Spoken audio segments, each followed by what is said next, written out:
You go now, Marty. Okay, thank you, Roberta. Good morning, everyone, and welcome to the sixth day of hearings on the proposed merger between CP and KCS, docket 36500. A couple of introductory remarks and observations before we get underway. Number one, before we get to CP KCS's rebuttal case, we had one witness who, because of our own modifying the schedule to accommodate people, was unable to testify before this morning, and so we're going to hear him first. It's a very short presentation, and then we will move right into CP KCS. I have noted some observation out there in commentary land about how long these hearings are taking. But I'd like to re-emphasize that this board is committed to as much openness and transparency in our process as possible. We had a large number of interested persons who wished to be heard. It was not my view that any of them should be cut off, and that we are a public agency. This is a transaction which could affect the entire country or a good part of the country. And it's our duty as a public agency to hear from people. And if it took us 6 days to adequately hear from people, then that's what it takes. Democracy, as they say, is sometimes messy, but this is our process and our commitment. So I would never cut people off who want to be heard, particularly on something as significant as this proposed merger. With that, we will continue in that vein, and we will conduct this hearing to its fullest extent until we have the information we need, until everybody who needs to be heard is heard. It's heard from. We are not going to open it up, of course, beyond the people who've already asked to be heard and have testified. So with that, our first witness today will be Rob Ritchie from Ingredion. Rob, are you there? I am. Can you hear me okay? Yes. Great. Well, good morning, everyone, and good morning, Mr. Chairman. Thank you for the opportunity to speak with you today. As mentioned, my name is Rob Ritchie. I'm the regional president for our Mexican, U.S., Canada sweetener and industrial business, Kerr Concentrates, and global core strategy for Ingredion Incorporated. I'm here today to express Ingredion's support for the CP-KCS combination, which we believe will enhance competition, provide expanded supply chain options, including expanded single line service, and drive other operating efficiencies for Ingredion. Ingredion is a global ingredient solution company making sweeteners, starches, and unique ingredients from plant sources such as corn, tapioca, rice, sago, and potato. Ingredion innovates for almost 60 industry sectors spanning more than 40 countries. In North America, we have plants and facilities in the United States, Canada, and Mexico. One of our key assets is located in the Chicago area in Bedford Park, Illinois.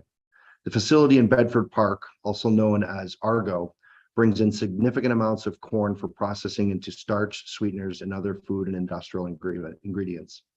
Our experience with CP over the past 5 years has been that the company is a very customer-centric supplier focused on innovation to assist us in getting our product to our customers more reliably.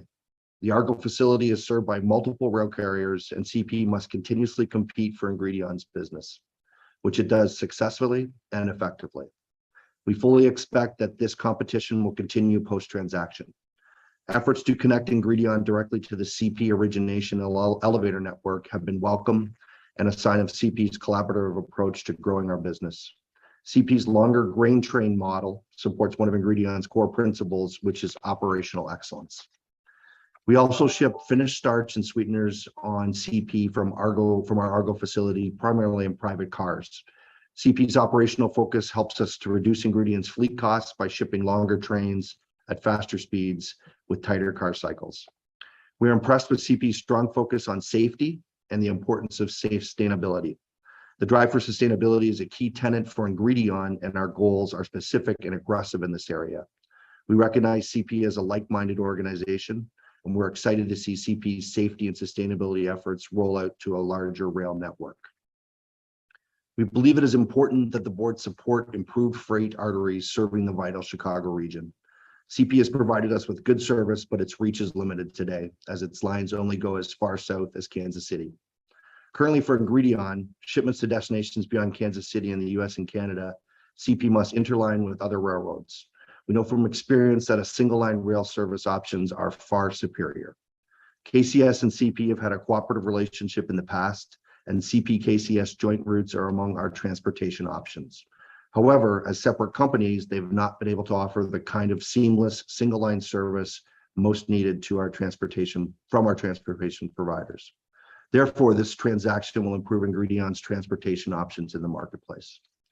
Ingredion also has an extensive ingredient manufacturing in Mexico, with facilities served by KCSM at San Juan del Rio and Tlalnepantla. These facilities combined receive upwards of 18,000 rail cars per year of US corn. Origination optionality for that key corn is a key factor for this, particularly when there are crop production challenges in regions where the corn typically originates. The extended single line haul reach that will be created with the combined CP-KC into corn production regions into Iowa and Minnesota will create supply chain diversity and efficiency that could potentially be beneficial to our model. From our perspective, the transaction promises to provide improved service options and transportation competition in the markets we serve. CP has a proven record of accomplishment for operational excellence, and we expect that to continue with a seamless integration of the CP-KC. We're excited about the transaction because it will enable a combined CP-KC to provide new, more efficient, and reliable sales service options. Ingredion will benefit from this strengthened competition between CP-KC and other large rail carriers and trucks that serve our markets. For these reasons, Ingredion Incorporated is voicing strong support for the combination of CP and KCS. We respectfully urge the STB to approve CP's acquisition of KCS as swiftly as possible so that we and other stakeholders can realize the end-to-end benefits of the new CP-KCS. That would conclude. Thank you, Mr. Ritchie. Appreciate it. Are there any questions for Mr. Ritchie? I have one. Mr. Ritchie, you mentioned your facilities in Mexico and the advantage that KCS CP would have getting that product north of the border. Do you currently interchange with any other railroads at the border, at the Mexican border, and particularly in Laredo? Specifically right now is with KCS only. So it would be specifically with the KCS. Thank you. You're welcome.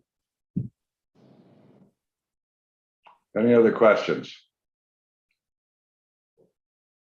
All right, Mr. Ritchie, appreciate it and appreciate your forbearance and willingness to stick it out and provide us with your views when you could. And I'm happy. Thank you for your time. Enjoy the rest of your day. All right. Well, I'm sure it will be very, very pleasant. So thank you. All right. With that, we are going to begin CP's reply or rebuttal. I'm not sure which we properly call it. And that is the last presentation for these public hearings. I do want to say, by way of scheduling, we will be breaking at noon Eastern for 1 hour. So I think we'll be able to go for the next hour and 20 minutes without a break, unless somebody absolutely needs one. They'll let me know. And then we will reconvene at 1 Eastern and keep going until we finish. So I have the following people listed. I see that you all seem to be gathered in the same place. You can tell me that, but let me read off the names to see if everybody who says they're going to be present is here. Keith Creel, Pat Ottensmeyer, John Brooks, James Clements, Raymond Elphick, John Orr, Robert Major, David Meyer, and is everybody present? Not everybody is present. Good morning, Mr. Chairman. Just a quick logistical note on our end. Mr. Orr is in another location in Boston. where he is attending a program that he could not be released from during the entirety of today's events. He will have availability. It may line up with your break between, I think it's 12:15 Eastern and 1:15 Eastern.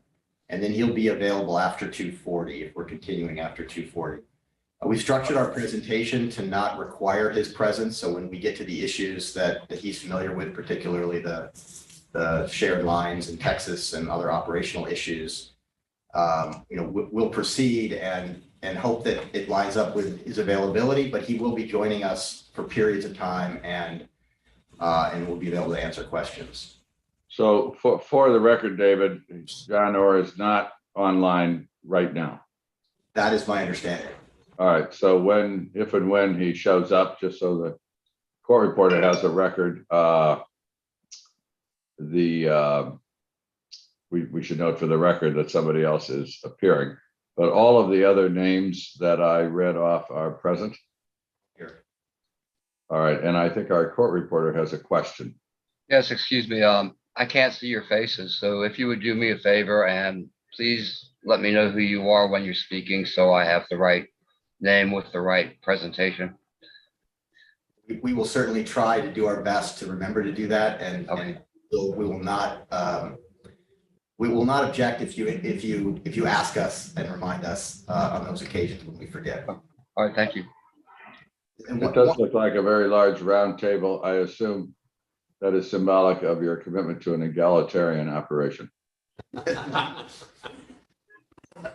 Precisely. So, you want to start off, David? If I may just make one other logistical note before we start, and that is because of the remote location and logistics associated with that, we haven't been able to get each of you, the members, a binder containing our slides. And so we're going to do our best to, cast, I think is the right technical term, the slides into this visual screen at the appropriate time. But what we're going to try to do, and our goal today really is not so much to present to you as to have a conversation about the issues that you're interested in exploring further. And so when we put up a slide, unfortunately, I think it makes the view of us and our view of you go away for the most part. And so there may be times when we put up a slide and then take it down so that we can continue the interaction. But if there's a slide you want us to put back up, just let us know and we'll go find it and put it back up on the screen. All right. Just one, David, I don't think he mentioned Bill Mullins in the introduction. I did. No, I did, Pat. Okay. I mentioned Bill, but Bill seems to be one of those who's off the screen. We do have a couple of views of the table. There's one it's the right side, and there you see Bill, and there's one of the left side that includes Dr. Major. And then I think we have we can pan out if necessary. All right. So we'll play it by ear as we go. All right. Well, I can see that everybody's there. So that would seem to work, David, pretty well. Excellent. With that, I'll hand it to Mr. Creel. Okay, good morning. We're honored and eager to have this opportunity again this morning to be back before the board to answer questions. Number one, that you've raised previously with us, as well as, of course, any that developed today, and also to respond to what we've heard from other witnesses during the testimony that's occurred over the past week. And Chairman Overman, I'd like to echo your comments and the board's comments relative to the process itself that were made Tuesday morning and again this morning. We are extremely pleased that the board has taken the time to engage with each of the hearing participants to probe the areas of interest and or concern, and will aim to be responsive to what we've heard in the time that we have with the board today. So having sat through the previous 5 days of testimony, I can tell you that I'm even more excited about our transaction and the opportunities that it will create for all stakeholders. And I'm even more confident than I ever have been that the arguments made against it by our rivals have no merit. The truth matters. And I applaud the board's thorough process to allow it to be heard. That said, we have listened carefully. In our presentation today, we will outline what we're prepared to do to address the remaining concerns. David will walk you through the framework in our presentation and some of the legal issues that were raised, and my team and I will jump in to address the specific topics and respond to the board's questions throughout our rebuttal today. David? Okay, thank you, Keith. So almost everything you've heard from the condition seekers and the other commenters over the course of these hearings is extensively and fully addressed in detail in not only the application, but the July 12th rebuttal filing and the other submissions we've made on the record in this case. One of the things we'd like to do is commend that record to you. We can tell from your questions that you and your staff have poured over it carefully. But I think the answers to almost every question ultimately are found in that record. We're going to do our best to speak to them and to explain where those facts are and how they line up with the arguments that have been made. Our goal today, as Mr. Creel indicated, is to try and hit the highlights of the topics that have been raised during the past week and respond as specifically as we can to the points we heard and the questions that the board members had of others that, and how those questions were dealt with by others. We think it's really important here that the board look at the facts, as Mr. Creel said, the facts matter, and not be misled by some of the rhetoric of some of our opponents. So let me start by giving you a brief roadmap of how we're planning to proceed today. So the topics we're planning to address in the order so that you'll have an idea of what's coming and when. Obviously, we're delighted to respond to any questions you have at any time. So we're not going to dictate any kind of order. It's your time with us. But we're planning to start with what we heard about the benefits of the transaction, including from the shippers that we heard from up until this morning with Ingredient. Second, we're going to address the issues that have been raised relating to our service and alleged operational impacts, which we see as closely intertwined. We think, again, I said this last week, but we're only going to succeed if the service we provide is good. And we think the operational impacts that folks fear would create a self-defeating situation even for our own planned benefits. But where we're going to start is to talk about the planning that went into the application and to the service design, talk a bit about our general service assurance related commitments. Then we're going to dive in and focus on Chicago. And then we're going to dive in and focus on Texas, the shared lines in Texas and Houston in particular. After that, we plan to address the vertical competitive issues that were discussed last week and a little bit on Monday, particularly around Laredo, but the gateway issue is to some extent a general one. We're going to explain the merits of how our view of the merits of those issues. And we think that's the place to start and end, frankly, that there's no evidence, no case made that there's going to be likely competitive harm from the transaction. And as a result of that, there's just no occasion for any condition. Now, we're not walking away from our gateway preservation commitment, not at all. We offer that as a reassurance to stakeholders. It's just part of our commitment about what we're going to be about. We're also going to spend a little bit of time talking further about the anti-competitive nature of the proposals that BNSF, UP, and you heard from the shipper groups have put forward regarding mileage prorate regulation. Fourth, we're going to spend a few minutes addressing the TIH tariff issues that Mr. McBride discussed on Monday, and particularly the desire to roll back the tariff that he says is already illegal that CP has in the marketplace.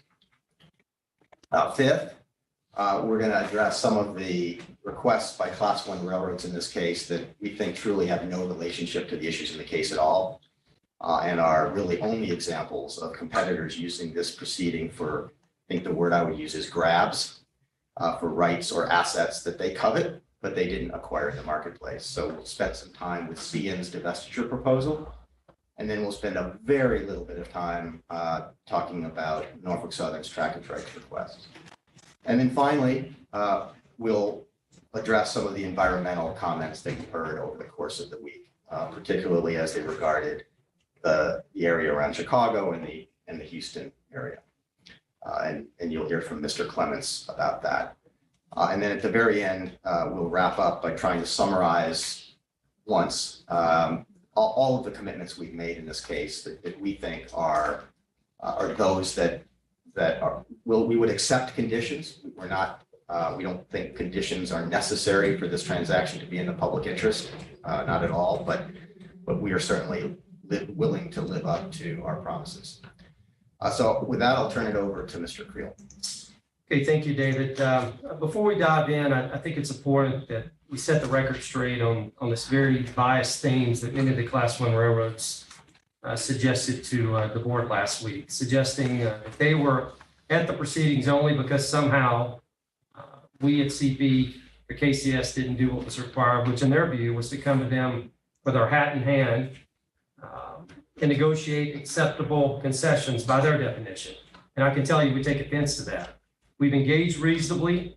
The reasons we've not made more commitments or entered into more agreements addressing the concerns is straightforward. It's the same reason why conditions beyond those that we will explain that we're willing to accept, which we'll elaborate on, are not warranted. The record does not support the concerns. Addressing them would affirmatively harm the public interests by interfering with our competition and our investment. This is about competition, not giving in to competitors seeking protection that are unwilling, and I would argue in some cases, perhaps not even equipped to compete. Okay, thank you for that. So I'm going to start with benefits. If we could cue the next slide, just to review briefly, I don't want to belabor it. You heard from a number of stakeholders at these hearings who are real shippers in the marketplace, who are craving the kind of competition and single line service that the transaction will unlock. We heard themes, the same themes from all of them, covering a wide array of commodities, a wide array of geographies. They speak not only to the quest for the benefits of the transaction, but they validate their experience with CP living up to its promises, as Mr. Erling explained with regard to its CP's recent CMQ acquisition. These benefits will support investment, provide better service, allow shippers to reach more markets, support economic growth. All of the themes of our case, you heard echoed by the shipper testimony. What did we hear from the adversaries? What we heard from the adversaries was some of the same. They all want something out of this transaction, but they acknowledge, and we heard from BNSF, that single line competition is stronger competition. Transactions create single line benefits. They know this from their own experience, of course, in merger after merger. They have to acknowledge it. Our application and our supporting materials or rebuttal materials in July went through some of those acknowledgements. CN and NS, both last week, made clear that what you need in order to align interests to support investment is ownership, right? So being separate companies doesn't work to unlock the kind of investment that we're planning. We heard it directly from Canadian National and Norfolk Southern. Many of those same railroads complement Canadian Pacific as a great operator and a railroad that does what it promises. And then finally, we heard from Commissioner Bensel of the Federal Maritime Commission. He has a certain perspective about the role of Canadian investment in ports and what U.S. ports need to do to step up. And we understand that, and we appreciate that, and we're of course not going to stand in the way of any efforts by U.S. ports to do a better job of competing in the marketplace. But I think what came through to me was what he said about the ability of the West Coast ports to handle more traffic. What he said was, it's just not there. That to me underscores the value to the U.S. public interest of our improved transportation link between Lázaro Cárdenas and the U.S. Midwest, which will allow U.S. consumers to bypass congestion and have another alternative and another pipeline for important import commerce. So all of these benefits that you've heard about have a direct nexus to the U.S. public interest. Member Headland, you asked a very good question last week about what percentage of our anticipated new traffic arising from the transaction involves movements to or from the United States as distinct from movements between Mexico and Canada. And the answer is on this slide, and it's over 90% in every case. So there are three categories of traffic gains that we anticipate. So the first category on the slide is traffic shifting from one rail route to a CPKC rail route or a longer CPKC rail route. In 93% of those cases, that's traffic to or from the United States. Another group of traffic opportunities that was testified to in the application principally by the CP and KCS marketing witnesses, Mr. Waba and Mr. Nats, and then of course echoed in their rebuttal verified statement, are new growth opportunities, traffic that's not currently moving in identified origin destination pairs. It's we're generating new traffic from new lanes by developing new, better alternatives. 98% of those opportunities that we've identified involve traffic that either originates in the United States or terminates in the United States. And then finally, we anticipate taking trucks off the highway and attracting trucks onto our intermodal services, our new intermodal services. 100% of our anticipated gains there involve traffic that's moving to or from the United States. But turning to the next slide, I just want to emphasize that the U.S. public interest is benefited by 100% of the traffic gains that we anticipate that the transaction will generate, even if it happens to be attracting traffic that's moving between Mexico and Canada and just passing through the United States. And why is that?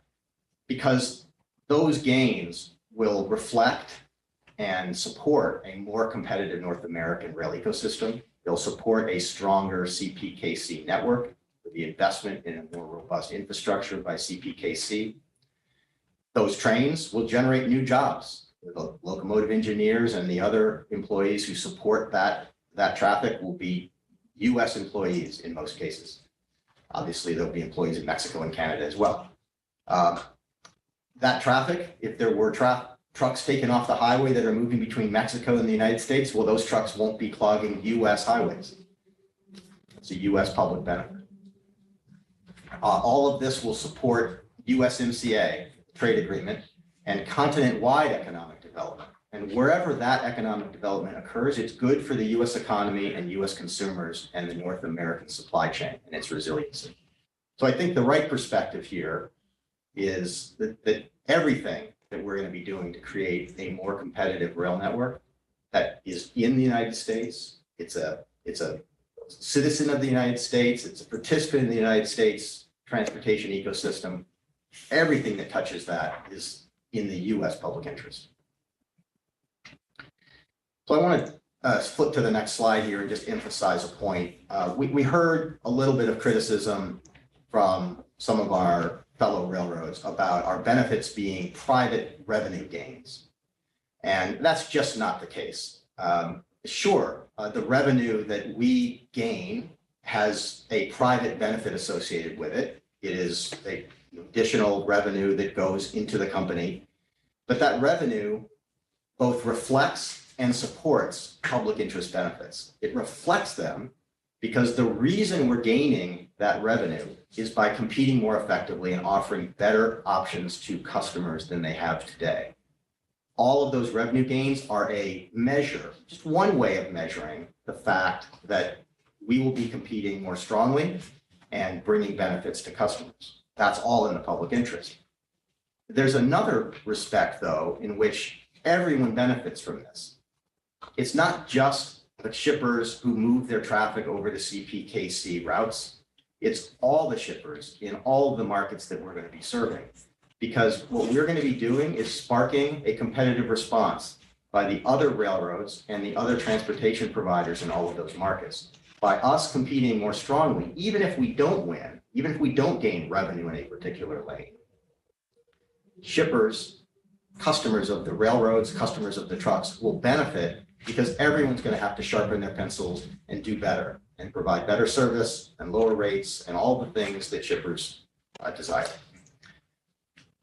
So then turning to the next slide, I just want to make a note about the fact that as we see it, the competitive response to CPKC has already begun.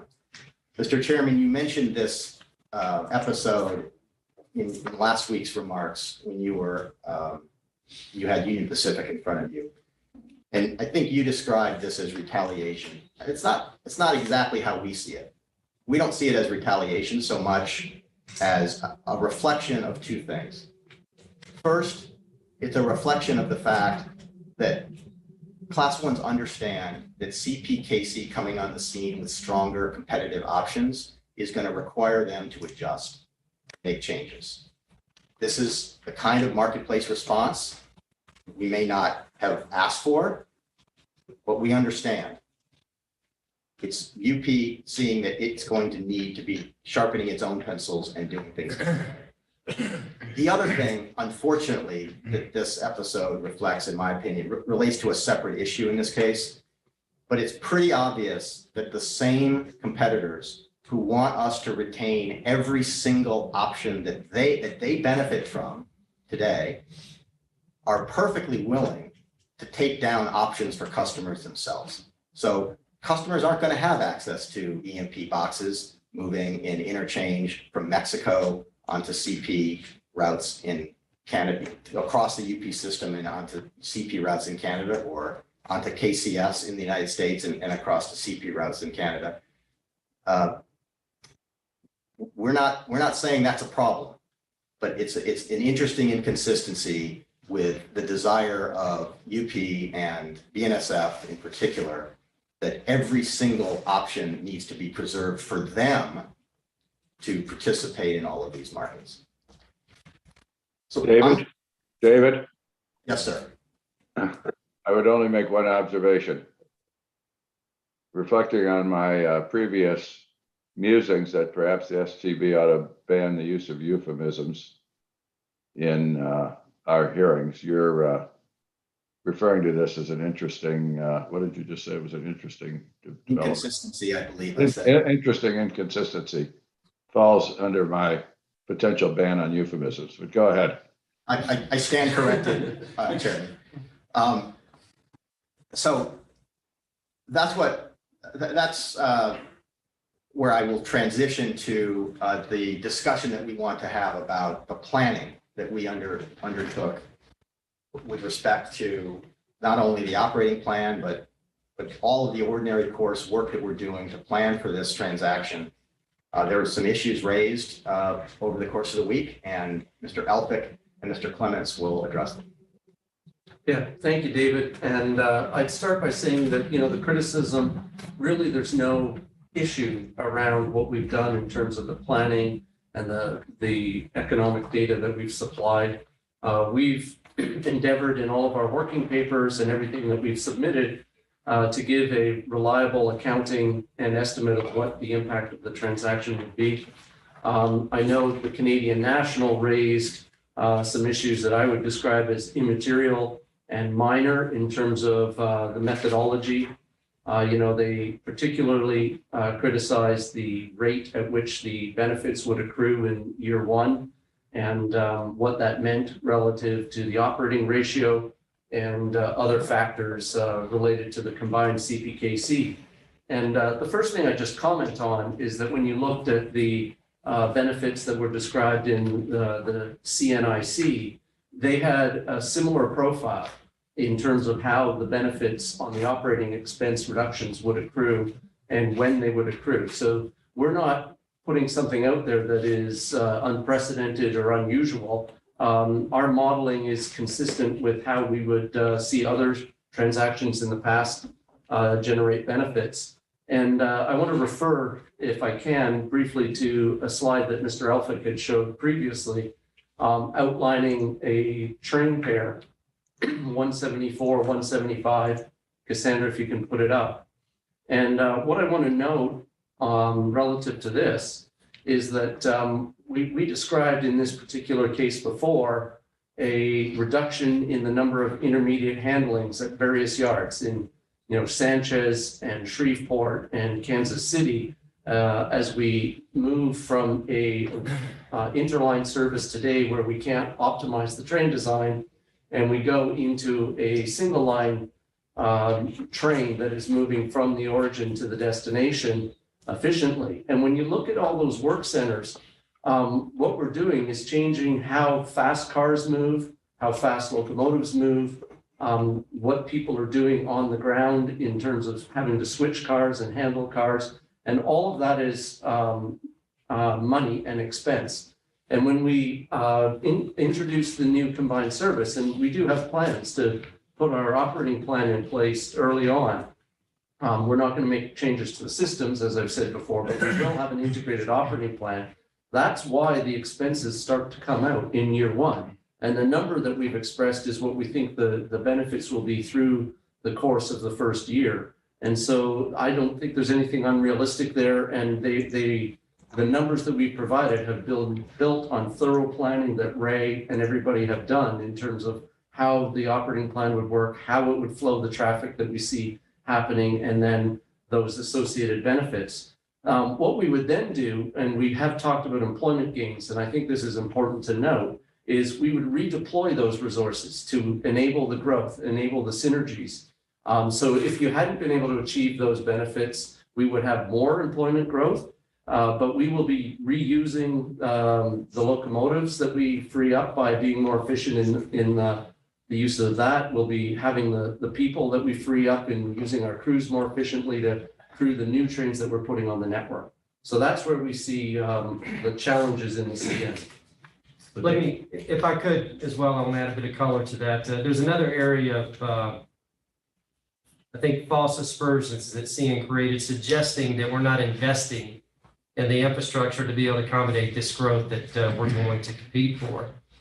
They failed to consider or mention that we have committed, and this is in our proceeding, to maintain the level of capital that we spend today at CP. Oh, the court reporter is waving at us.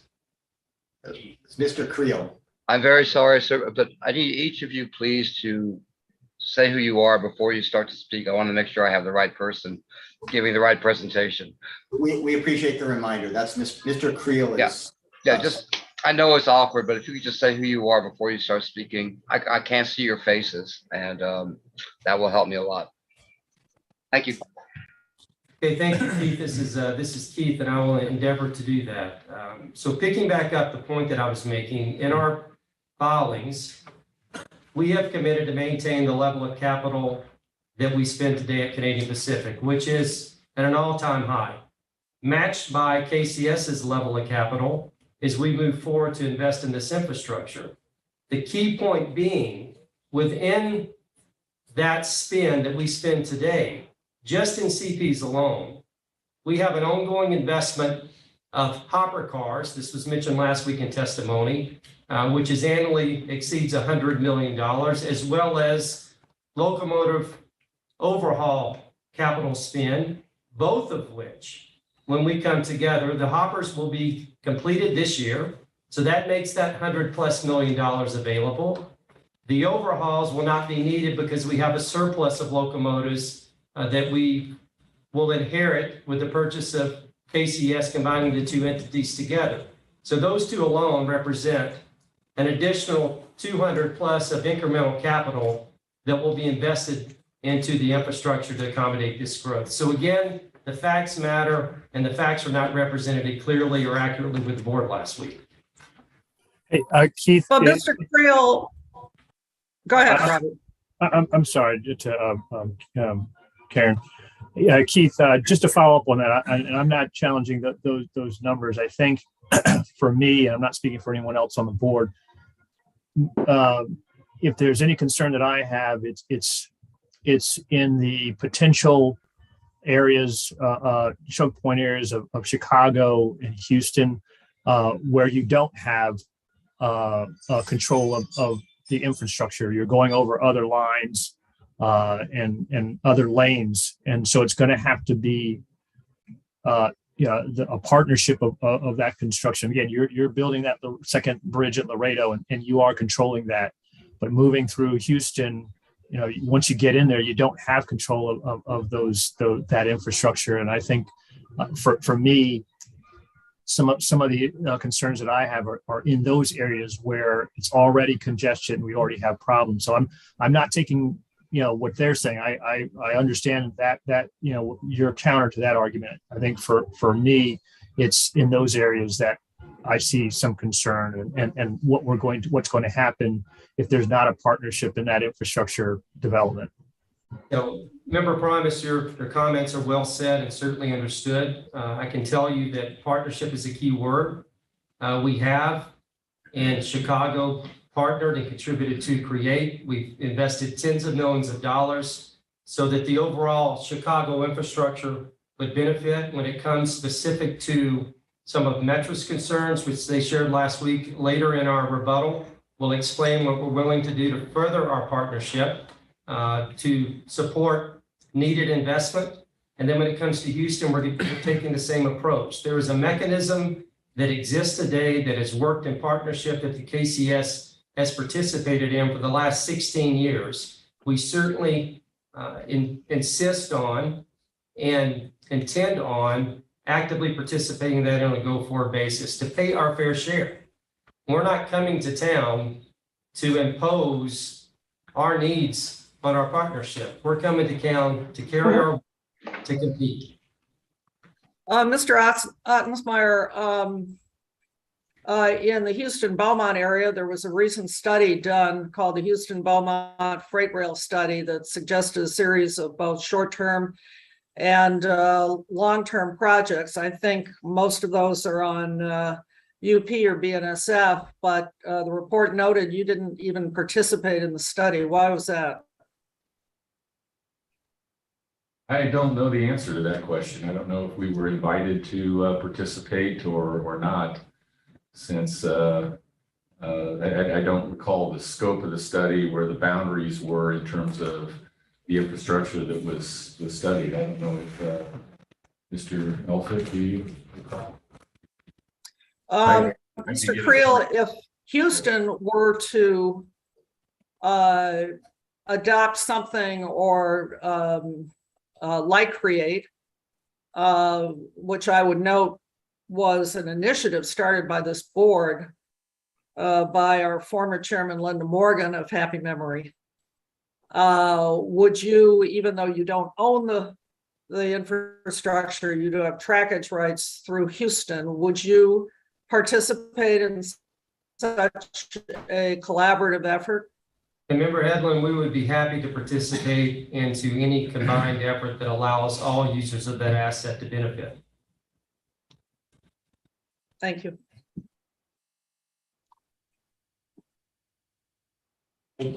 Thank you for those questions, and we will be absolutely focusing a lot of attention on the Chicago and Houston concerns that were raised, and we have, I think, some very educational material planned for this part of the presentation. So we'll be back to those areas. You can count on that. I think the takeaway from what Mr. Clements was saying and this first point is we're not going to be stripping the railroad of the assets and resources necessary for us to grow and succeed. That is just not the case at all. We're doing everything that we need to do to plan carefully for growing. And I think that comes through in all the materials in this case. We also heard from Canadian National in particular, a pitch that we be required to go back to the drawing board and refile in some form a service assurance plan in compliance with the new merger rules. Frankly, I think this is a pretty transparent door attempt by CN, having previously asked the board to require us to do that, to come back and get a do-over and interpose additional delay in this process. There's one thing that Canadian National has tried to do over the last 2 years. It's to prevent our transaction from coming into the marketplace and competing with them. We understand they covet some assets that KCS has. They weren't able to acquire them in the marketplace. This proceeding is not the place to give them another try at that. But with respect to the service assurance plan in particular, I just wanted to review, some of this was put up on the screen in the slides of the Canadian National presentation. But this is what we said we would do. This is our filing back in April of last year. I know it's been a long time.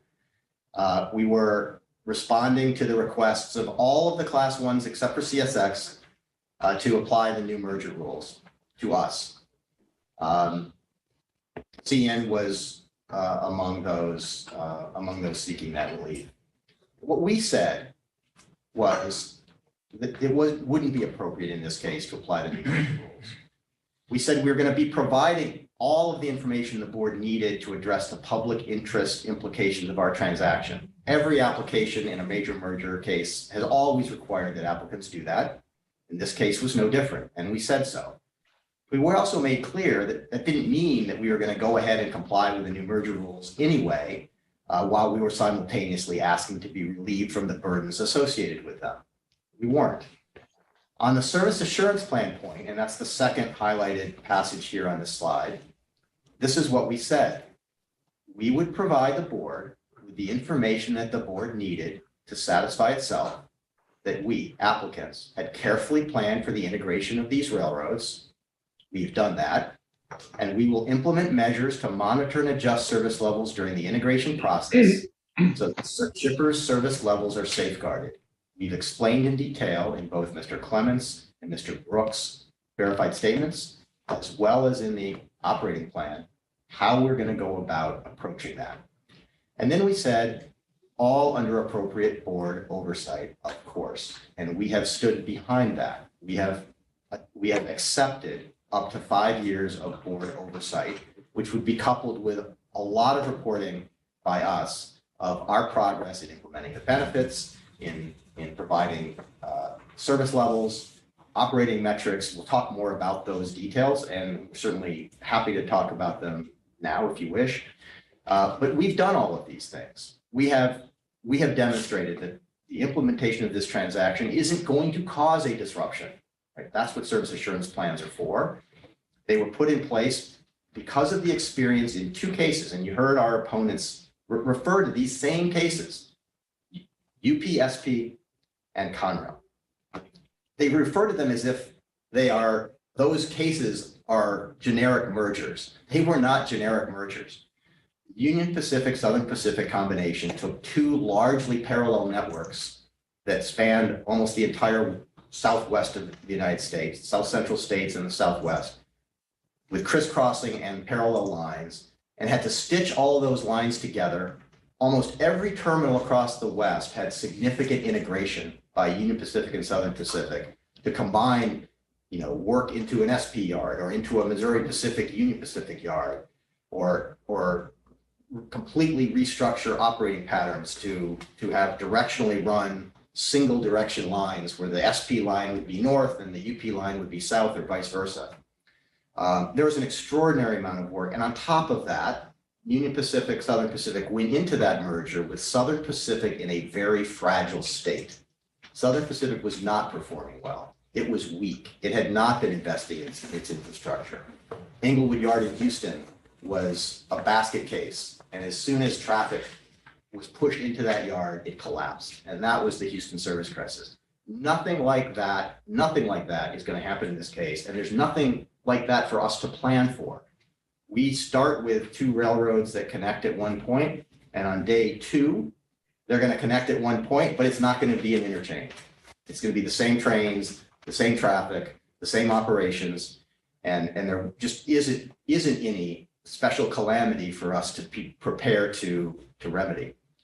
I think the Conrail case, the other example that was given, is equally inapplicable, and there were difficulties that Conrail had. Well, it wasn't Conrail that had them. It was Norfolk Southern and CSX. So on day 1, the Conrail network was split into 2 parts with all kinds of new connections between Conrail systems and Norfolk Southern systems. So all of a sudden, a Conrail car became a Norfolk Southern car on certain parts of Conrail, and a Conrail car became a CSX car on other parts of Conrail. And all of those systems had to be perfectly constructed and work perfectly in order for that integration to go smoothly. Well, it didn't, as it turned out, and cars got lost and service suffered. And sure, like more service assurance planning associated with a transaction like that was something that the board in 2001 saw as required if there were going to be another major merger. We don't do anything like that, as Mr. Clements has explained. All the systems stay in place, and then they are methodically and diligently cut over as everything is ready. David, it's James, maybe James jump Clements, in for a jump minute? Yeah, James Clements here. I'm going to jump in, and the other piece that I think the CN suggested led to some of the problems in UP and SP was arrogance. They described that as the root cause. And I can tell you, we don't come into this transaction with any arrogance. We know we have a big merger to put together. We have to do it right, and we take that seriously. And we're not thinking we're like God's gift to railroading and it's just going to go well because we show up. We're doing a ton of planning.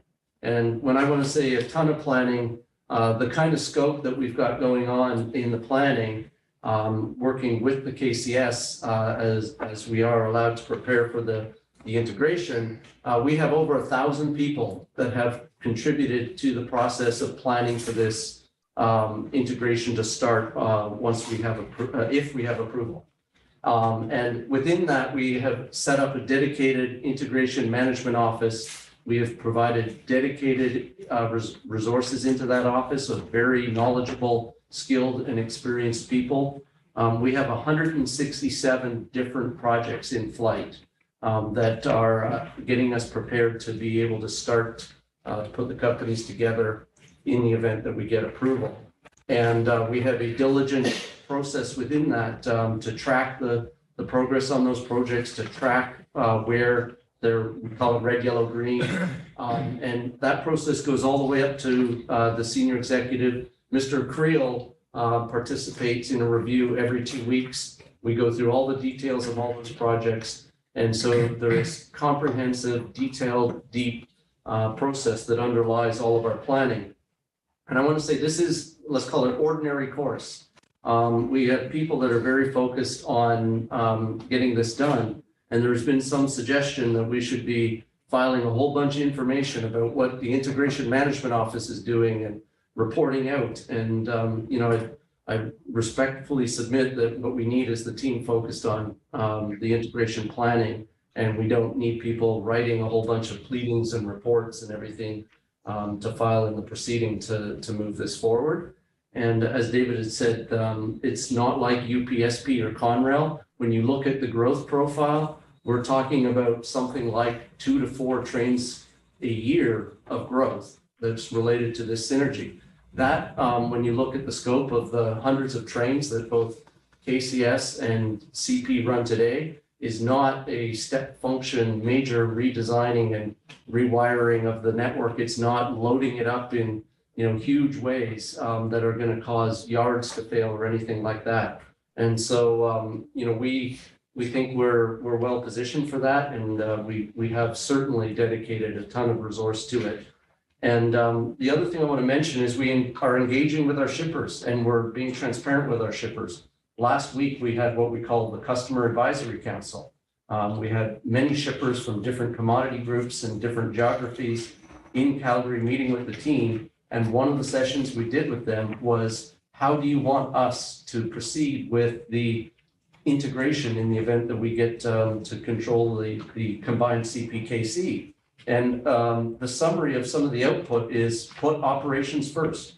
CP is best in class in operations, and we want you to remain that way. They said you need to communicate, and we're committed to communicating transparently with our customers about how we're doing and where we're going with the integration. And then they all said you have to pace yourself. Do not try and do everything on day one. Have a consistent and prolonged schedule. And so that's from our customers. And that's exactly what I told the board last week is our plan. And so we're aligned with our customers, we're listening to our customers, and we're involving them in how are we and how should we move forward with integration planning for this property. And James, if I could, this is Keith. I want to add one more comment to that for a bit more color to close this point out.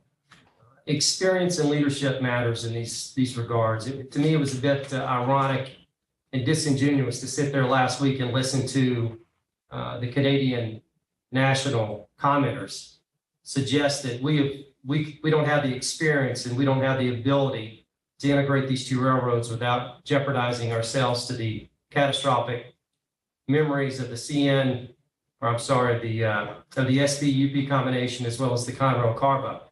I can tell you from experience, being an operating officer during those two combinations, on the ground working, experiencing the service disruptions, it wasn't pleasant. It wasn't pleasant for the operating officers of these railways across this nation. It wasn't pleasant for the customer. Fast forward to a senior leadership position at Canadian National, speaking from experience, every successful transaction and integration that is in CN's recent history, that goes back to CNIC, CNWC, CNEJ&E, and CNBC Rail. There was only one person in that room last week providing testimony that had a leadership role in integrating those combinations. And he's sitting in Bentonville speaking to you this morning. He wasn't sitting at the table representing Canadian National. And I say that not with any arrogance, but with humility to say that experience matters, which is why I'm so confident that the planning that we're doing will make the difference to make sure that we deliver on our commitments. As well as Mr. Clements, as humble as he is, his history with Canadian Pacific before I became a part of the CP family also includes successful integrations with the purchase of the DM&E Railway, and together with the purchase of the CMQ with E&I together leading the integrations. So that combination will have a material impact to a different outcome when we put these two railways together. Thank you, Keith. This is James again, and I just want to move on a little bit to, we talked about data and reporting. I'll put up our pillar 3 again around what we've committed to doing. And as we've said, we're going to be transparent. We're happy to report a number of metrics. And I just want to put a little bit of meat on the bones here and then add in a bit around what's new.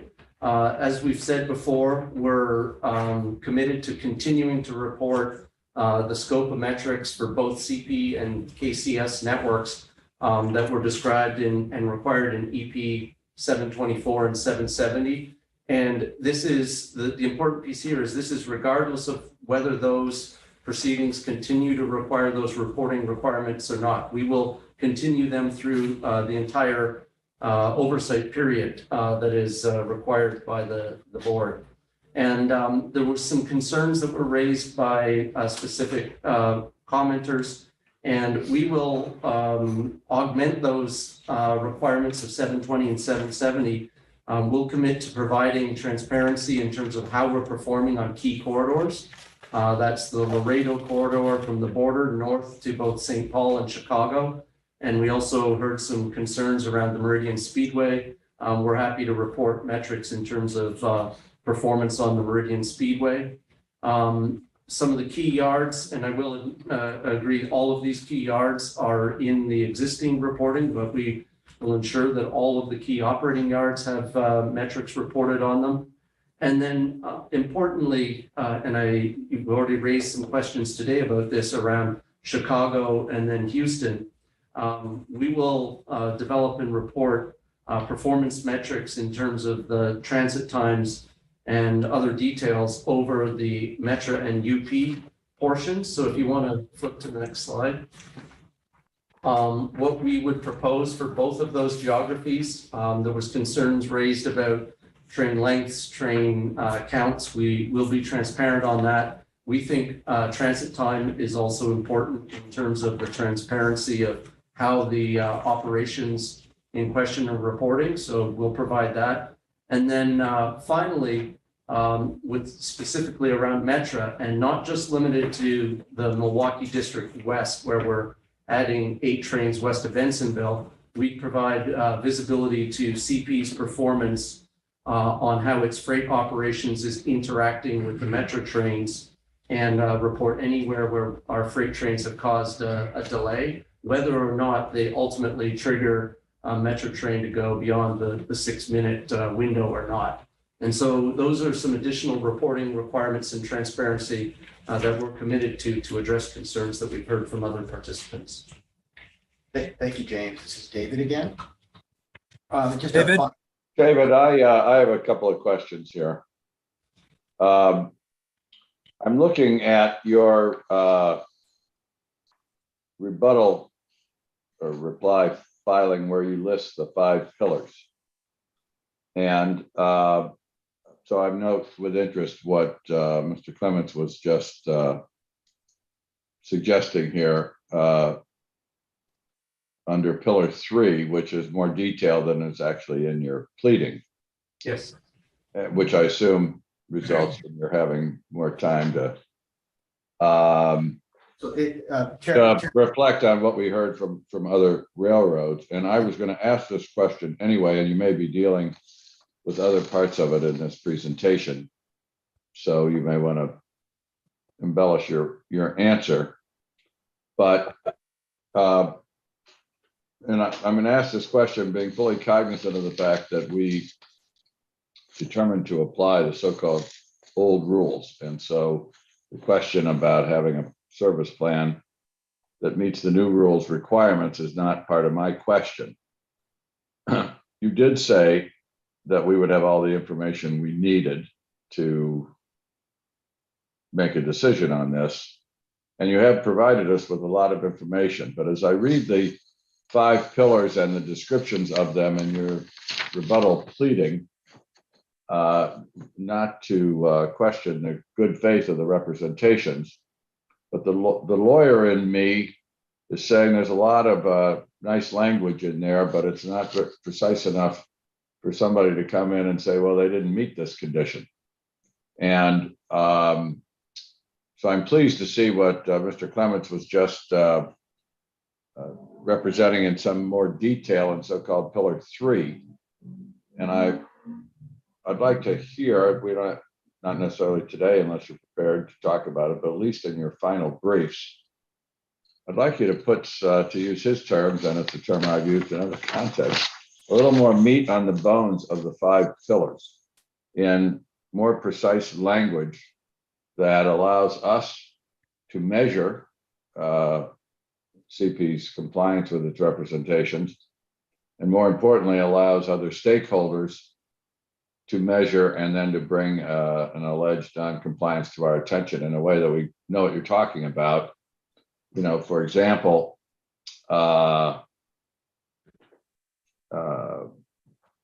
you know, we number 2, we will proactively monitor our own performance to identify areas requiring adjustments. That's very good management concept, but I don't know how to enforce the proactively monitoring language. It's a little too general. So to the extent your own representations in this area can be crafted into conditions that are measurable and enforceable, that would be very helpful to see at least what you're offering. We may or may not agree, but I can't quarrel with most of the platitudes in this language. It's all great, and what Keith is saying today is impressive, and is much, you know, much of that is backed up by his own history and the history of the railroad. But we've got to look at this going forward. So that's a concern of mine. Chairman Overman, if I may, David speaking. So first thing I'd say is I think if you look at the reply verified statement or rebuttal verified statement of John Brooks, you'll see a discussion of some of the pillars that goes into more detail than was in our lawyer's narrative or the pillars themselves. You know, probably not enough to satisfy the desire that you just articulated, but I want to address that right now, and we of course can think about how else to address it to you in the brief. But so I commend you, John's more developed explanation of how he sees those pillars working. But I really would caution the board about the desire to have sort of detailed, specific metrics associated with each and every potential customer circumstance on the railroad. It's just not possible realistically to say for any given customer today that's served in a certain way by certain train operations, certain origins and destinations with certain, other impacts from elsewhere in the network and, seasonality and weather and all the things that go into railroading, to come up with a precise set of, for this shipper, they're going to get exactly this, exactly in these circumstances with no change in this, that, or the other operational metric. It's just not realistic.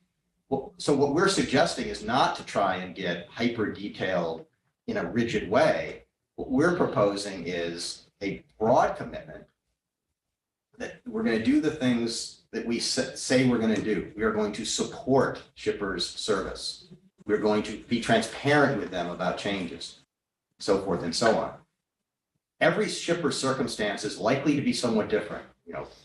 Large shippers, small shippers, grain shippers, chemical shippers, intermodal shippers across a lot of geography. And if there's a problem, and we're going to report a lot of metric and a lot of data, but these shippers also are part of an ecosystem and a transportation marketplace where they know what's going on. They're going to be able to come to us, and we're going to be very proactive about engaging with them. We're prepared to mediate service disputes. If they think the merger caused some problem for them that's inconsistent with one of these metrics, we'll mediate that at the very least. And ultimately, we're going to have up to 5 years of oversight. And I've lived through oversight proceedings. I don't, necessarily think anyone looks forward to them.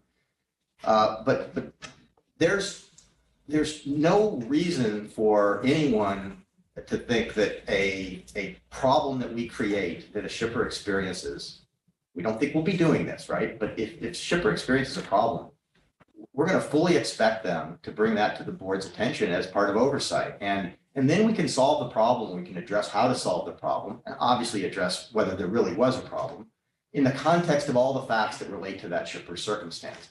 But trying in advance to specify exactly what every shipper in every circumstance is going to receive, and if they don't receive it, then they have an instant claim. Not only is that, I think, an effort that would inherently fail, it would also overly rigidify the railroad. So you heard, just to take an example, you heard from the shipper associations a desire to impose on us a rigid 30-day advance notice requirement for any change in the service they receive at their shipper facility. We're certainly going to try and be proactive and transparent about all the things that we might do, not whether they're merger related or not, associated with our service at a shipper facility. But if we can't make a change without waiting 30 days, we're going to have a very rigid network that could create all kinds of problems.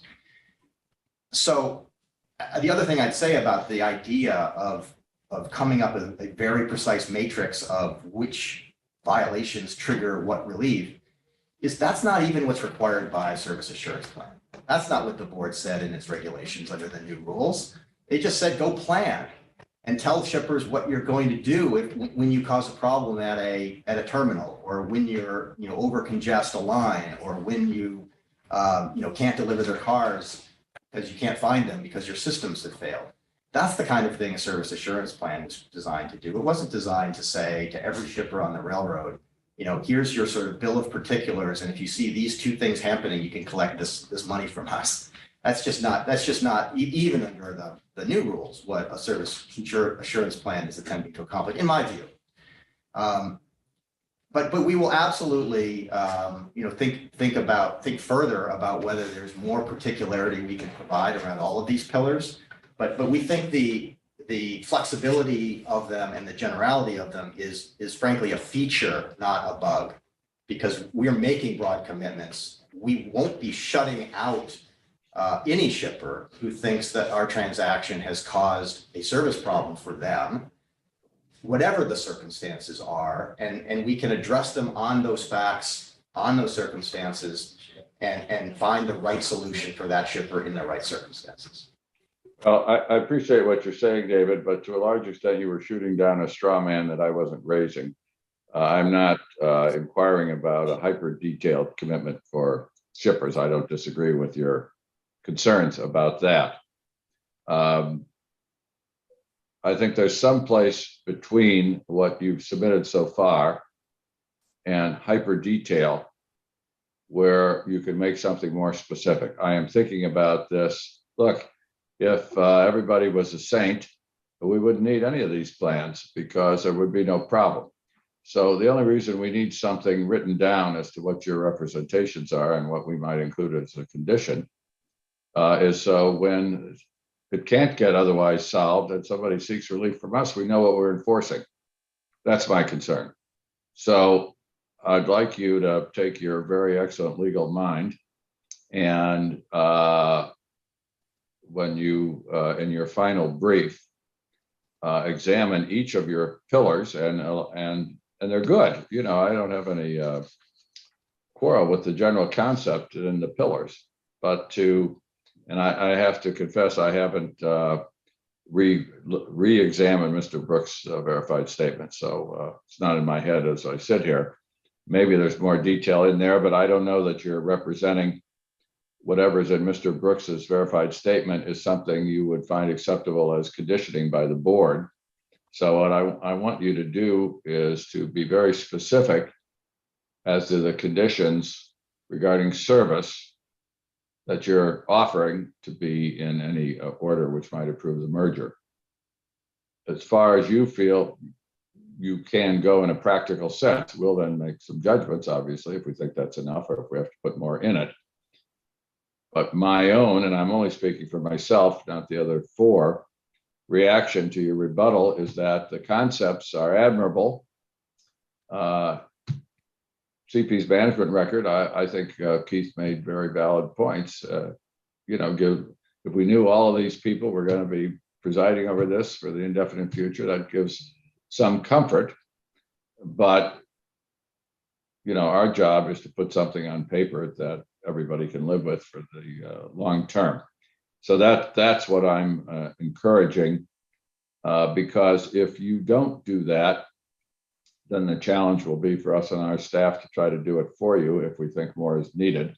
And I'd rather see your best efforts beyond what you've already put in than our trying to write some language which will turn out to be a non sequitur or something that doesn't deal with the reality of your railroad. You know it better than we do. But I think we need, you know, put yourself on the other side of the fence. If you were trying to enforce one of these conditions, you know, where would you find the frustration of saying, well, what did they really commit to? That's what I'm concerned about, but not hyper detail. I don't think anybody thinks that a merger condition says what day you have to serve some particular shipper on your line. Nobody's suggesting that. So, Mr. Chairman, I at least speaking for myself, and I think speaking for the applicants, message is very much received. And rather than brainstorm on the fly here, we'll. No, that's why I suggest you do this in your final brief. I think it requires a little more thought. It requires me to go back to look at Mr. Brooks's statement, and I'm not going to do that while we're sitting here. I appreciate that, but I do want to say one other thing about this, and I don't want it to be misinterpreted at all. You know, I'm certainly not suggesting that we're in the slightest backing away from our commitments. We're not at all, and I think we'll probably be able. I didn't hear that. No, I didn't hear you suggesting that either. Probably be able to come forward with some more specificity. I can't make any promises, but we'll do our best. But the other point I do want to make is, and this point has really more resonance when we come to another set of commitments that we've made, and we'll talk about them later in the presentation regarding gateways. But the starting point here, really, in the board's evaluation of this transaction is to ask, are we going to create a public interest harm that requires a remedy? Right? That's where conditions come into play. We've made commitments to reassure everyone that we're all about improving service and improving competition, right? But if you have to ask yourself, is there anything about this transaction that we're proposing that will create a likely harm to service? The answer is absolutely not, and we'll explain all the reasons why not. But the very first reason, like right there, a flashing light, a flashing green light, I think. Maybe I'm getting railroad signaling all screwed up. is nobody in this transaction, nobody in this proceeding, nobody in the North American Rail Network is going to have a stronger set of incentives to make sure that our service measures up. Because the very driver of the transaction is to attract more traffic from customers. There's no way we achieve that if not only do we not provide service that brings new traffic to us, but we provide service that drives our existing traffic away. And I think, Mr. Creel and others can speak to that much better than I can. But if the board starts with the question, is there anything about this transaction that's going to lead to a harm to rail service? I think the only way to answer that question on the record, and we'll talk more about Houston and Chicago and other places for sure, and we have more specific things about those areas. But as a general proposition, there's just no predicate to think that we're going to cause any service problems. There just isn't. Well, David, I don't disagree with you in terms of the structure of it and what would appear to be in the CPA KCS's obvious self-interest in terms of what the incentives are. I would only reflect in a broader sense that I would think everything you just said would apply to every Class 1 railroad in terms of what their incentives are. And without belaboring this hearing, it's no secret that I don't see it. The truth is, I've said it at the outset, if you look back at this year's problems, CP and KCS have not been the railroads that have caused us to have those emergency hearings. So your record, at least this year, is positive, contrasting to the others. But I am thinking about the overall network, and that's not to challenge or undermine the intentions or good faith of your clients. I guess I would just leave it by saying, I think it would be in your interest to give us as much specificity as you think you are comfortable with in terms of how to best operate your railroad. That would be the measuring stick. And, we will obviously seriously consider where you think those conditions should stop in terms of specificity. I think you can do more. That's my sense of it. If you think I'm wrong, then you'll tell me that in your brief.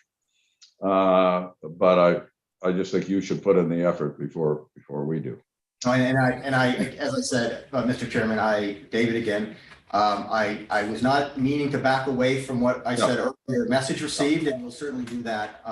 Just wanted to perhaps orient us around what ultimately is what we're trying to solve for, is to answer the question, is the transaction in the public interest? And conditions, conditions are warranted where there is a real likely public interest harm that can be avoided through some requirement imposed by the board. And I think here there's not a need for the board to regulate our service specifically, in a way different from what other railroads realize. But that said, we've made commitments because we believe strongly in the mission of this transaction, and we'll go back, as we prepare our brief and think about how much more specificity we can provide around that.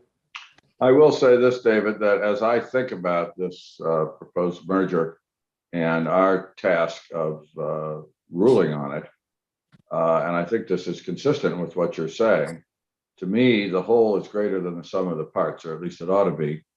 And therefore, any specific pillar of your 5 pillars or other drilling down on those conditions are important in terms of measuring whether they contribute to the whole being greater than the sum of the parts. Is that a fair way to think about it in your view? Well, I certainly think the board ought to look at the whole of our transaction in evaluating whether it's in the public interest. I agree with that completely. I don't think our service commitments, frankly, are remotely required to conclude that our transactions in the public interest. We've made our commitments because we wanted to respond to the natural reaction of many in the rail shipper community that merger equals scary and bad. And so we want to reassure folks that we aren't the Conrail case. We aren't the UPSP case. We're planning carefully. We're going to be mindful. We're going to be proactive. We're going to be transparent with our customers. All the things that Mr. Brooks and Mr. Clements and Mr. Creel can say much better than I. And so we wanted to reassure and underscore. But we're not relying on the regulatory obligation to have good service as what makes our transaction in the public interest. It's in the public interest because we're going to be able to provide better service and compete with that better service in the North American rail network. And that's going to drive more traffic and support investment, and it's a virtuous cycle. That's what makes it in the public interest. Well, I think if that's carried out, I think you're right. But of course, if we could always rely on a virtuous cycle, we could just go out of business. So it hasn't proven, which isn't a bad idea some days. You'd have, frankly, Chairman, you'd have plenty of problems that would arise in the rail industry where the argument about a virtuous cycle would not be applicable. In this particular case, we think it is, but we also understand the importance of probing, and we understand the importance of making sure that our commitment is as clear as it can be. And so we'll take another look. I think Patrick has some questions. I'll hand it off to him. I appreciate it, Marty, and I'll pick up right where you left off. I do want to acknowledge that applicants' additional reporting commitments, in my view, fill in some of the gaps that might be in 770 and 724, particularly around transit times and the metro train. So I want to acknowledge that has a synchronicity with some of the concerns we've heard on this record, and I think that's positive. Also want to say, Mr. Chairman, I agree with you that I don't think we'd be looking for something hyper detailed, and I think that there's broad agreement on that. I do wonder, as I'm thinking about transit times and perhaps some of the other metrics, whether or not they can continue to be reported in aggregate, but whether or not it factor in kind of customer before and after. By that I mean, so and it could be for a broad base of customers, say that have traffic that go through Houston or go through Chicago. Because if we just report overall transit time on the CPKC without some sort of baseline, we're going to be affected by traffic mix and other factors. So I do wonder whether or not there's a way to think about transit times on a relative basis, understanding that it would be still reported in aggregate. And as I say that acknowledging that there is great heterogeneity on the rail network. There are complexities. Sometimes there's a rate service trade-off. You all might have a longer transit time, but there might be a different rate that is associated with a particular transit time. And there's complexity on the network in terms of the things that can go wrong that might, for any given period, make transit times appear longer than they would be otherwise. So anyway, I say that to say something to think about as you are fleshing out the concept of transit times is allowing us to think in aggregate about how a customer is treated before and after the transaction. And then I guess another point I would make, in addition to kind of the gaps in the hyper detail, is I think I have a personal preference to keep things from the board going forward. And that includes issues that might come up in terms of merger enforcement. And particularly if things aren't fully fleshed out, it sort of leaves open questions that I think we could do better to resolve right now. And so what I have in mind in particular is for you all to examine the Tex-Mex transaction, the KCS Knit League agreement, which spoke to service. And what you all committed to, what KCS committed to in that case, if I'm not mistaken, is basically establishing sort of a baseline service level in aggregate, not hyper individualized, but in aggregate. And if you all fell below the baseline that you all established, and this is how I read it working, you all can correct me if you have a different understanding.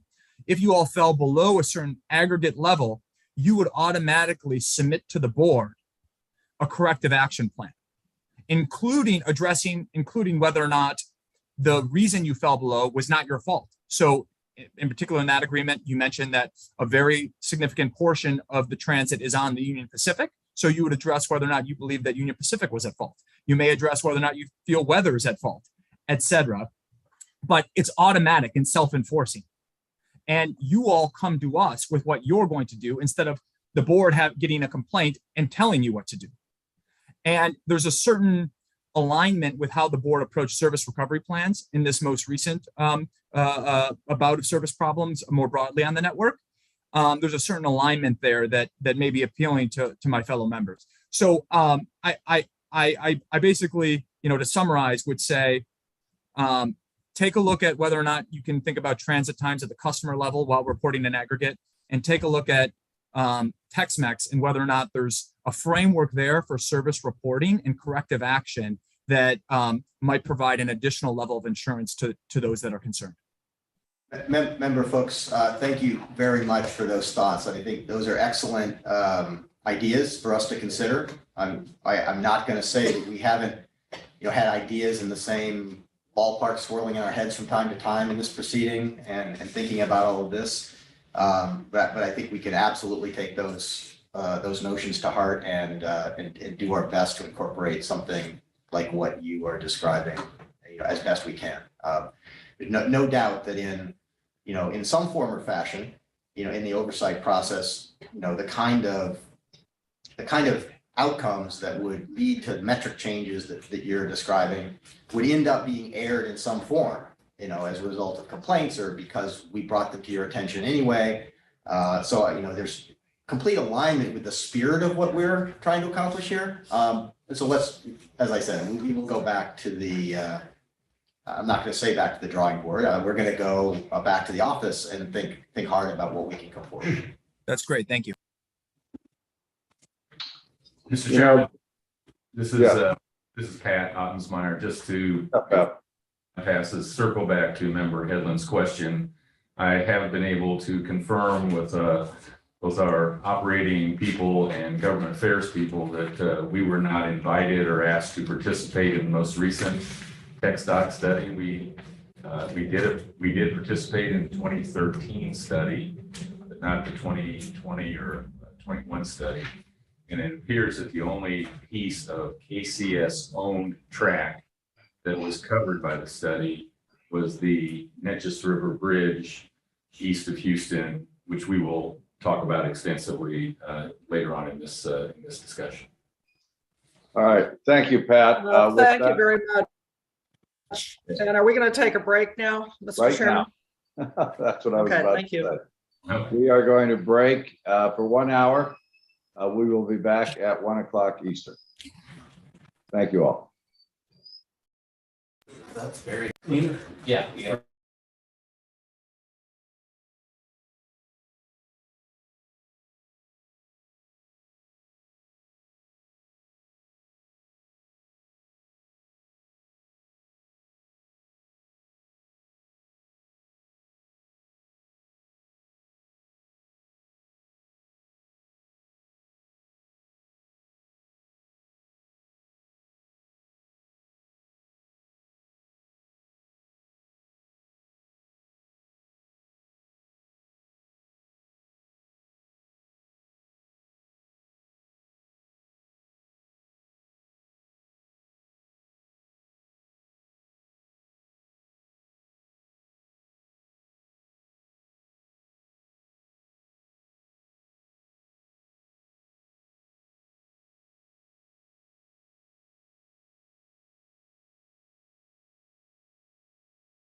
Okay.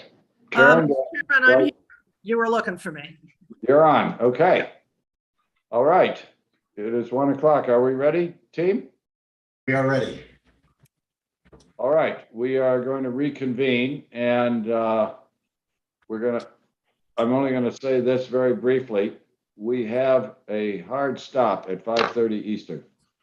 So we really need to finish. So I admonish everybody involved, but having said that, I don't want to short circuit either the applicant or the board members with questions. So let us just be efficient as we can. David, you're on.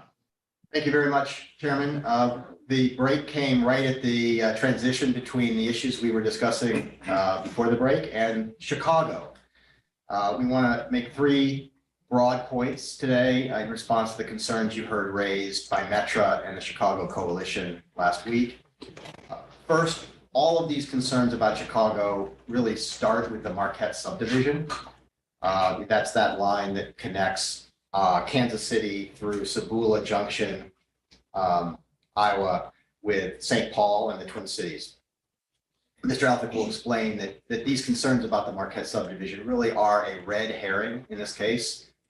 We're not going to detour or move trains off of the Marquette subdivision into Chicago and burden the coalition communities or Metro.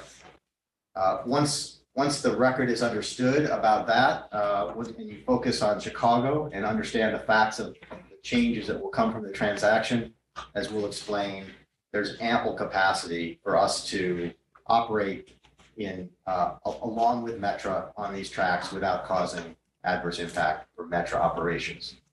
And third, we are committed to constructive engagement with Metra, and we will speak to exactly what kind of constructive engagement we intend to undertake.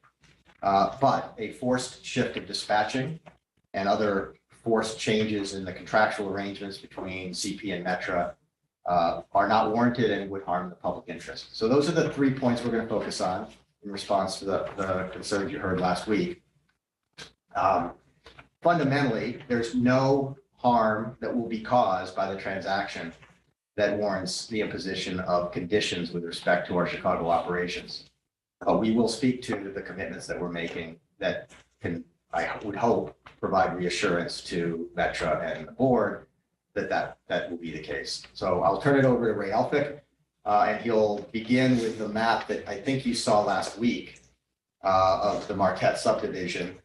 This is the map we put up on the screen last week to orient you as to where the Marquette subdivision is. As I said, between Sabula Junction and River Junction. This is along the Mississippi River, and it serves the traffic moving between Kansas City and the Twin Cities. So, Mr. Alfred. Yeah, thank you. So Ray speaking.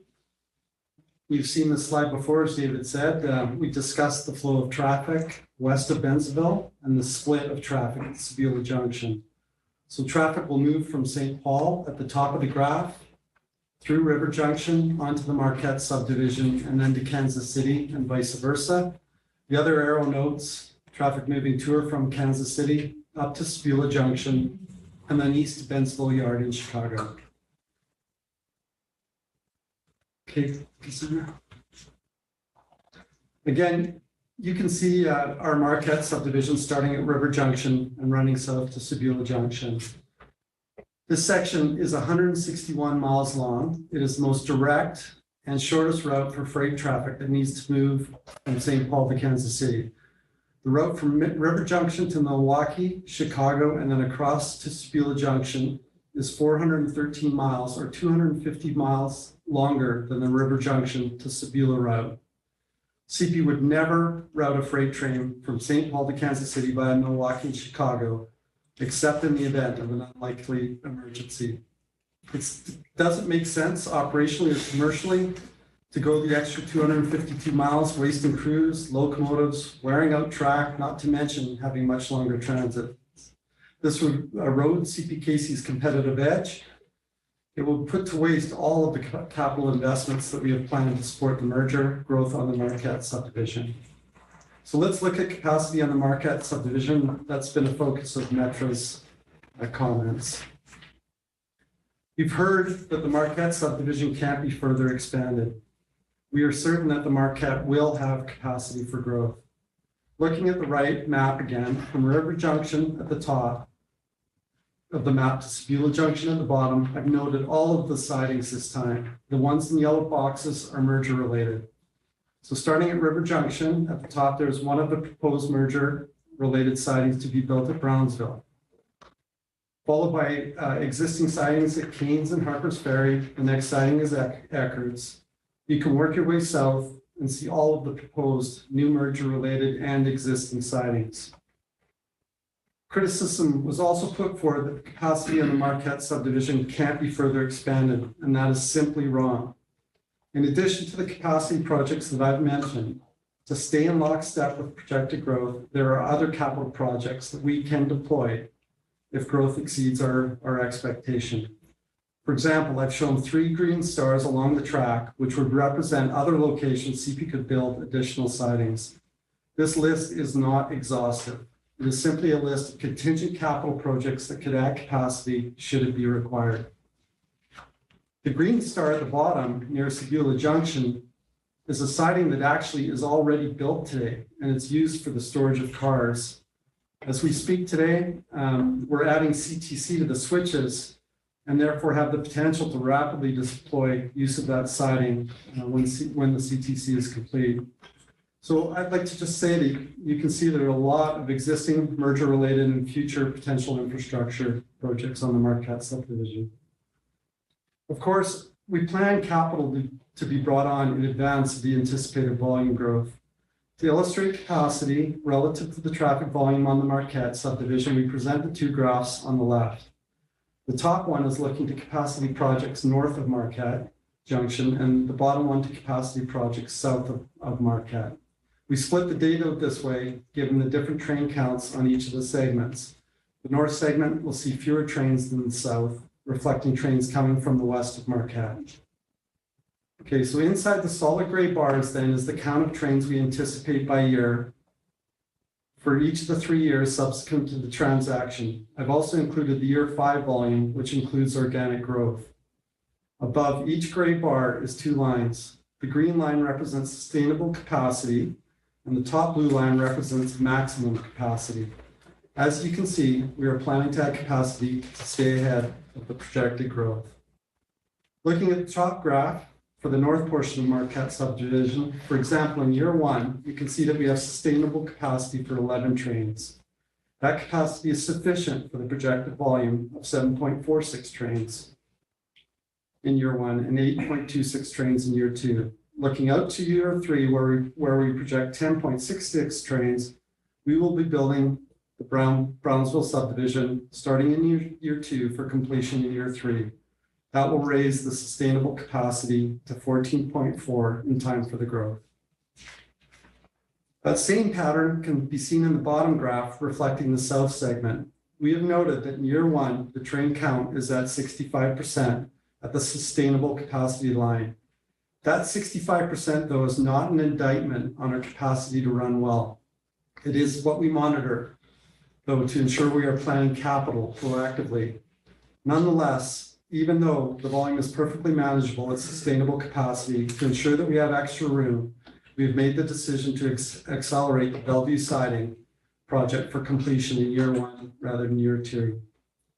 By year 5, on the right of the same graph, which includes organic growth, we anticipate 17.97 trains, and the capacity with the additional track work will produce a maximum capacity of 32 trains. As we do in normal course, we will be constantly monitoring traffic levels as they materialize and have the ability to adjust our capital projects accordingly. Now I'd like to turn to Metra. And Metra's consultants provided an RTC analysis. Before you leave that, on your earlier slide, you have a number of siding projects shown south of Sebula Junction. Are those not relevant to these capacity? No, I was strictly speaking to the Marquette subdivision here because of Metra's thesis that subdivision would be under capacity and therefore trains would route via Chicago. Well, will those other sidings have any beneficial impact on the Marquette subdivision? Yeah, that's a very, very good question. Even in the simulation that was completed, the sidings south of Sebula Junction are very important to setting up the meets and the capacity on the Marquette subdivision. We're doing sidings all the way down through Kansas City and all the way to Texas. So I just chose to show those ones here to discuss the Metro simulation. The other question is, based on your construction schedule, and I realize you're giving us, your best projections of what will happen once these sidings are added. But in the real world, we're not going to know how things perform until the sidings are actually up and in operation. Isn't that a fair statement? That is a fair statement, yes. And the only reason I asked is that we're going to be pretty close to the end of the 5-year proposed oversight period before we really know how well things are functioning on this subdivision and whether or not it does relate to Metro. If you're a skeptic on Metric's side, you're not going to know until 3.5, 4 years from now, or close to 5. Well, Chairman, if we could go to the slide that shows the phase-in of the traffic and the phasing of the capacity. Year 5 is shown here not as a year in which anything is changing because of the merger, but just to illustrate that with the organic growth that occurs, in expanded economic activity in the economy, all the things that would happen without the merger. Mr. Elphick was illustrating that as you go out past year 3, we're not going to see anything impinging upon. So with respect to your question about timing, Metra and other stakeholders will see traffic begin to come on the railroad during the course of year 1, which would be presumably, during most of 2023 and into the beginning of 2024.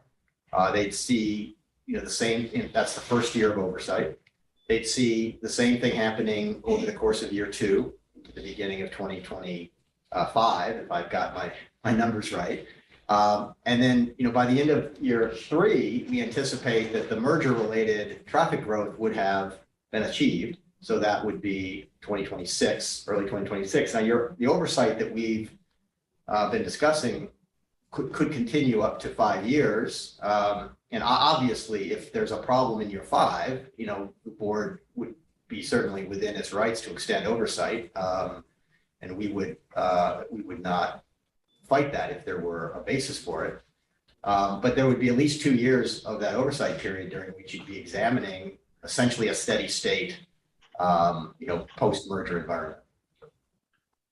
Well, let's move on. It's how the railroad may modify its own traffic patterns and so forth could change as you build these sidings.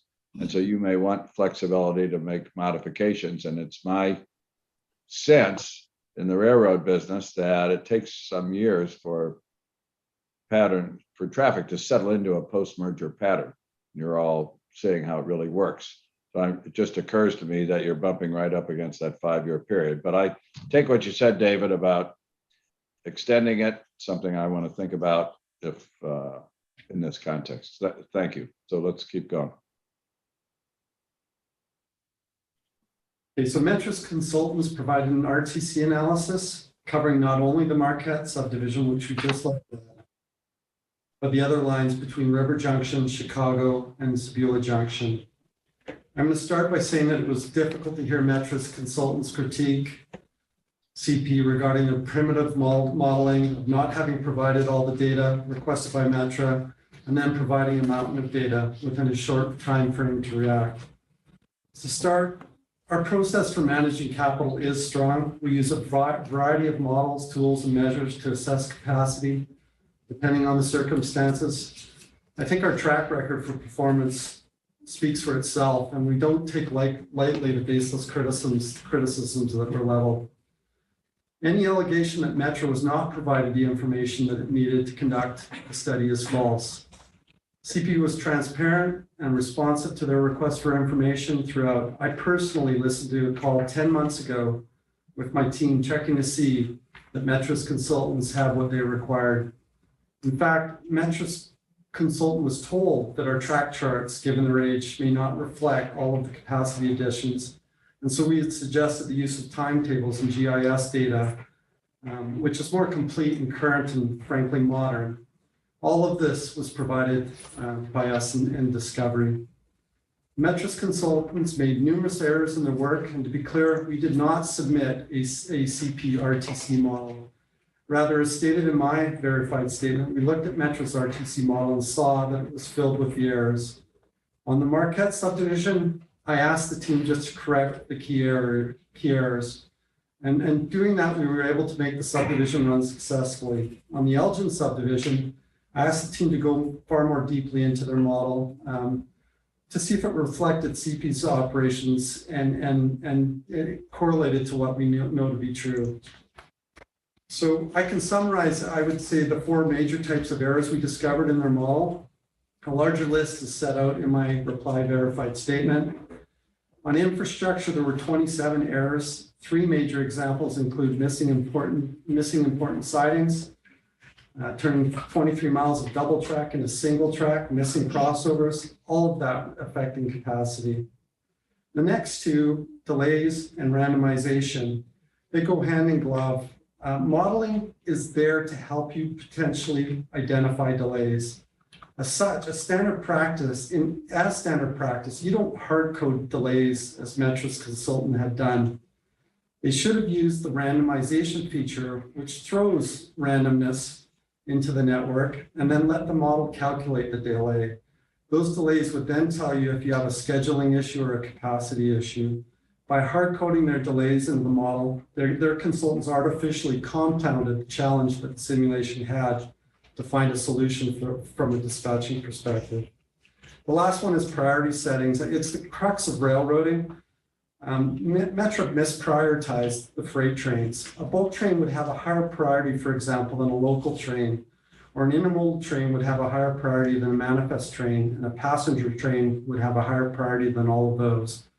And because Metro's consultant got those priorities wrong, the model did not prioritize the train performance the way we would dispatch it in reality. So to be frank on this item, my read is that their consultants just assume the issue was track capacity on the Marquette and not their model inputs.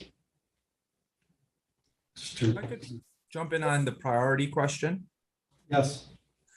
How much or to what extent did Metro's selection of priority differ from the default priorities in the RTC software? I think Metro, in one of their responses, just didn't pay a lot of attention to the priorities. So it's not that there's a default setting, it's just that they didn't set it for a freight operation. Okay.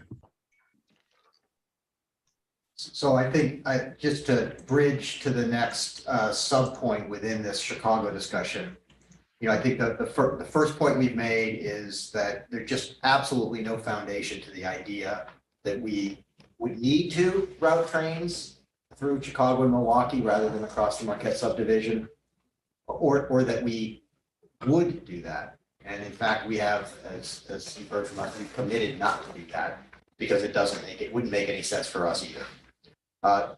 The next, I think, foundational fact understanding that we wanted to touch on is this confusion about where in Chicago are we going to cause an increase in freight traffic.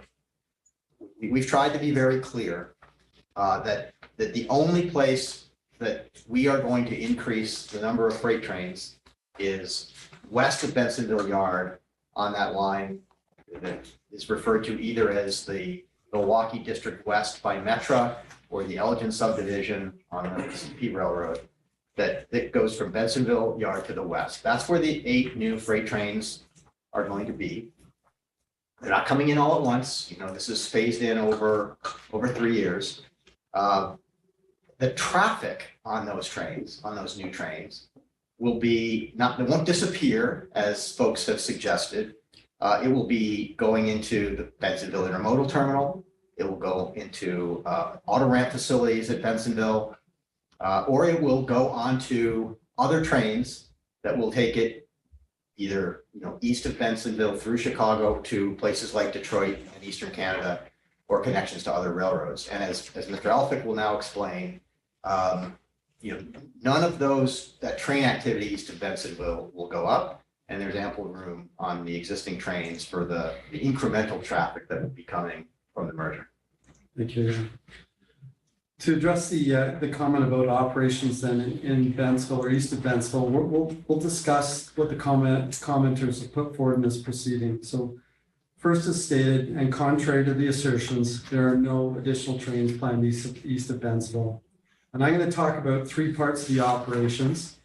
The first being at Schiller, the second being our operations towards the IHB or the Indiana Harbor Belt, and then our operations towards the Belt Railway, BRC. So to help us understand CP's operations at these locations, let's look at the map of the area. So looking at the map on the far right, you will see a box that outlines the tracks around Bentsville Yard. Bentsville Yard is at the bottom left of the box. To the east of it are tracks leading to Schiller Park and to B12, Tower B12, and then ultimately you can go across all the way to Tower A5. You can see the IHB line connect at B12, and you can see the just near A5. You can see the connection to the BRC. So to start, again, as David said, there's no change in the operating plan as it pertains to Schiller operations. At Schiller Park, CP operates an automotive compound and an intermodal terminal. A transfer runs daily between Bentsville and Schiller. This is a local service with no change in frequency from the transaction, though the automotive compound at Schiller is on plan to close at the end of this year. This traffic will move to CP's new automotive compound just outside our window here in Chicago, and the construction to complete that is well underway. So turning back to the intermodal then, an intermodal train is designed to run daily out of Schiller, straight down the IHB, with the reverse train routing on the IHB back to Schiller. Of note, we will ultimately also move the intermodal into Bentsville Yard as well. In the meantime, this intermodal train pair of Schiller is running small today, and the traffic anticipated by the merger will return this train to productivity levels we've seen in the past, but still well below CSX and what they permit on their network. Those two trains do cross the diamond at B12, running across Metro's tracks, but they're timed to avoid peak operations. I'd like you to look more closely at Bentsville's connection on the left to the IHB, and that's the gray that she's highlighting at Tower B12. CP runs trains and transfers out of Bentsville to both UP's Proviso Yard and the IHB. These movements do not interact in any way with Metro's operations. There are two tracks there which run directly out of Bentsville to the IHB. Looking further east on the diagram, you can see the connection to the BRC at Craigan Junction. That's also in gray further down the track. CP trains to the BRC take the short distance run on track 3 to Galewood Yard.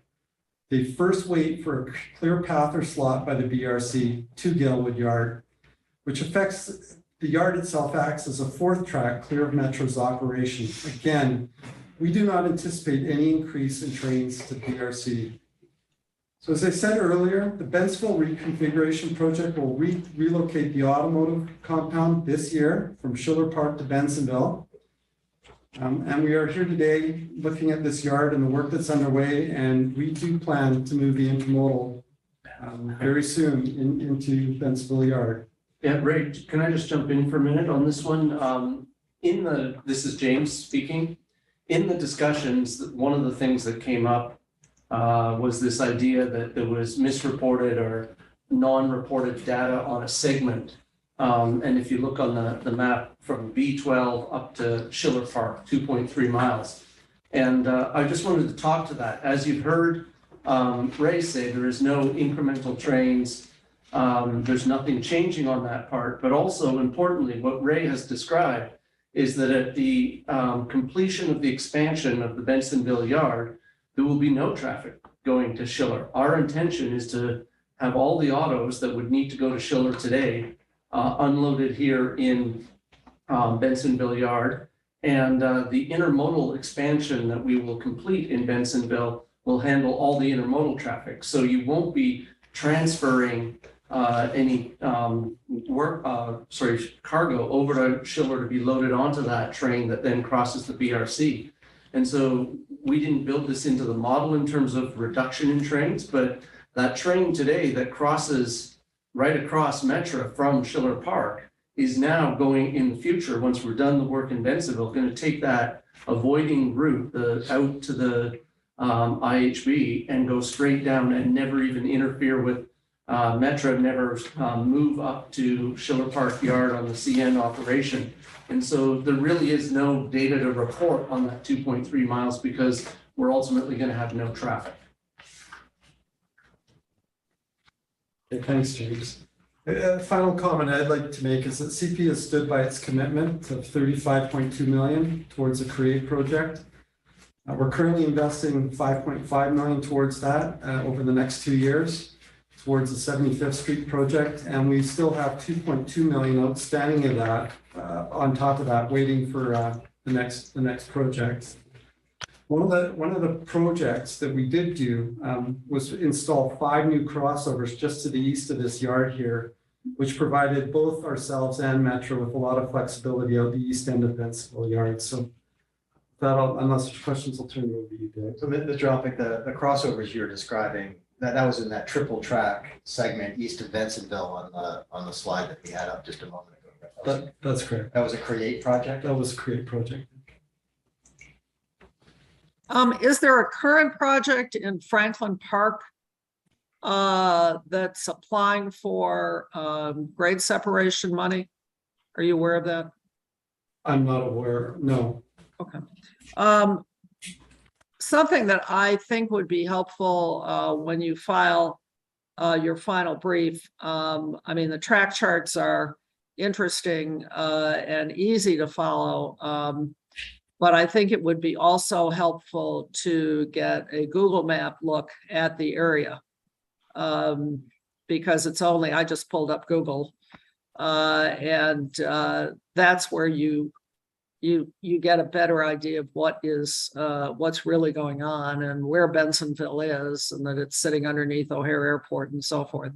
So if you would do that, that would certainly help me. If we could indulge the board to have a map appendix to our brief, we'd be more than delighted to include visual aids of that sort that will help tell the story. Thank you. So picking up from where Mr. Elphick left off with regard to the impact of the transaction on the Chicago terminal more broadly, and then I want to come back and say a few words about the impact on Metra's operation more directly. One of the things we've said from the beginning in the application is that if anything, the long run impact of the transaction on the Chicago terminal is to take some of the pressure off of interchange at that terminal and the overall load in the terminal.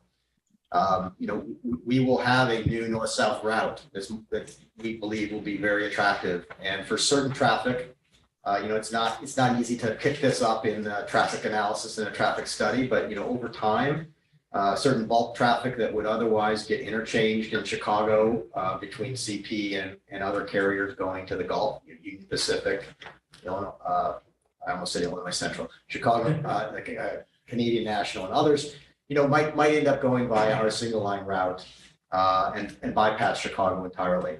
And an illustration of that, if we could show the next slide, was actually in the slides presented by Richardson last week.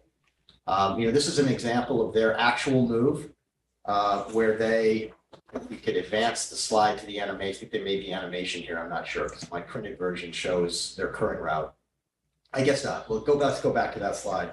If you remember the slide from last week, it was this map, but it also showed the current route that they use today, which is over CP from Tolly in North Dakota through Milwaukee to Chicago, and then there's an interchange with the Union Pacific. And Union Pacific takes their traffic to their facility in East St. Louis. And what they're excited about regarding the transaction, at least as I heard them last week, is the opportunity to explore and use the single line route that would be via CP KC's network, CP network to Kansas City, the Kansas City Southern Springfield St. Louis line to East St. Louis. Now, you notice on this map where that traffic would not go. It would not burden the Chicago terminal at all. It wouldn't cross any metric tracks. It wouldn't affect the overall terminal load and demand in the Chicago area. We think that's a plus for the Chicago terminal in the long run. And I think that's an important thing to consider about this transaction. Now, David, how many trains would you anticipate would avoid Chicago by taking that route? I think I would defer to others, but when we did the traffic study, we identify we don't identify a train number reduction on the current route through Milwaukee and Chicago. We identify no change at all as a result of our traffic examination. And I think part of what Richardson is saying is that there is other traffic that they may not show up in the scope of a traffic study that will have new options and new potential to avoid Chicago. So we don't have an estimate of a specific number at this time, but I think we're pointing to it more as an illustration of the ability to bypass the Chicago terminal that doesn't exist today. David, if I can jump in, it's John Brooks here. So Chairman Ogren, with this example, out of the North Dakota area, and specifically Tolly. So Richardson purchased that Tolly facility that you see on the map. Can we put the map back up so I can see what you're talking about? Yeah.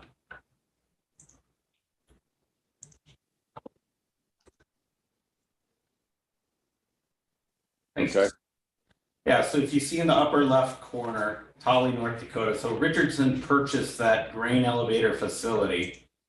And they also purchased the largest North American durum mill that's in St. Louis. And in any given year, that St. Louis market, not only for milling wheat, but also for loading barges to go on the Mississippi River for ultimate export. CP has done, let's say, anywhere from 10,000 to 25,000 cars a year out, depending on market conditions, out to that route. So in a good year, you might see, do the math on that, but you might see 150 to 200 trains that would no longer traverse through that Chicago area. I might also add, we think there's a fairly significant market opportunity for automobiles that currently route up in interchange in that Chicago market, and then potentially would traverse up into the Western US, but also up into the Western portion of Canada. That would then route to us via Kansas City, up that river sub, ultimately up through that Tolly line and up into Canada.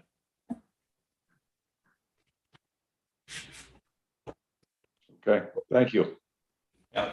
Thank you. So turning back to the specific allegations and concerns we heard from Metra in their extensive filings in the record since I think it was March when they filed their comments. And as recently as last week when you heard from them directly, I think I wanted to say a few words about that. The first is I wanted to address Metra's math. So when they talk about the load of additional trains on the lines that they share, they express fears about that being a very high number of additional trains. And the way they get to that number, we've covered this already, but just to review, is they're adding 6 trains from the Marquette subdivision that they're worried about being rerouted over the Elgin subdivision, and as well as the Milwaukee District North line, which is what we call the Chicago and Milwaukee subdivision. They also talk about this one additional train that they think we missed We didn't miss any additional train. There wasn't an additional train. I think they were just confused by something that was said in the original operating plan that they misinterpreted. The fact is, there will be 11 total trains as a result of the transaction-related increase, and that's all there will be. And it's the 8 additional trains is all there is coming from the merger. And that's only west of Bensenville, as Mr. Elphick explained. So now once you understand that, I think it's easy to see that what Metra's really complaining about in this case isn't so much finding room for 8 additional trains. They're really complaining about a lot of things that have really are part of the pre-merger landscape.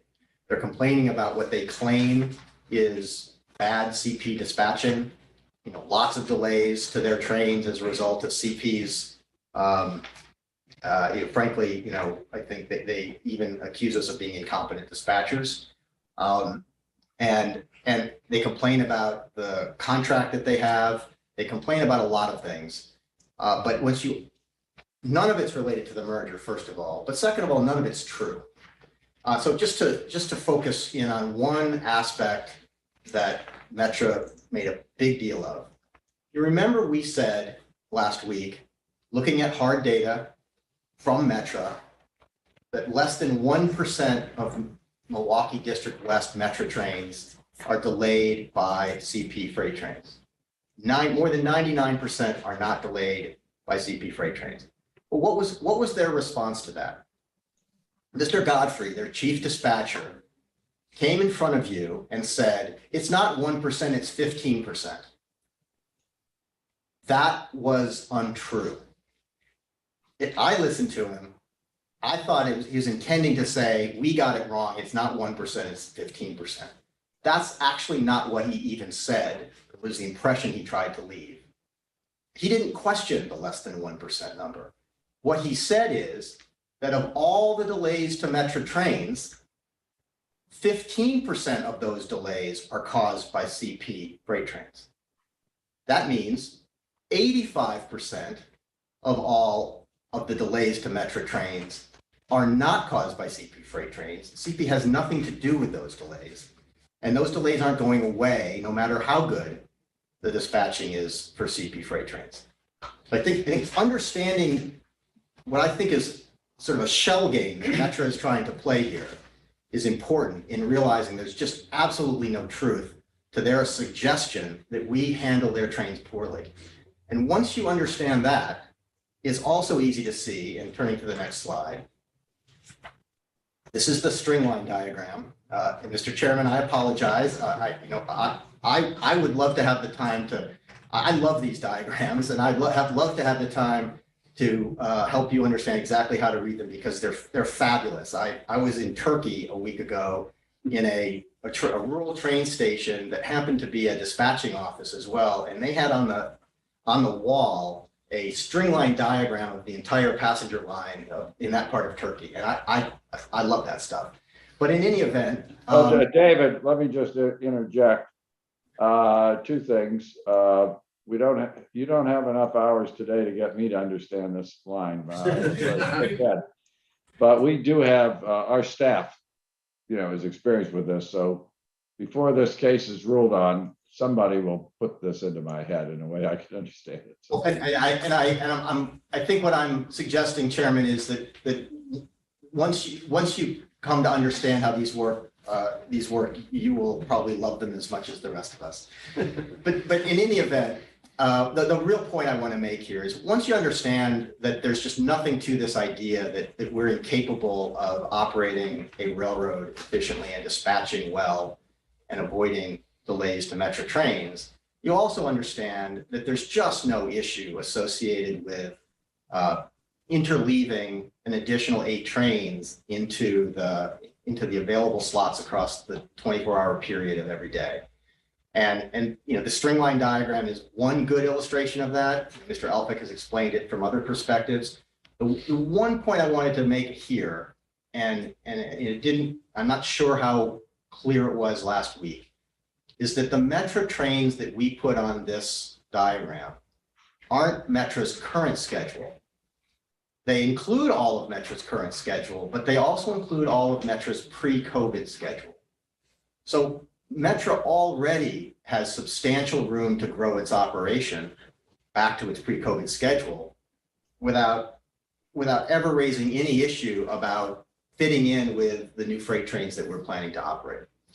And others will speak to the work we're prepared to do with Metra in a collaborative way to make sure they understand how our operation is unfolding and that we work together to plan ahead for changes in our operation as well as theirs so that this rail line can serve the interests of both freight and passenger.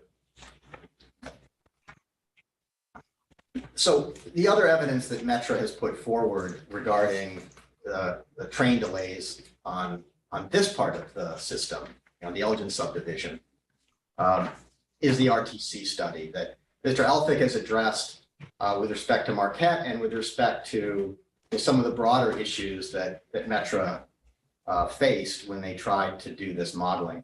But I wanted to highlight one thing that you heard last week from Metra's consultant. So, you recall that the way RTC came into this case was Metra in their March comments, using an RTC study to suggest that we were going to radically increase the amount of delay caused to Metra passenger trains. That was their first RTC study, and its aggregate result is shown in this little diagram you may remember from our rebuttal comments. That's the amount of additional delay that they forecast initially. And then they filed several other rounds of RTC evidence even after the date for their comments. And that's been the subject of a lot of back and forth in this proceeding, which I won't get into on the procedural side. But on the substantive side, I think it makes a really strong point about the care the board needs to take making policy decisions based on RTC modeling. And this point has application here in Chicago. I think it has application to the issues that have been raised about Houston as well, and we'll come back to that. And the point really came in what Mr. Mulholland said, explained that bump from the blue bar on the left to the much higher delays in the second round of evidence Metra submitted, and then the elimination of that and more in the third round of evidence Metra submitted. Now, we submitted, I think that third round was on a Thursday, if I recall, before our reply comments were due on a Monday or Tuesday. If I misremember the days of the week, I apologize. And what we showed is they were heading in the right direction. The right answer is 0. But my point isn't that. My point is that what was it that caused such a wild swing in the results? It was one tiny little error, the transposition of a 1 and a 2 after a decimal point with respect to the milepost indication somewhere in the model. What did that do? That caused one Metra train to sit and other Metra trains to back up behind it. And just that one little thing, that one little error among what we've shown are dozens and dozens of errors, had this effect on the results. Now, anytime the board is looking at an RTC model that's offered to say, this proves that you should do X, you need to be skeptical and make sure that what you're looking at has been rigorously tested and is really answering the right question and has all the right inputs. And then even then, consider it in light of real world evidence about how operations actually work out on the railroad. And when we look at that, first I'll say, and maybe Mr. Elphick can jump in and explain this, this is a synopsis of what we found when we corrected Metra's model, going from the current, or what Metra called the base. Metra's trains are in the blue bar. The aggregate amount of delay to their trains is shown there. And then we went to the future case, which included the merger traffic increases, and and we made other changes to correct the errors in Metra's modeling. What we found was there was no increase in Metra delays. That's what we found. We're not offering this RTC as proving that point, but showing that there's no basis for thinking that Metra's RTC analysis proves that there will be a problem. If there are no questions about that, I think where I want to transition now is to talk about Metra's argument about circumstances having changed over the last 40 years since the contract that they're operating under was originally negotiated. And there's no doubt circumstances have changed in a lot of respects, but we would submit that nothing has changed about the importance of having the freight railroad dispatch the lines that the freight railroad shares with Metra. So we've got a brief kind of chronology here, and Metra acts as if nothing happened after 1982, when the Milwaukee Road Trustee and the Chicago's RTA entered into the agreement that gave birth to Metra's right to operate over the Milwaukee Road. And Milwaukee was going bankrupt. It was shedding its commuter operations as one of the burdens that it was incapable of bearing. And so this relationship was created at the beginning. Milwaukee Road had always dispatched all the trains on the line. It continued to do that in 1982, naturally. CP became a party to this in 1985 when CP acquired this line out of the Milwaukee bankruptcy. This was Soo Line, Milwaukee Road's successor. In 1985, the trackage agreement was entered between the Milwaukee trustee and the Soo Line, passing along to Soo the rights and obligations associated with that 1982 agreement. And Soo Line naturally retained dispatching responsibility. And that's where I think Metra wants you to think everything ended, and they weren't even in the picture, and they didn't have anything to do with this. And so it's entirely unfair that they don't get to renegotiate the contract because of this merger. Well, that's not exactly accurate. In 1993, there was an amendment agreement negotiated between Soo Line and Metra. It was a comprehensive renegotiation of numerous aspects of this agreement. It's in the record in this case, in our filings. One of the things that did was it transferred maintenance responsibility from Soo Line to Metra.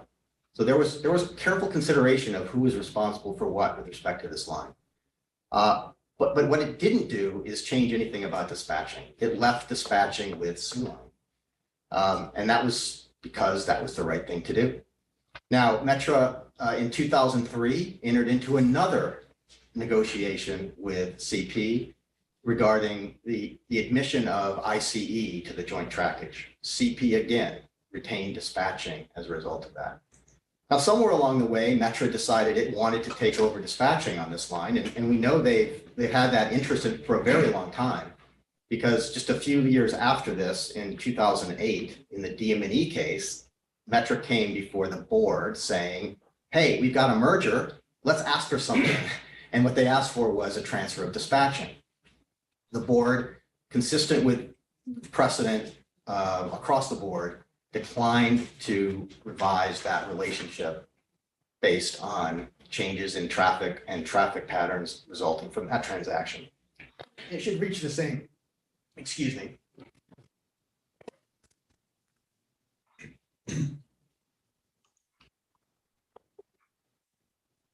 The board should reach the same conclusion here.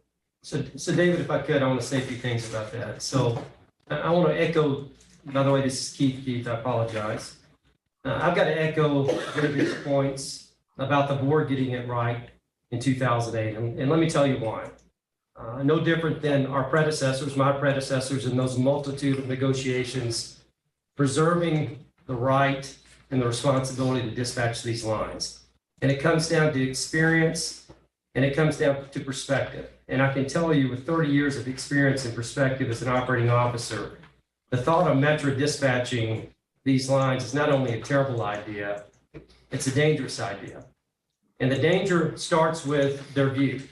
Metra's view of what they dispatch is a micro view. It's a small portion of the network that CP runs that brings trains to and from Chicago on the Milwaukee North Line as well as the Milwaukee West Line. If you take a look at the map, we'll pull up, it shows their limited view.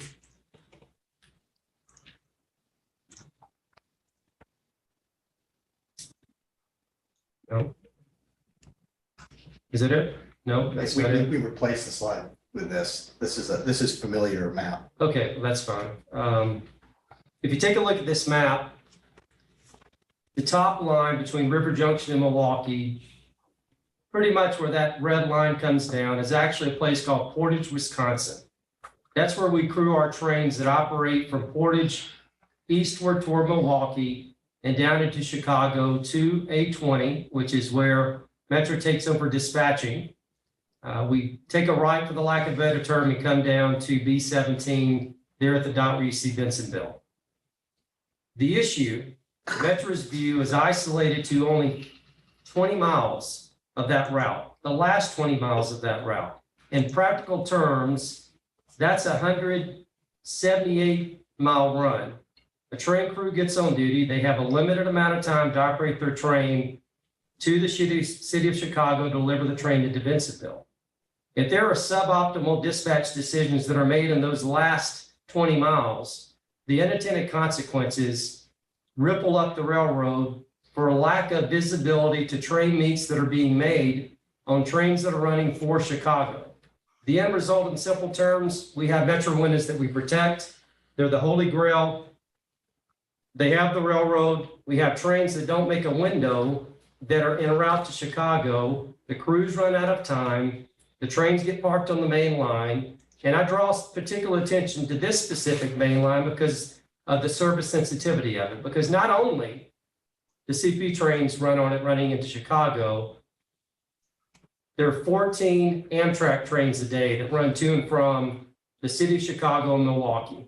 This is an area, not by what I've said, but by what we've done. We have protected, again, the timeliness of these trains for Amtrak. So we have Amtrak that's impacted if we have our trains sitting on the main line. We have CP that's impacted, and ultimately the points that were made before, you can't disentangle the complexities of Chicago. It is one large physical plant that all users, either directly or indirectly, are impacted by when it runs. So we have to get it right. We absolutely have to get it right. A dispatcher that doesn't have the ability to see, the ability to understand the macro view, is fundamentally put at a disadvantage where they can't get it right at the micro view. That's exactly why we can't allow that dangerous practice to exist. If you go to the next slide, beyond the operational dangers and the unintended consequences, I want to speak to the case for change. There is none. If you look to the left on the graph, you'll see Metro's dispatchers' performance. And I commend their performance, 94%, 95%. I'll draw attention to, though, the complexity of the line they dispatch, interacting passenger trains and freight trains. On the Southwest service line, the complexity is defined by all passenger trains interacting with one freight train. On the Rock Island line, we're moving up to 4. Now let's compare to the CP dispatch lines. The Milwaukee West, the Milwaukee North, both of which similar, if not exactly the same, dispatching outcomes and performance, but much more complicated complexities. The Milwaukee West line, 7 trains. 4 of those on B17, 3 on freight. That number will go up with the growth that we're talking about to 11. We go to the Milwaukee North line, 11 freight trains, and what's not captured on that graph are those 14 Amtrak trains I just mentioned as well. So it's the complexity of Metro trains. It's the complexity of Amtrak trains. It's the complexity of freight trains. This is a recipe and a complex operation that you need the experience and you have to have the macro view to get to the right solutions. Keith, before you leave this slide, my memory is, but I don't want to go by my memory, that there were more Metro trains on the Milwaukee lines than there were on, certainly on the Southwest service. Do you have the number of Metro trains that are interacting with these freight trains? Because I think that you'd need to have that too to have a true comparison here. It's Chairman Oberman, I don't have the exact number today. I know at a peak, the number was around 60 passenger trains that ran west on the Elgin, if you're talking to the Milwaukee West line. that interact with these freight trains that are shown. So it is a busy railroad, I guess is the best way to say it. And the complexity between mixing freight and passenger is tenfold there compared to the complexity of some of these other lines. But I do not. I don't disagree, but there's also fewer Metro trains to interact with the one freighted train on the Southwest service by relatively speaking. So you have to have all of those numbers to try to get some sense of the comparison. That's all I'm asking. That's a very good observation. We'll make sure that we specify those numbers in our submission as well. Yeah, it's, I mean, if you want us to draw these comparisons, I think we need to know those. Yes, sir. We'll clarify that. Thank you. Okay, moving on to, what about a world where our freight trains didn't exist at all? This is the opportunity that we're trying to capture, or that Metro is suggesting they might be able to capture in exchange for the risk that I've tried to explain. If you take away CP freight trains completely from this railroad, you go from 95% to 95.8%. So we're taking a tremendous amount of risk, and what I would argue is the most service sensitive and complex rail infrastructure that North America has to serve commerce, all for, to me, a minimal gain. And I'm not suggesting that one delayed Metro freight train is okay. The objective is to delay none. But the reality from a perfect world and an aspirational world is what we see. 95.8, considering the risk that Metro is asking us to take and asking the board to impose, is just a very slippery slope and a very dangerous outcome that in the end could do detrimental damage to the entire freight network and destroy public interest benefits, specifically in Chicago. But because of the way Chicago connects to our nation, it would reverberate across the nation. When Chicago's sick, history has shown, and I don't think anyone would argue, that our U.S. rail network gets sick too. Keith, could I just ask a question? Absolutely. On that last slide, the difference between the on-time performances, was that based off of the RTC model? Now, that's just a theoretical where we take our freight train delays out completely. If you'll see on the left side, the orange line, that represents our percentage of their delays and their overall on-time performance. So if you park all the trains, take them off the lines, imagine they're not there, it goes to 95.8 versus the 95 with our freight trains. And how did you arrive at those percentages? In other words, if you didn't rely upon the RTC, could you maybe just speak to how you reached this conclusion? Yeah, this is James. If you look, we use the Metro description of 15% of the delays are attributable to the freight train interference. The other 85% are theirs. So using a 95% on-time performance, as we said, theoretical, if 15% is freight and then the 85% is non-freight, it's the elimination of the 15% freight that was specified by Mr. Godfrey. Okay, thank you. Thank you for the question. I'm moving to the next slide. The other point I would make is good railroading is universal. Mr. Godfrey, and I applaud him for his comment, made this quote. He said he's personally given instructions to run a freight train several times during rush hour because it's the right thing to do for the network. Well, I would suggest that if it's the right thing to do for Mr. Godfrey, it's the right thing to do for us. And again, I applaud his honesty, but I can't ignore his narrow network perspective and the implications it most probably would have, not only the Chicago network, but Canadian Pacific's network. So all this said, let's sort of bring this to a bottom line of where my head's at in this entire issue. The relationship we have with Metro is important to me. It's important to our team. I'm engaged in this personally. Quite frankly, through this process, I'll own this. I have not engaged with Mr. Dewinski as I likely should have engaged.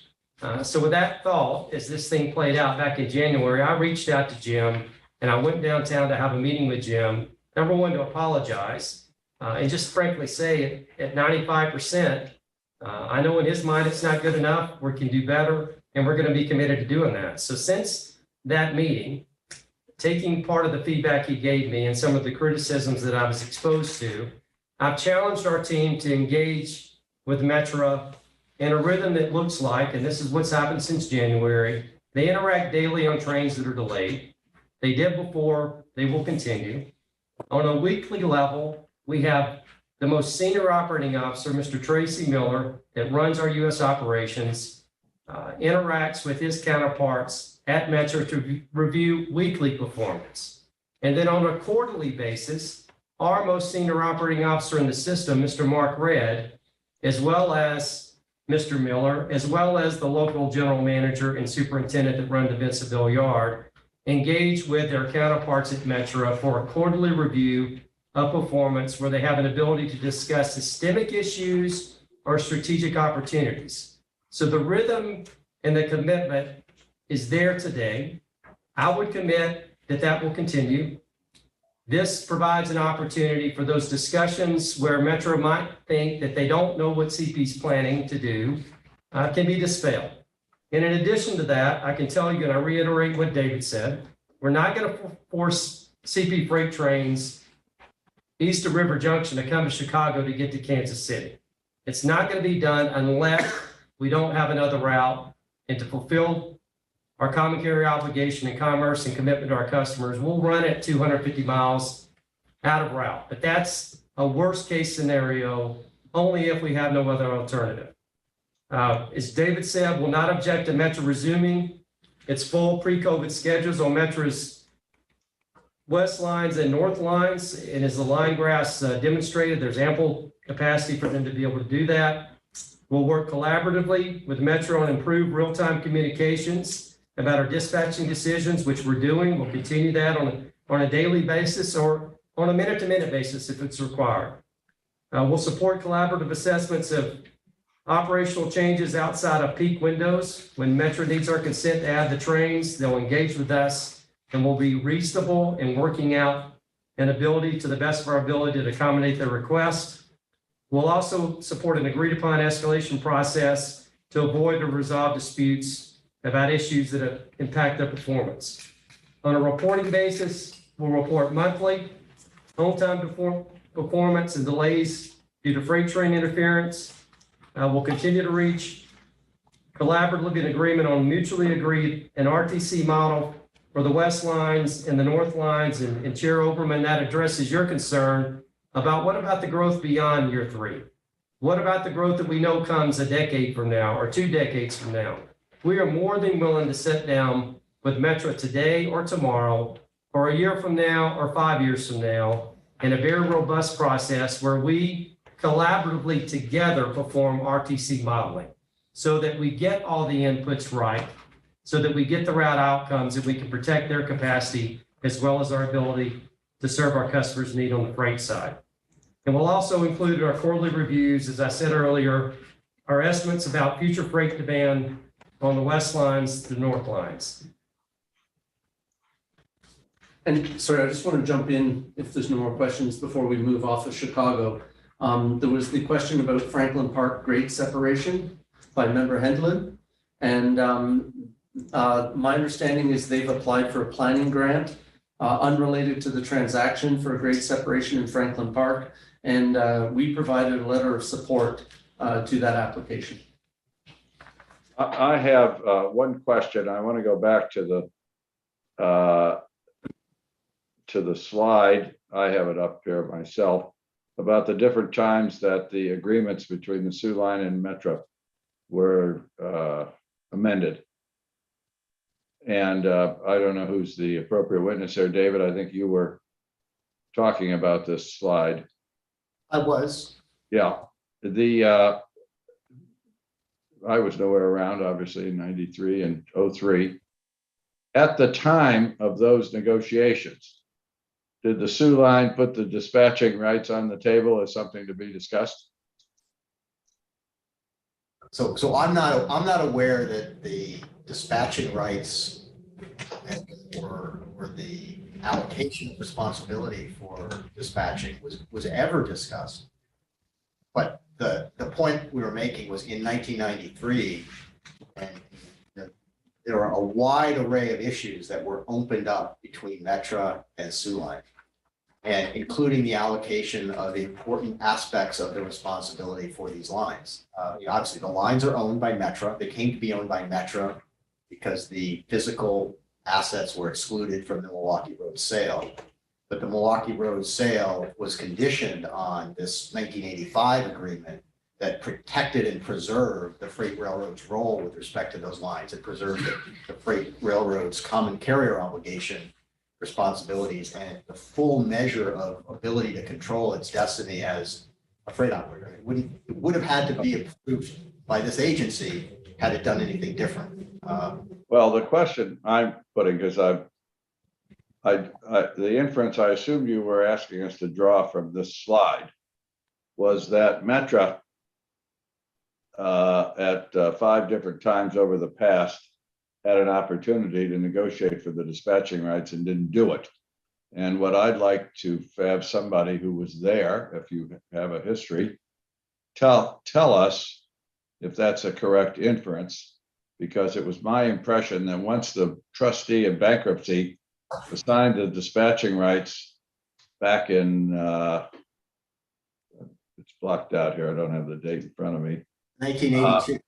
1982, before Metra even came into existence. That was the end of it. And I think for a lot of the reasons that Keith just explained, I don't think the railroad ever opened up the idea that they were open to even negotiating changing traffic rights, dispatching rights.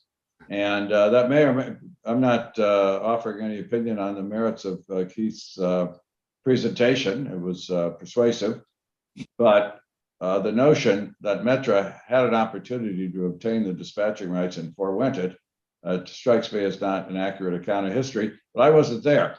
So, but I suspect, David, that for those people who were there, if anybody from Metra had raised the dispatching rights in 93 or 03, they were told that was a non-starter. But I may be wrong, so I don't want to go on just an assumption. So, Mr. Chairman, I certainly wasn't attempting to imply or to have the board draw an inference from that history that Soo Line asked Metra if it wanted to dispatch the line and Metra said no. That's not what we were saying. What we're saying is it isn't the case that the structure of this contract as it exists today has nothing to do with Metra. There was a fairly comprehensive negotiation of this contract that covered all kinds of issues, including allocation of basic responsibilities. In this case, I was pointing to the maintenance responsibility. You could go into the 1993 amendment agreement, excuse me, and you can see wholesale areas where it was replacing aspects of the original agreement. Metra and Soo Line came to the table and discussed the overall relationship. We don't have anyone who dates back to that period that I'm aware of who has any firsthand knowledge of exactly how those negotiations went. That we're not suggesting that Metra took a pass on taking over dispatching. Really not. We're just saying Metra plays a role in this relationship. They didn't just get handed a relationship they had nothing to do with by the trustee. Well, actually, the trustee made his decisions before Metra even existed. So I think that cake was baked in 1982 by a person who didn't know much about railroads, but that's for another day. I just really only asked the question, and you clarified it, that of the inference I was to draw from that slide, because that's not in accord with my understanding of how this all came to be. But as I said, I wasn't there. So if you think it's irrelevant and you have some way of enlightening us on that, I would invite you to do so. And I suppose Metra, who are listening in, could say something about it in their final brief, to the extent it's even relevant here, and may or may not be. So go ahead. I don't want to drag this on. I was ready if everybody else was, but Patrick, you had a question. Very quick concluding question. In your CPKC's commitments to Metra, there's a bullet point about the fact that you all will support an agreed upon escalation process. Mr. Brooks elaborated in his verified statement about when the escalation process reaches a terminus, you will agree to an independent mediator. should I interpret that commitment as applying to this particular bullet point, that you'll go through an escalation process, and at the end, if you cannot reach agreement, you will submit to an independent mediator? I think if I'm following where you're pointing, we certainly, with respect to both Metra and with respect to our broader commitments regarding service, are committing to an escalation process for internal dispute resolution. We're going to try and resolve all of these issues, Right. not involving formal litigation processes or the board to the extent possible. That is that point. And so I think, is your question about the specific mediation point addressed specifically to Metra or more broadly? Yeah. So Mr. Brooks says in his verified statement, despite best intentions, if the mechanism does not lead to resolution, CPKC will participate in non-binding mediation with an independent dispute resolution professional with the aim of facilitating a mutually acceptable resolution of the issue in a fair, timely, cost-effective manner. The context of that, I believe, coming out of Pillar 5, I believe in your commitments, is really about freight service disputes. And I'm wondering if this bullet point in your commitments to Metra is meant to represent a commitment that incorporates that other commitment. I think that is probably, that I interpret it as to freight customers, where if you cannot reach an internal dispute resolution, you'll engage an independent mediator like you would a freight customer, or whether or not those are two separate processes. It's really sort of trying to get a sense of what the scope of your commitment described in that slide is. Well, let me say one thing, and then I'll hand it to Mr. Creel. You're correct. The thrust of the pillars was a freight customer focus, and those are commitments we're making to our customers. They're not commitments we're making to other railroads. They're not commitments we're making to third parties that may have some, interest that we don't understand. It's to our customers. That said, I think we have no difficulty saying that we would be delighted to mediate a dispute with Metra if one materializes. I completely support Member Brooks, what David just said. Let me, on this point, thank you, Keith.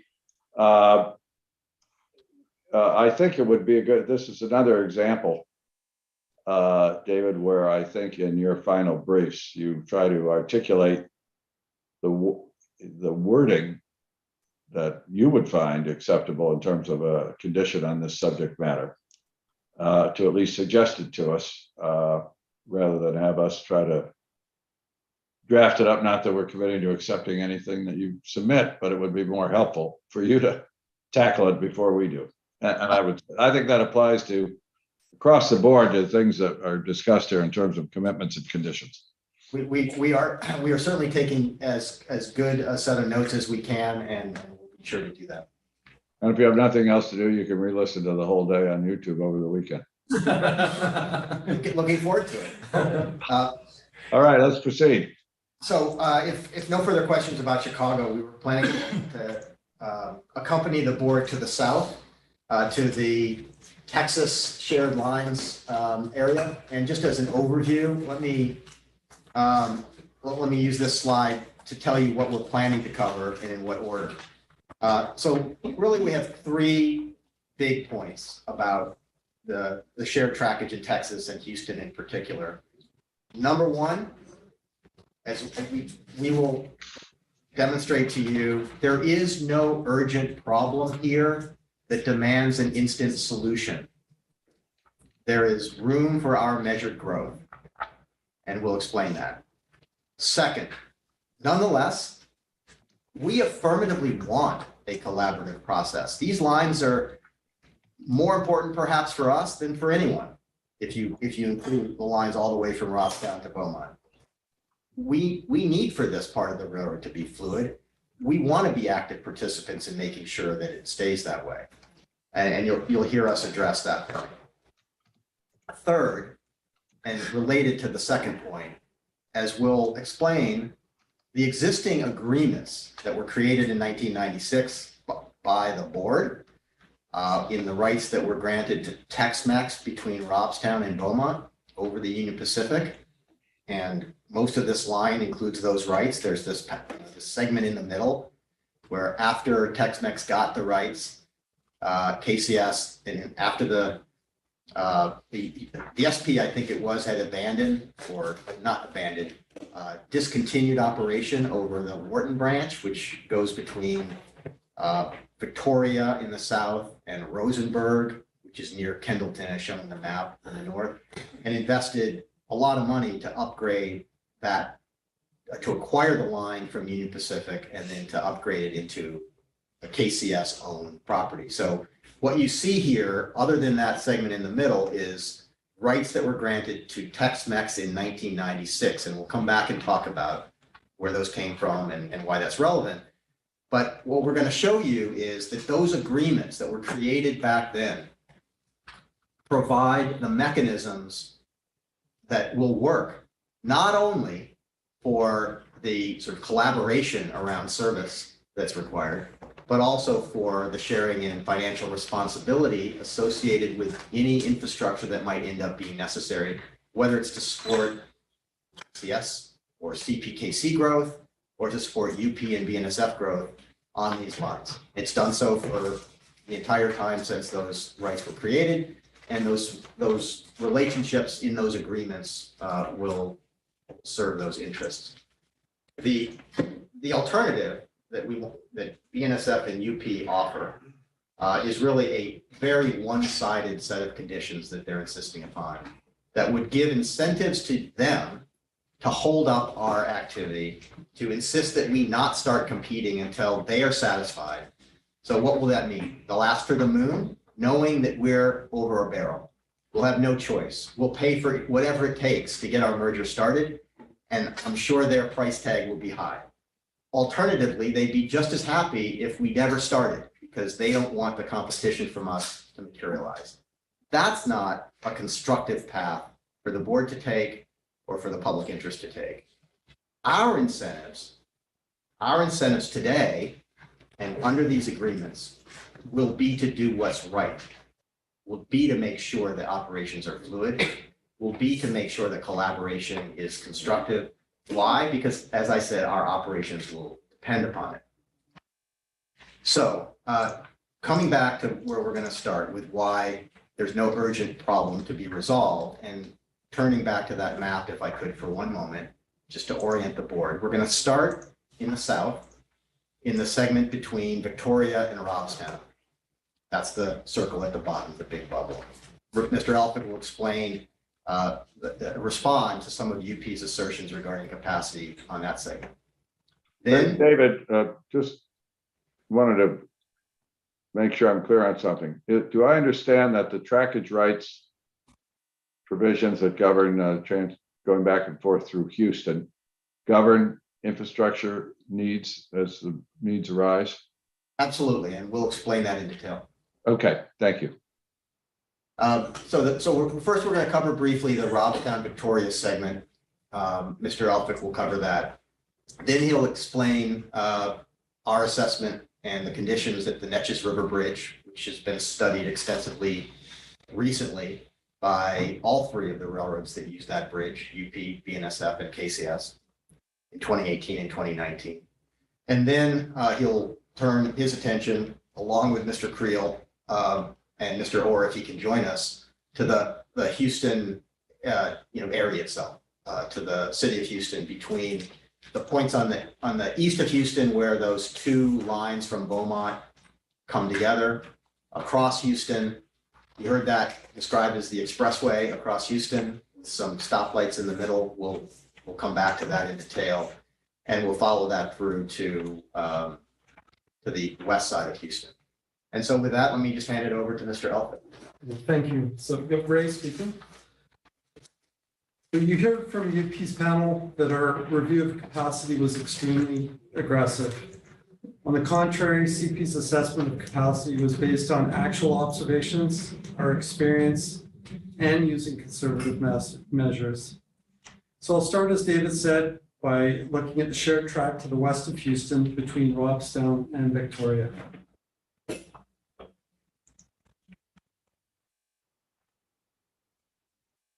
UP UP's Brownsville subdivision runs north, from Brownsville north, all the way to Bloomington. For our purposes today, we'll be looking at the portion of track, UP's Brownsville subdivision, specifically the shared track from Victoria to Robstown. The track diagram for that segment is shown at the bottom of the slide. Inside that shared track section, UP pointed to the track segment between Bloomington and Inari, noted by the red star, as it had the longest between siding runtime and therefore would be the next segment to require capital should the train counts demand it. You'll see in the box at the top left, UP's statement made to you last week that this segment between Bloomington and Inari has a bottleneck problem in 2022. The way their table reads, the segment is 1.6 trains below sustainable capacity in 2022. UP used an earlier version of CP's table header in their presentation taken from the Elphick R or RBS. There was a typographical error in that table. In the header row, year 2022 should have read 2025. This error was corrected and filed in the record as an errata on August 12th. You'll see in the corrected chart on the right, the corrected table header for the column, that's the last column at the end, shows trains per day at the end of 2025 versus our 65% sustainable capacity, and that's after the growth of the 8 trains. So UP also adjusted their formula to demonstrate capacity is lower, again saying that we're aggressive, and I'll address that in a moment. But before doing so, I'd ask you to look at that table on the right and each of the segments there, and you'll note that other than that 1.7, the remaining segments all have much higher capacity, with the other lowest point being 6.2 trains. So we're assessing that room for growth ourselves across the line and considering after our trains are added, how much room is available. While the 1.7 would be a location that we would monitor with UP and BN for sure. I'd note that CPKC's 8 trains will not materialize all in the first year. It'll take 3 years to get there. But we had actually noted in the Rocker-Turner verified statement from February of this year that they had communicated a plan to build a siding at Lynn, a 15,000 foot siding. So that's in the stick diagram, that's between, again, Bloomington and Inari. And that would increase the capacity on that segment significantly, well above the 6.2 trains, that is the next lowest watermark. And as recently as September 27th of this year, they've again confirmed that that's in the plan for 2024.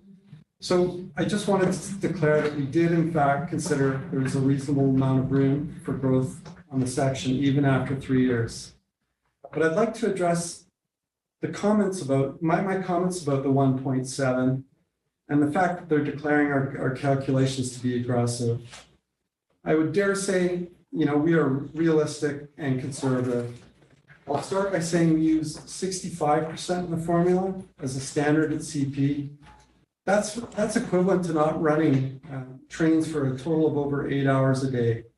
CP uses this number to assess the harshest conditions on our network, on our mountains grades, through the Rockies, where our operations are the most challenging. So 65% is not aggressive.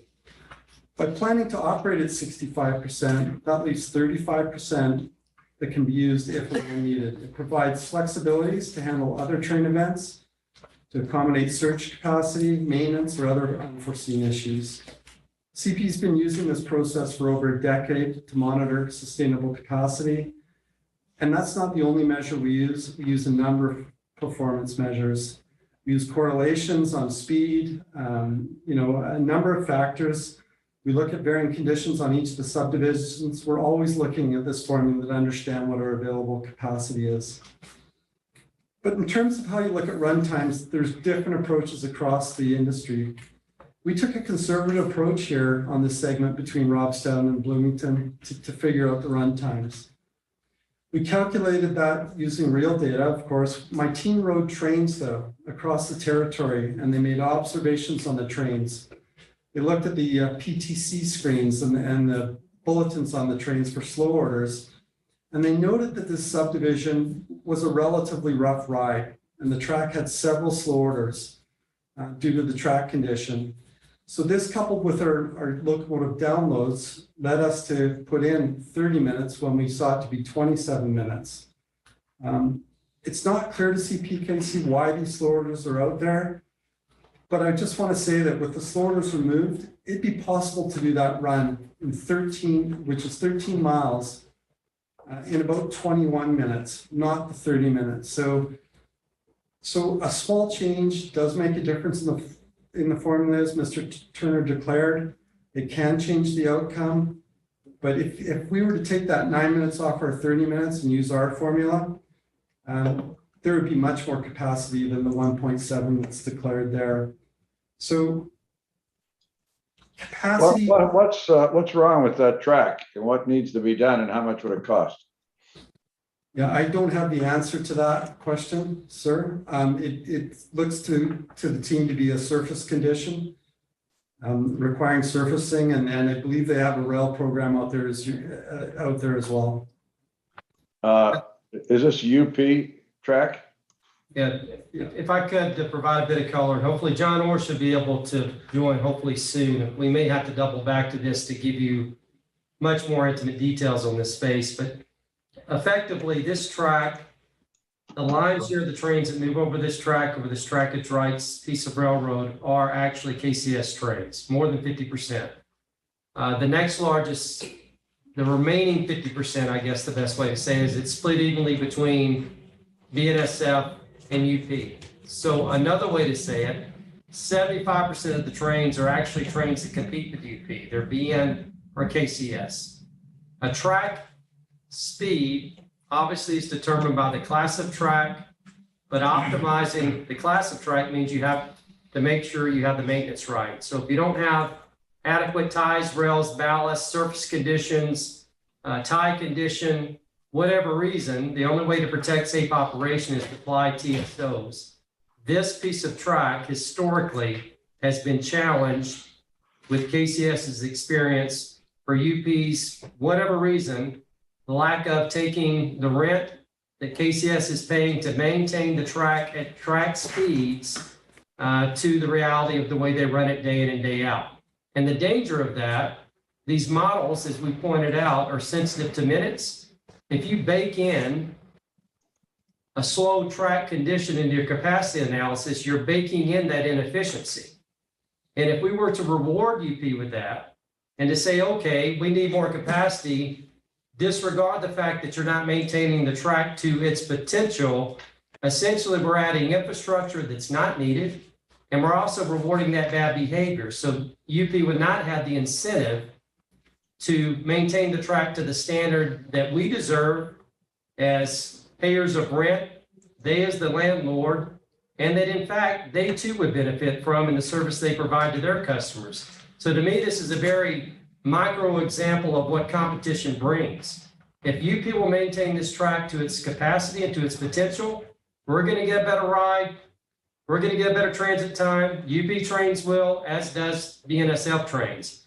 All three of our customers will benefit from doing the right thing in this particular piece of track. How long is this? How long is this stretch of track? What's the total distance? It is on the graphic here. 244 to 1 foot. It's about 100 miles. 84 miles. A little less than 100 miles, 84 miles. Well, I've previously expressed my observations, and I guess that's all I'll characterize them as why railroads making billions of dollars a year don't keep their track up to improve service in general. Forget, the relationships are, between the railroads, but it affects everybody. So I'll just, I assume UP's listening to this broadcast. A word to the wise, UP, if there's a problem with maintaining your track, do something about it. If you don't think so, you can tell us in your final brief why CP is wrong. Go ahead. Mr. Chairman, this is Pat Ottensmeyer. The KCS has spent over the last 16 years, I suppose, $70 million over and above the toll, the trackage rights fee on capital improvements in this stretch. So 70 million, I think you've heard or will hear that we spent a total of 120 million on the trackage rights. 70 million of that has been on this particular stretch. As Keith pointed out, we're the main user of this. BNSF also uses this, so and it's not as critical to the UP as several of the other areas that they run in Texas and South Texas. Certainly, their route to Laredo. UP has to do the work on this. We pay for it. UP does on some of these specific projects. We've been willing to pay for it, but UP does the work. And I'm not dismissing at all the challenge of managing a multi-billion-dollar annual capital spend that UP manages across the entire western 2/3 of the country. But some of these projects don't necessarily get the prioritization that we would like for them to get. Well, Pat, maybe my comment should be directed to KCS. I mean, if this is a stretch of track that's going to be used by the merged corporation, and you have the bulk of the trains over there, and you have a trackage rights agreement that calls for maintenance, isn't it? Why is it going to be the merged corporation's obligation to get this track up to speed? Mr. Chairman, David, if I understood your question, it seems to be asking the question of why wouldn't we become responsible for maintenance? And I think whether you're legally responsible or just from a business point of view, if there's a problem here with capacity because of the slow speeds, I mean, I just find it frustrating in various parts around the whole country's network that railroads don't always spend money. They come in and tell us, we had this come up in the Gulf Coast situation, that there are slow areas or congested areas, it's on their own lines and they don't fix them up and they want somebody else to fix them up. So to me, this sounds like an area that whatever the legal obligation is, you have a self-interest in getting this track fixed so it doesn't have these slow areas. Am I missing something here? Let me make 3 points in response to that, and then there may be others who would have a comment. So the first point I want to make is just to come back to the thrust of what Mr. Elphick is saying here, right? We're not suggesting that there's a problem here and UP needs to fix it. That's not what we're saying.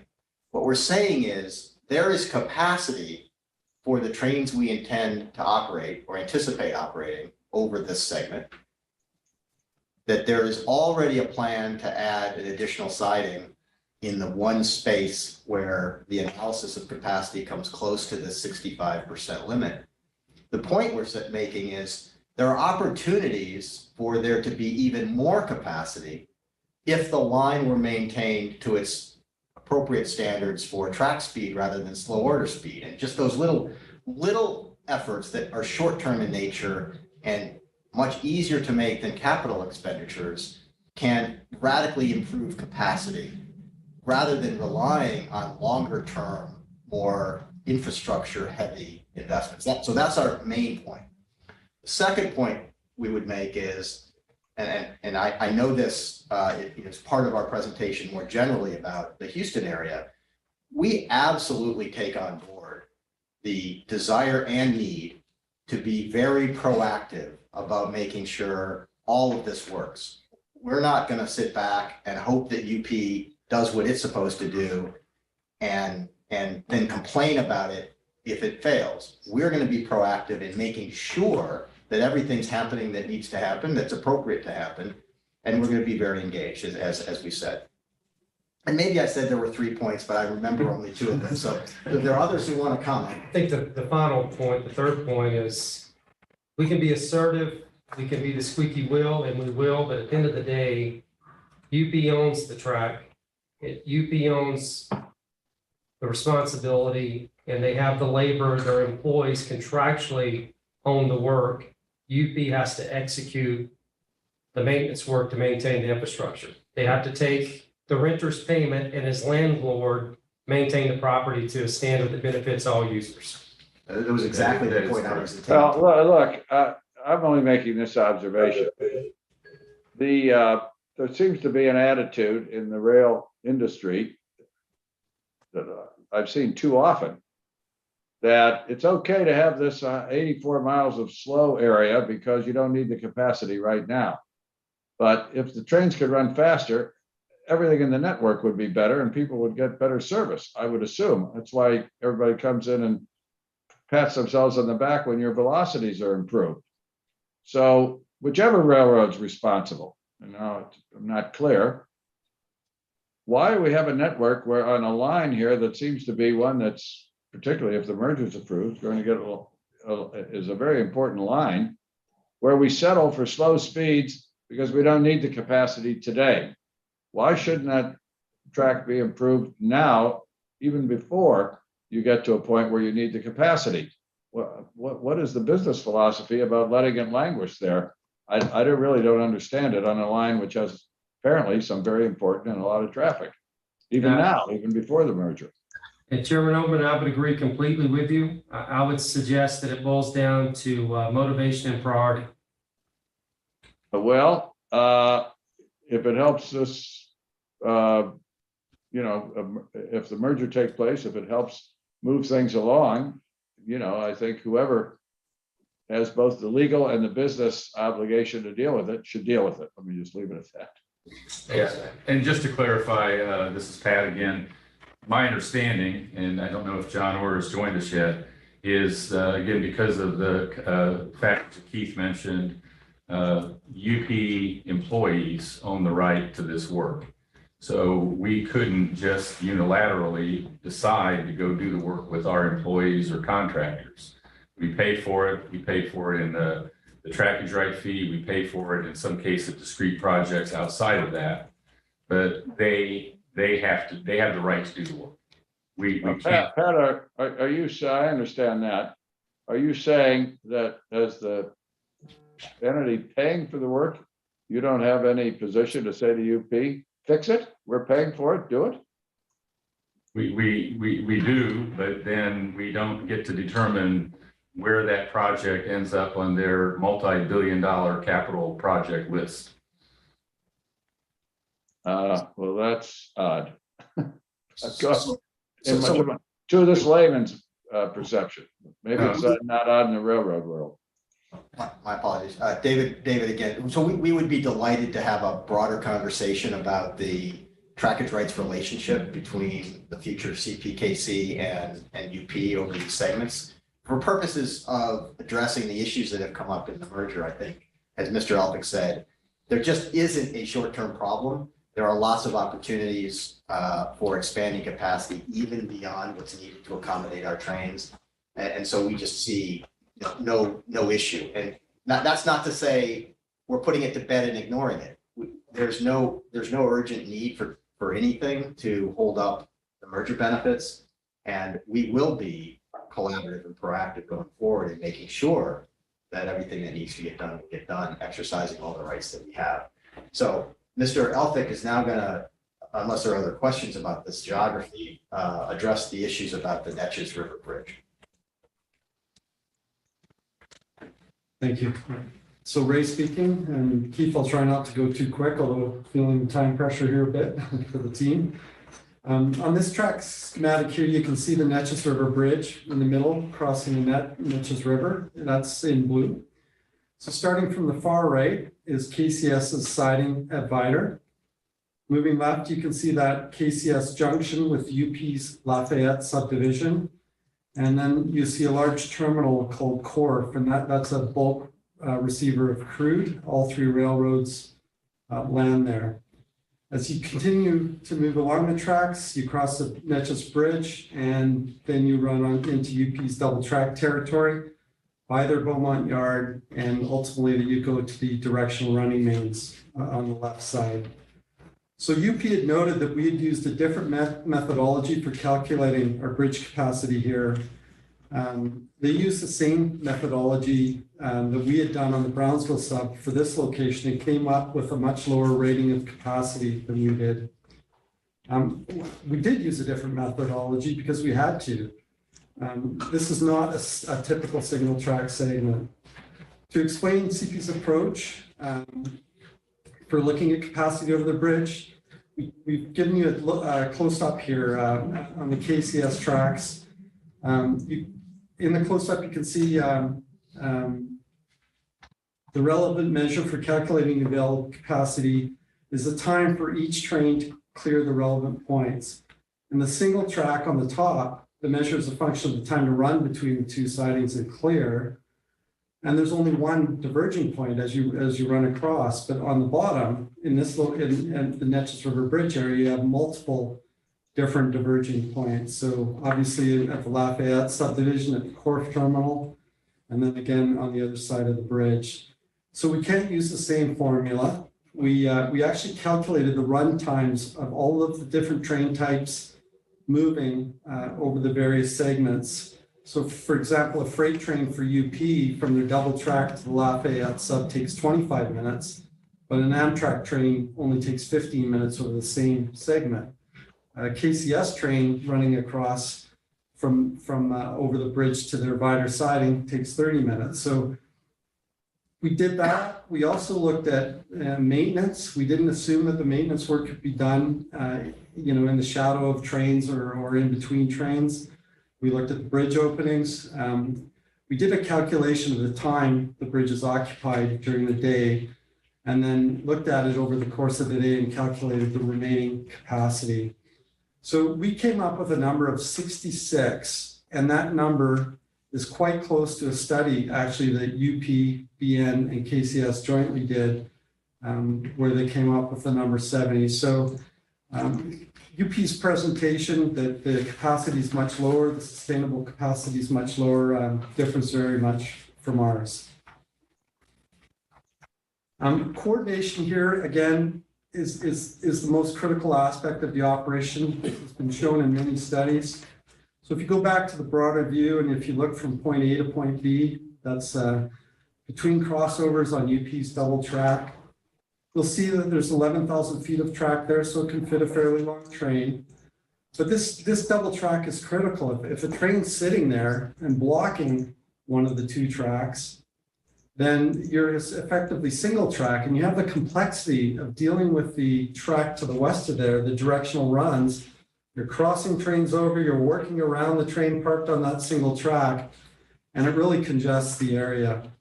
All parties are involved in and need to work together to coordinate that capacity, even though it's UP's track. We also learned a lot from KCS in our time out there. We were riding trains again, sitting in the dispatch center, trying to learn from everyone, including KCS, how it all operates. And it confirmed for us that there are still tremendous opportunities out there. One of my team was riding a train to the Corf terminal, so they were moving from the west to the east to the Corf terminal. And they got to the gate, and the security guard took a half hour to get out and look at their driver's licenses before they were allowed to back into the Corf terminal. So maybe that's a one-off, but all three roads could get together, go to the Corf terminal, and try and get pre-cleared, trying to come up with a process to be faster into that terminal. That's just an example of the kinds of opportunities that are out there to improve coordination. While it's not needed at this time, in my view, based on our capacity calculations, there are infrastructure opportunities there. I've shown or depicted on the right side, KCS could extend their siding to the west.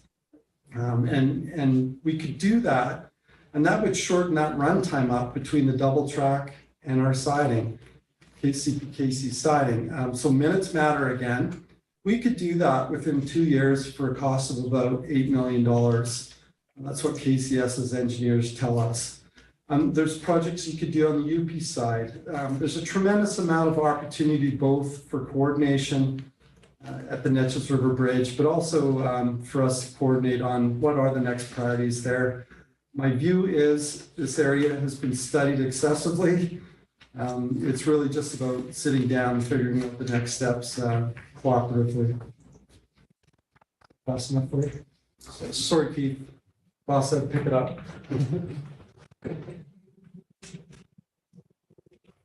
You're slow today. So I think we're moving on to Houston. Yeah, Houston. Okay, so in the next section here. Excuse me, I have one question. Sure. The Neches River Bridge, that's a movable bridge. It goes up and down, and how often, how many times a day does it do that? And Yeah, how does that affect traffic through that area? yeah, the UP speculated that it could go up, but our research suggests that right now it's sitting at about once a day it's going up. We haven't seen evidence of it, it going up more. It's it takes about 20 minutes, I believe, for it to go up and down as a barge goes through. Okay. Thank you. So in a few moments here, we'll offer a look at Houston through a video. What I'd like to do though is offer a perspective on Houston, or some context around Houston. And what is depicted in this graph are the main routes that UPBN, Amtrak, and KCS run on. This expressway, as it's called, runs in both directions across Houston. The light blue arrows again indicate the westward route, and the dark blue arrows indicate the eastward. UP positions the operations in Houston as slow moving, measured in many hours per train. UP and BN indicate this area mainly serves local traffic, with some traffic never leaving the Houston terminal. I would note that a lot of the complexity, my first point would be, is south of that expressway, as below the blue arrows. The local part of the operations to the south is creating significant handlings and train movements in and out of the numerous support yards and to and from the various customers in the area for sure. Just change slides there. But that's why John Orr's slide from last week, I think, is an important slide measuring the total train counts in and out of Houston. The overall count of trains is an indicator of the overall utilization of that terminal. It provides an indicator in my mind of the level of activity throughout the entire complex, and particularly in that area south of the east-west main line. Change again here, Sandra. This graph, is trying to address the point that was made that even one train of additional capacity out there would need to be studied. What you're looking at here is the absolute value of changes in trains per day, day over day. So if you had 100 trains out there one day and went up to 110 the next, look, comparing to the day before, it went up 10 and down 5 and up 10. And so the point being in the black dashed line, that's CPKC's 8 trains. I would suggest to you that it's normal in that plant for that kind of, change day by day, day after day. 8 trains is not unusual. And then before we get into the video here, one last kind of setup here. We've rounded numbers here, but. Do you mind if I ask a quick question? I'm sorry. Sure. So the 8 trains, do you have an idea of the average length those trains will be? I do. CPKC or KCS right now is running about 7,300 feet. I think I did the math that, we're going to increase by about 15%. So we'll be just over 8,000 feet. We have been clean and clear that we're going to run trains up to 10,000 feet. In this complex, UP, we've seen trains out there bigger than 10,000 feet, 12, 14,000 feet. And so we're restricted to 10,000 feet as we take the trains into Mexico. There's rules around train length, but the average length will be less than 10,000 feet. And thank you for that. Is there, you mentioned how UP has longer trains in that area. Is that a challenge to operations to have UP operating longer trains? Because looking at some of the sidings, it means that they may not fit. If you guys are trying to get around them, they may not fit in those sidings. Is there a challenge to that? With UP having longer trains in that area? Yeah, Member Primus, this is Keith speaking. Absolutely, your observation is spot on, and in our video, will speak to some of the challenges real world that have been experienced by all users on the highway through Houston that our trains today and tomorrow have to navigate. Thank you. Sandra, that one last slide. Nope, one prior. There we go. Yeah, again, these are rough numbers. We've rounded them up, but you know, CPKC will not grow all at once. You know, we put this on the record here. It's an estimate, of course. Traffic comes early, goes late, but we think that it's realistic to assume that in year one, there will be 2 trains going through the complex. And then it'll be backloaded, that you'll see 5 or 6 trains towards year 3. So I just wanted to set that context as well. This is our estimate of the phase in of the traffic growth and how it gets handled by trains being added to the train design. So it's not all at once. So within the first year, it's the 2. Within the second year, we don't see additional trains beyond the 2.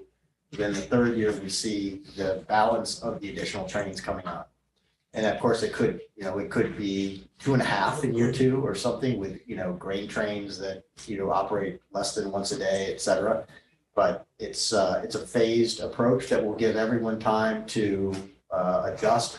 Going back to that sawtooth slide, you don't need to go back to it, but remembering it, where we showed the daily variation in Houston volumes. Houston's capable of handling fluctuations in trains on a daily basis. This isn't going to be a day-to-day fluctuation. It's going to be a planned and methodically phased addition of trains.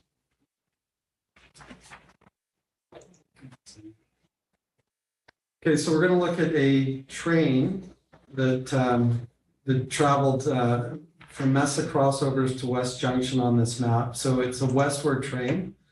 It's a grain train that we used one of CP's locomotive cams on the head end of a KCS grain train to film. We have that on our trains. We can download it and take a look at what the route looks like. And so this footage goes back to August the 1st of this year. It's a train originating out of Manitoba, Canada, destined to Mexico City. It's 100 cars, 5,000 feet and 10,000 tons. Let me just say something. This is David. So I just want to make sure the board understands. So we did not stage this.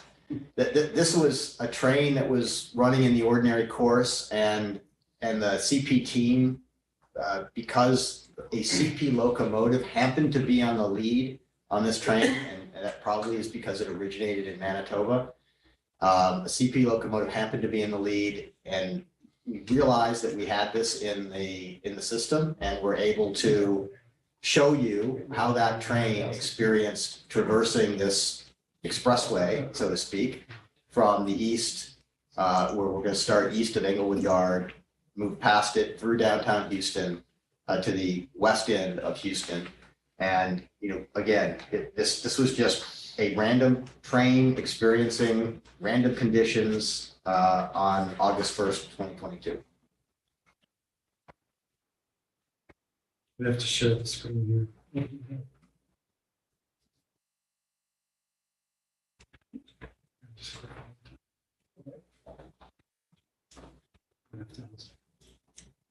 We're changing drivers on the video, so give us a moment to share the screen. Tech support.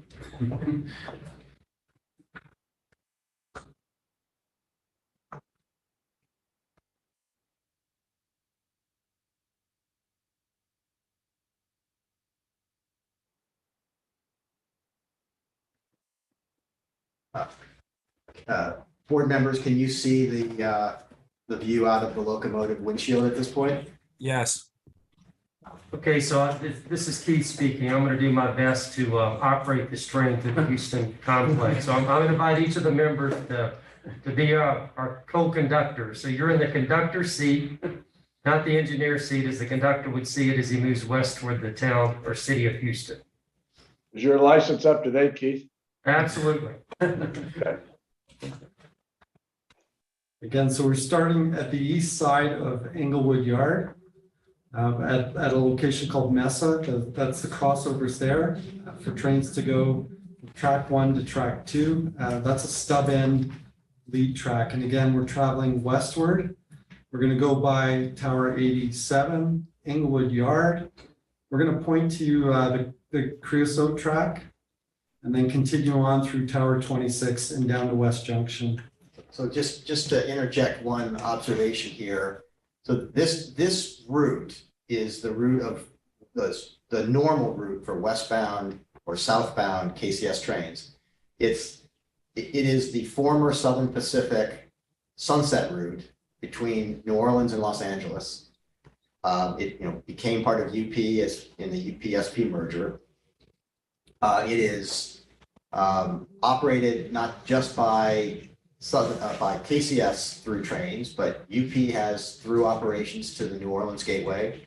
Amtrak operates between New Orleans and Los Angeles on these tracks. This is the route. It's the same route for all of those 3 operations I just described.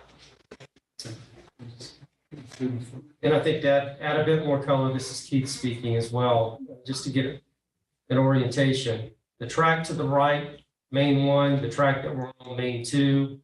The track to the left where the cursor is located is actually a lead that goes into the east end of Englewood Yard. So we're going to proceed west now on main 2.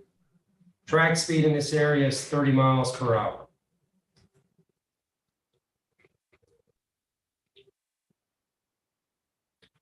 There's the east end of Englewood Yard. It's, 8 or 9 5,000 foot tracks. And if you look up on the right, you can see a train on track 1, on main 1.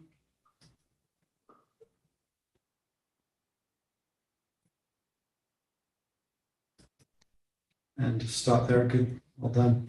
This train here is actually diverging towards Settegas Yard. So you can see how the tracks shift to the left. Main 1 is actually on the right. Main 2 will be to the left of the locomotive. We're going to proceed straight through. And if you look on the left, that you can't kind of see it behind the signal. Kind of see it behind the signal. I mean, that's a locomotive pushing the cars up the hill at Englewood Yard to process over the hump. And explain this as well, where this is going to. Yeah, that train, again, that's diverging and it'll go north towards Settegas Yard. In Settegas Yard, this is Keith again speaking, just for reference, is where, as of 2021, UP shifted the intermodal work that was done previously in Englewood Yard as part of their unified plan. They shifted the work to Settegas Yard. So the intermodal work that would have been done in Englewood to the left has been shifted to Settegas, which is to the right and the diverging route where this train is headed. So 2 different work locations in near proximity to each other.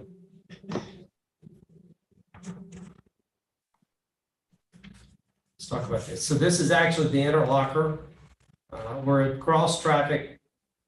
If you take a right, go up this track, that's where that train was heading up to Settegas. If you were standing on this interlocker, you literally can look up, look north for the lack of a better term, and you'll see the south end of Settegas Yard. It's a double track interlocker in both directions.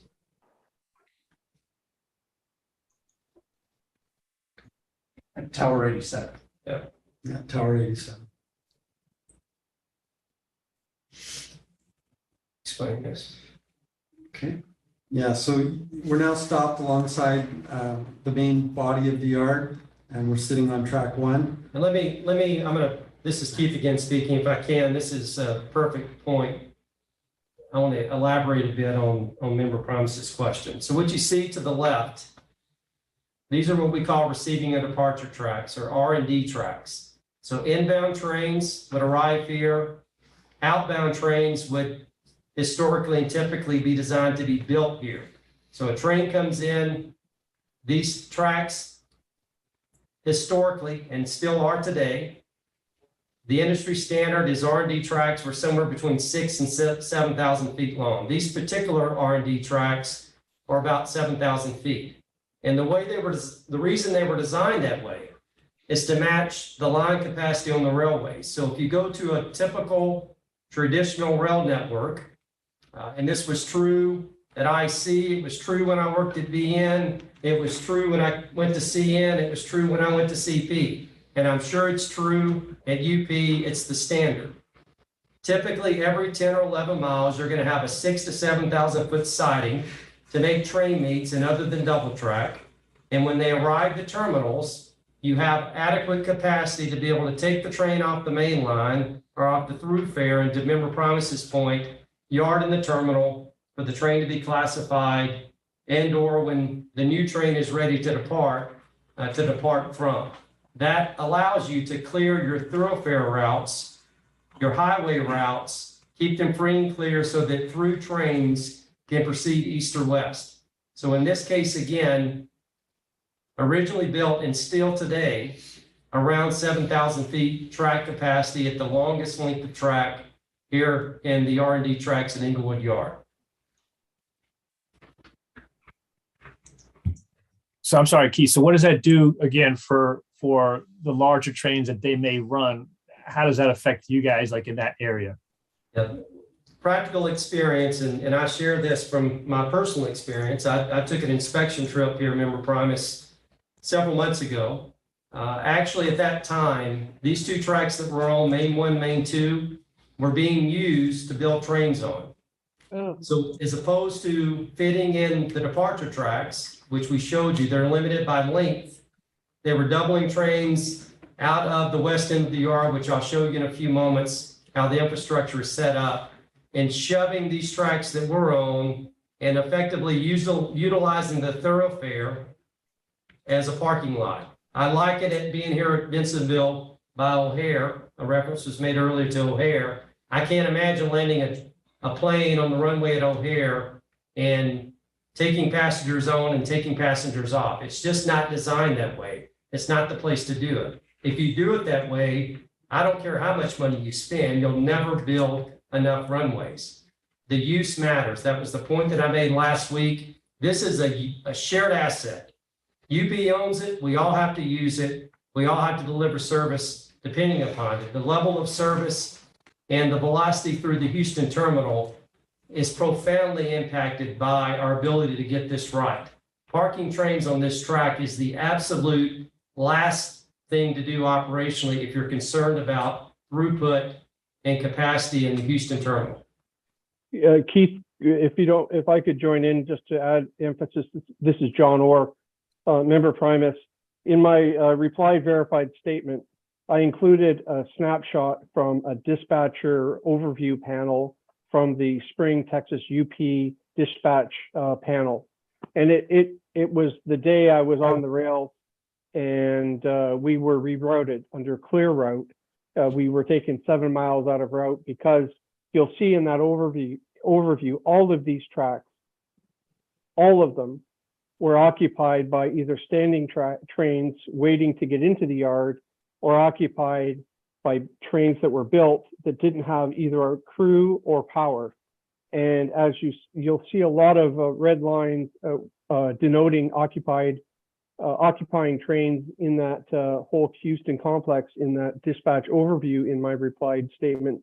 And like Keith, I observed 7 trains with power and crews on top of standing cuts of cars that were being built. And it really gets to use. And while Keith uses the analogy of an airport, I think if this is truly an interstate, it's like tractor trailers stopping on the right-hand lane even before the exit ramp, and stopping and then moving onto the exit ramp and stopping and then getting onto the exit ramp and stopping, and not fitting into the parking lot in whatever place they're going.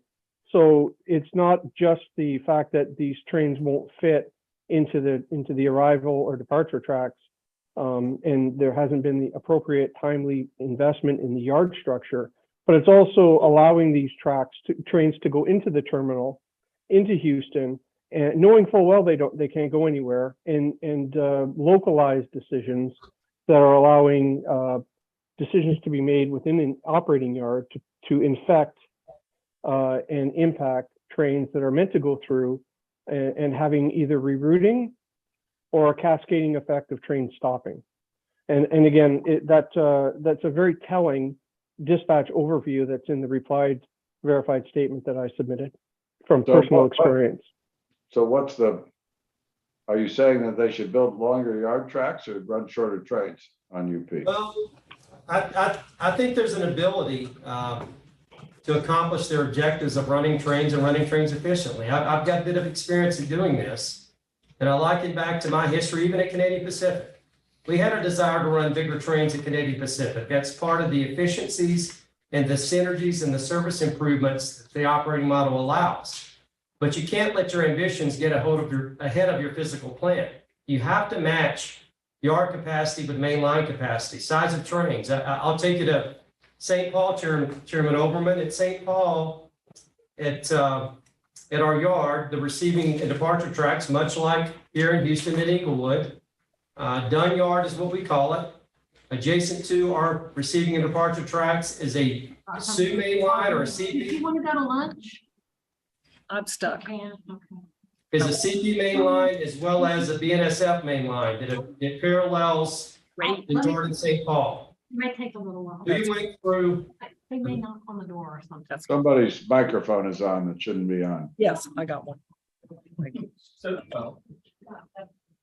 At CP, we went through an extensive capital plan where we effectively invested tens of millions of dollars to take those 6,000 foot receiving and departure tracks and turn them into 10,000 foot receiving and departure tracks, because we knew we could not use the thoroughfares, one of which we own and one of which BN owns, that parallel the yard, to build big trains. We had big train aspirations. It took big investment to be able to realize that vision. Now, with that said, let's go west and I'll show you the opportunity. Again, we're on main 1, main 2, parallel in the yard to our left. We get toward the end.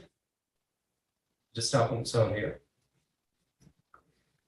Okay, to the left is the series of tracks that come out of the west end of Inglewood Yard. So if you were to process a train, build a train, depart a train, those are the leads that you would, by design, come out of. As opposed to coming out of those yards because those tracks aren't long enough. Your limiting factor when you run a big train now means you have to pull them out directly ahead of, in line of, and on the track that we're on, and shove it back to clear those crossovers. Therefore, congesting or blocking the thoroughfare route and forcing trains when that track is occupied to take the circuitous route literally around Inglewood Yard, the way Mr. Ward described.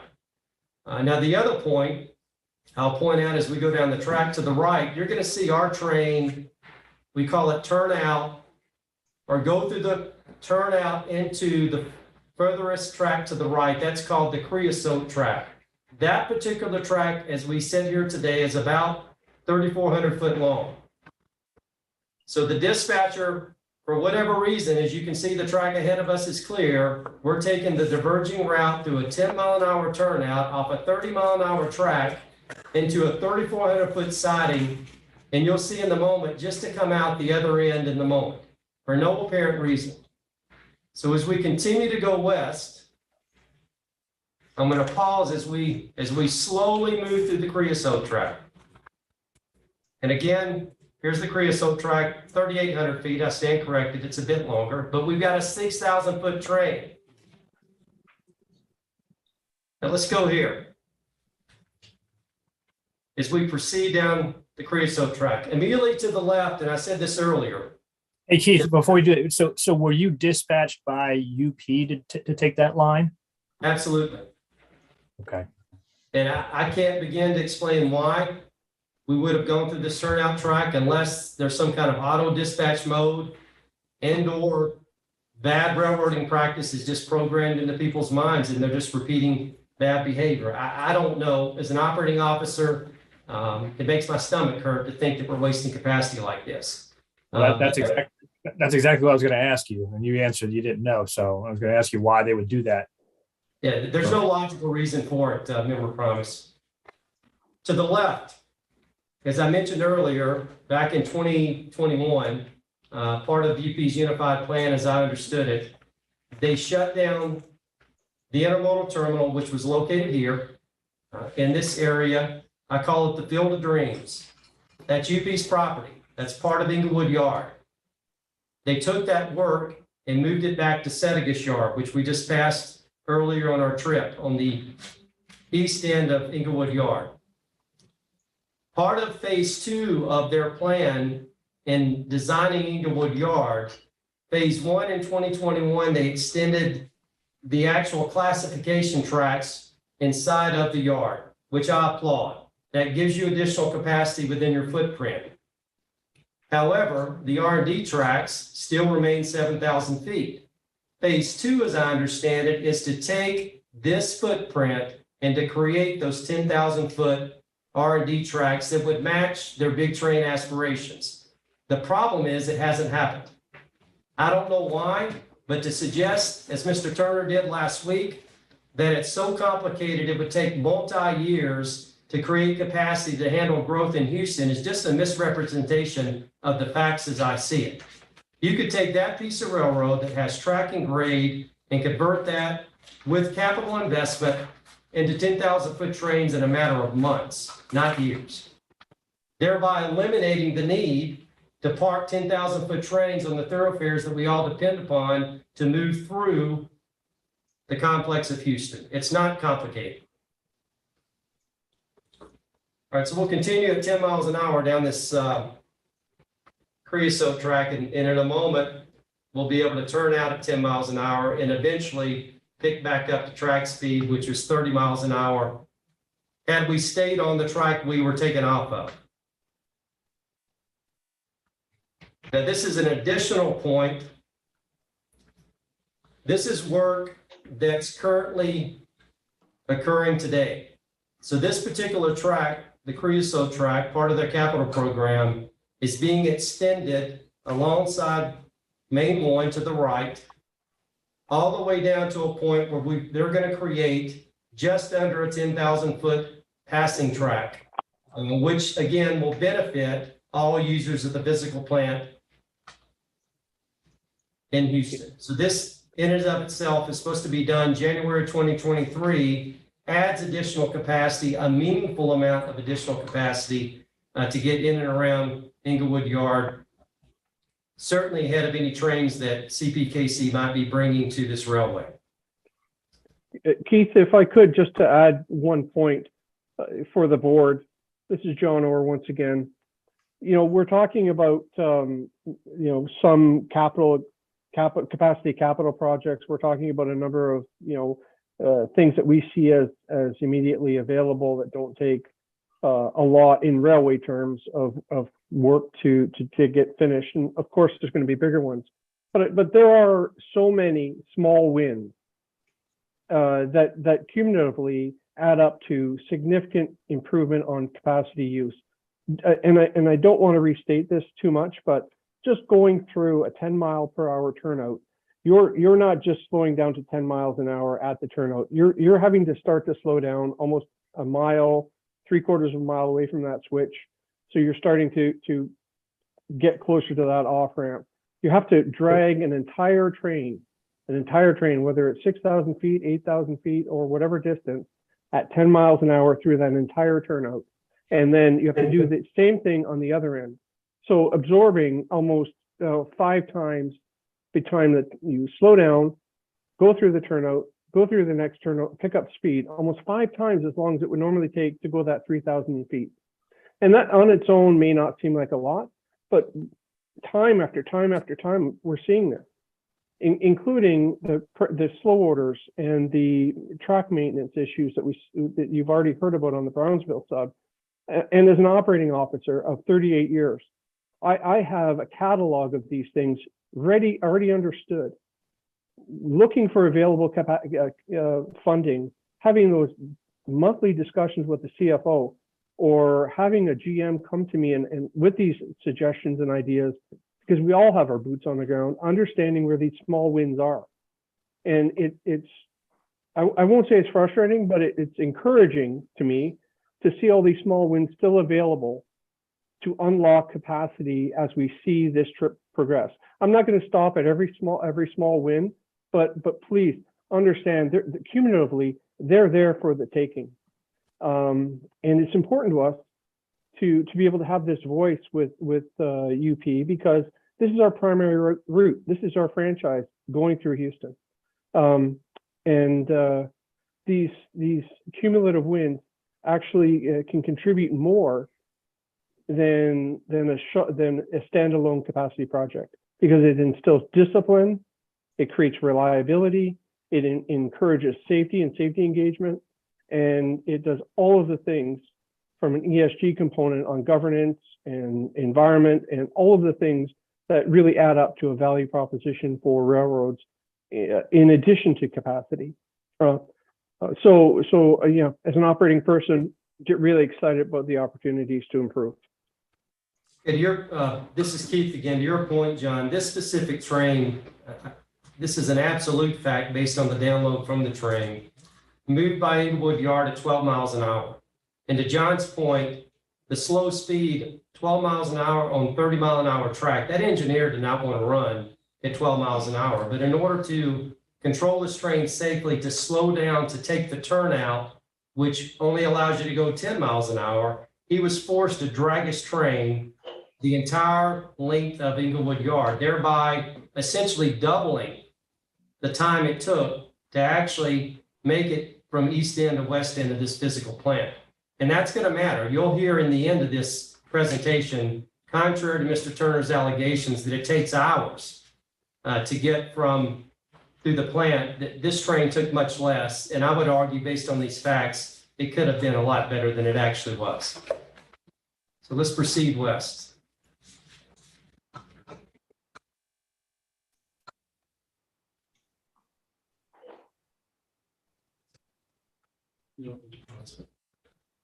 Yeah, that's actually where the creosote track will be extended to, that creates that 9,800 foot passing track.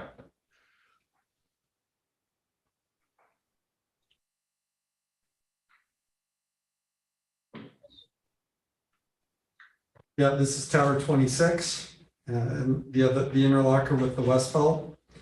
And what you're going to see up here is that we're going to diverge. If you just pause there, it's still double track, but the tracks are diverging. We're going to take this route and go by the Amtrak stations.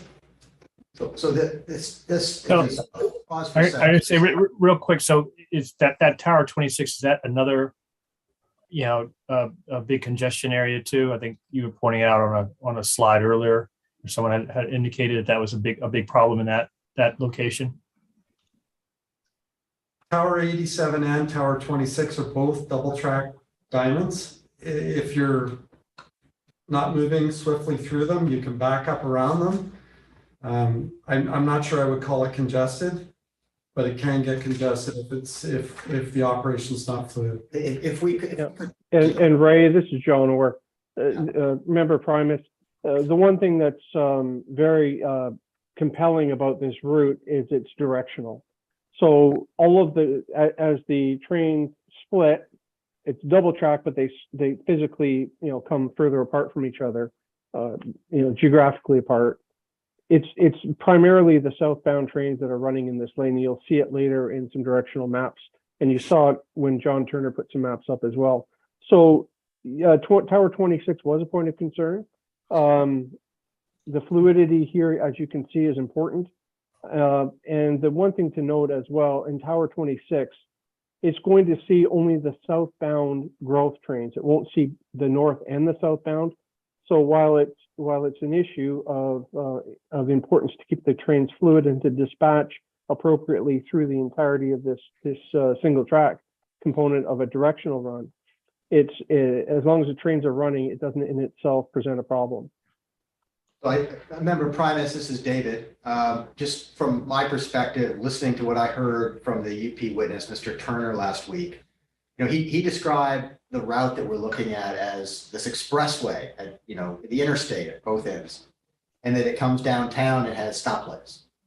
And I think what we're trying to, to me at least, what this demonstrates is that the only stoplights where really exist here is Inglewood Yard and the activity around Inglewood Yard, and certainly the cross traffic at those two interlockings. We've seen Tower 87 and Tower 26. Those are the two points where cross traffic goes across this. But we've now come out on the west end of the interstate, and as I think you'll see coming up, there are no more intersections. It's just a double track main line from here on. And although as Mr. Orr pointed out, if you look at the map and you see where the arrows point on the map, we're in the westbound and southbound flow, so pointing from right to left, and we're on the part of the separated double track that's on the south. And if we could somehow see to the right and through some buildings, I think we'd see the north and eastbound track over to the right, and the two will come back together before we get to a place called Eureka Junction and then continue on to West Junction. And so I don't know if that helps orient you again to where we are, but we're in that stretch actually right near downtown Houston, right near the Amtrak station. This train's going to go right through the station where the Sunset Limited stops. No, I understand that. I appreciate that. I was just, again, on some of the diagrams and some of the testimony I'd heard last week that, in that area where you have the interlockings, and I don't know how much traffic goes across on the other side from that. But it seemed like that was a sort of could potentially a major choke point, that in 87. Just wanted to see if that was just confirm that. Okay, we're going to continue west to the Amtrak station.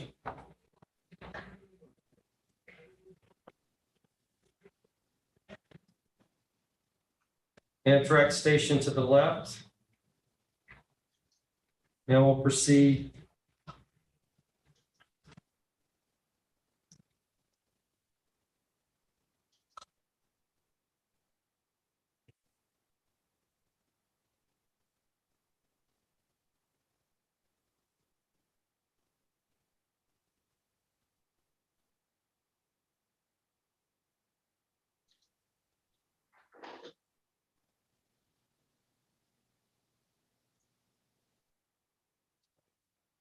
this is just where the main lines come together and the John Orr we were talking about. So we'll continue on here. We'll go by Eureka Junction, which you'll note is not a diamond. It's a junction, but not a diamond. It's just a progressive move between the two sets of tracks. So what you're going to see as we progress along here, and we can probably, for the sake of time, let it mostly roll, is that again, there's no industry, double track.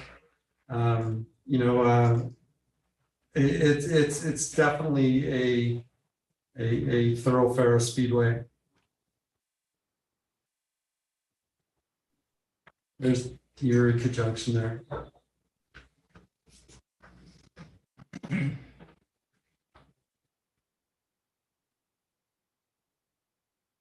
This is. It'll come into the westbound stop. Yeah, and this is basically the end of the run or the video that we took. As Keith said, we went through Creosote track. We had a good run. It was a clean run with that exception. Did it in 74 minutes. If you do the math on double track on 74 minutes over that distance, looking at the exact pockets they have to fit trains, the maximum capacity is in the neighborhood of 196 trains a day through there. That's not sustainable. Double track tend to like to think about 50% in those kinds of areas. Call it 96 trains a day. The R8 trains with the other, I don't have UP's data, but I would suggest to you that there's capacity for these trains. Our presentation is really that Inglewood Yard is the one area that we're concerned with, and UP's plans to extend the arrival departure tracks, would be a win for all parties moving through there. But this is David again, circling back on sort of how we perceive where things stand on this record and how we're approaching Houston from a service and capacity standpoint.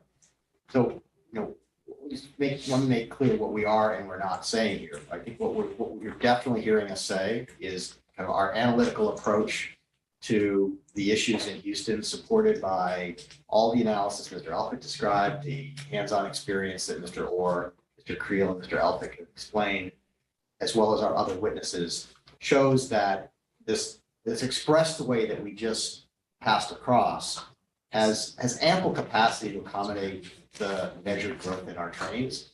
Now, we're going to depend on Houston operating fluidly for everyone, and so we're not just resting on that analysis. We are committing to collaboration with UP and BNSF to address everything that affects all of our operations with respect to Houston, so that the whole complex works for everyone. We are motivated to make it work, and if we can go, have we surrendered control of the slides at this point? Yes. If we can go to the next slide.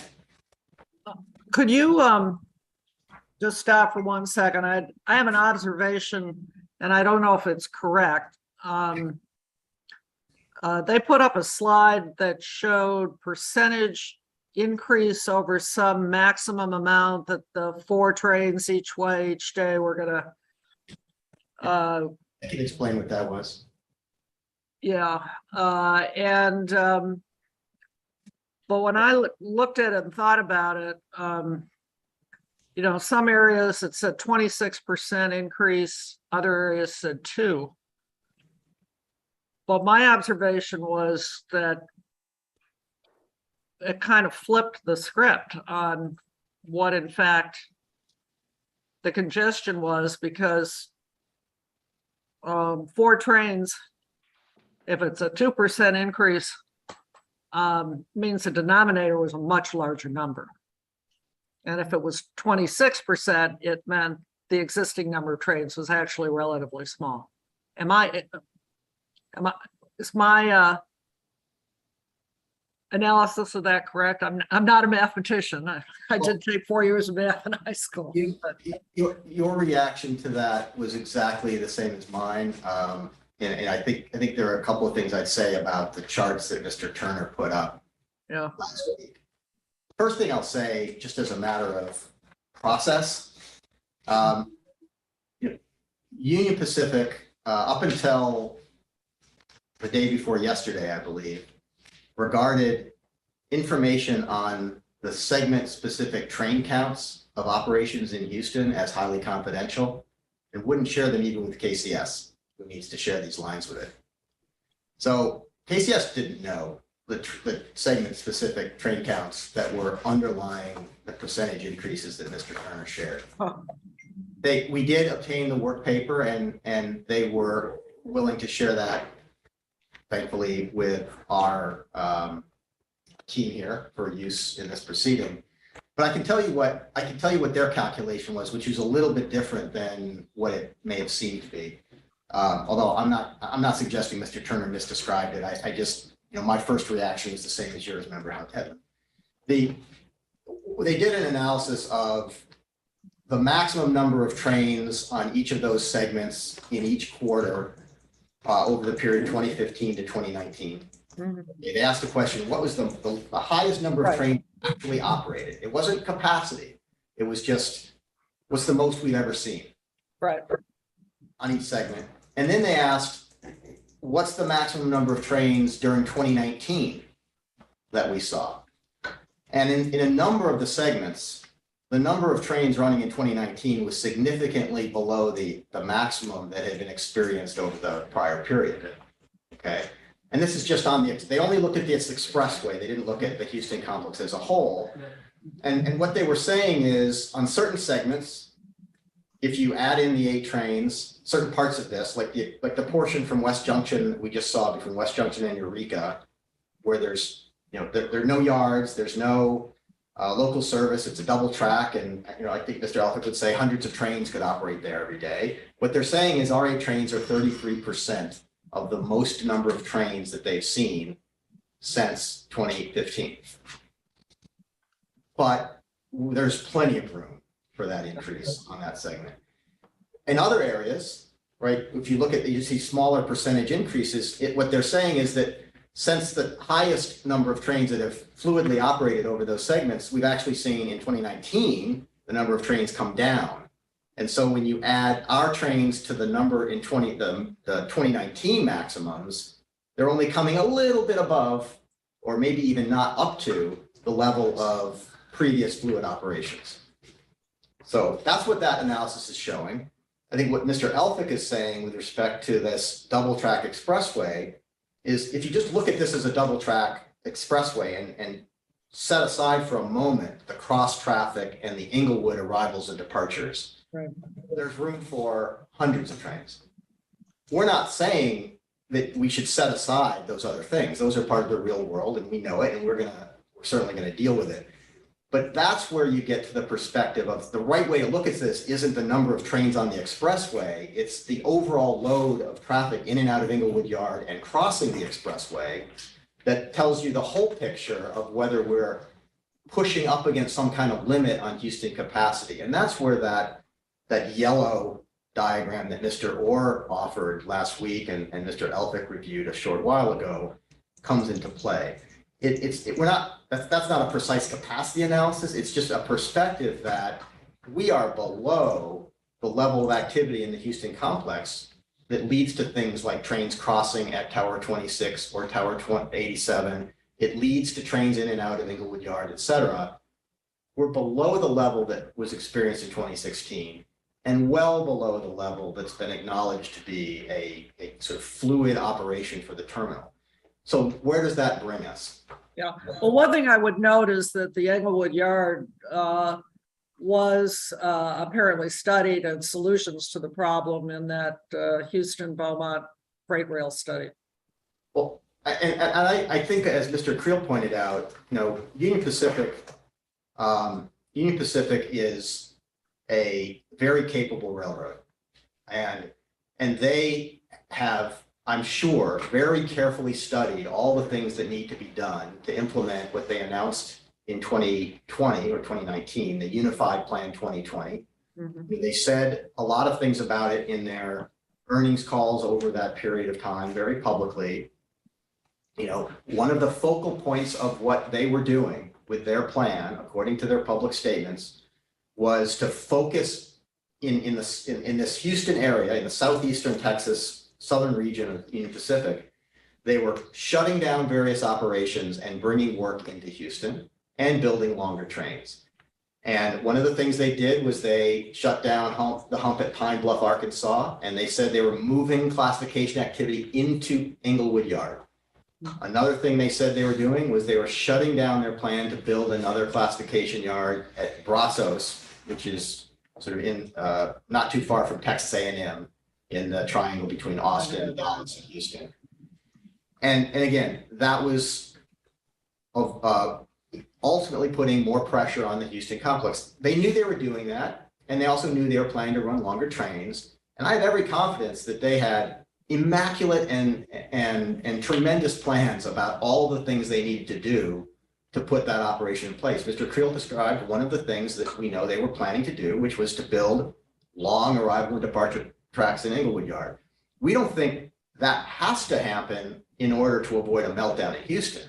We're not saying that, but there's huge opportunity to improve the capacity of the terminal and this expressway if that project goes forward. And it's not the kind of project that requires the very long lead times of the sort that Mr. Turner was describing. Thank you.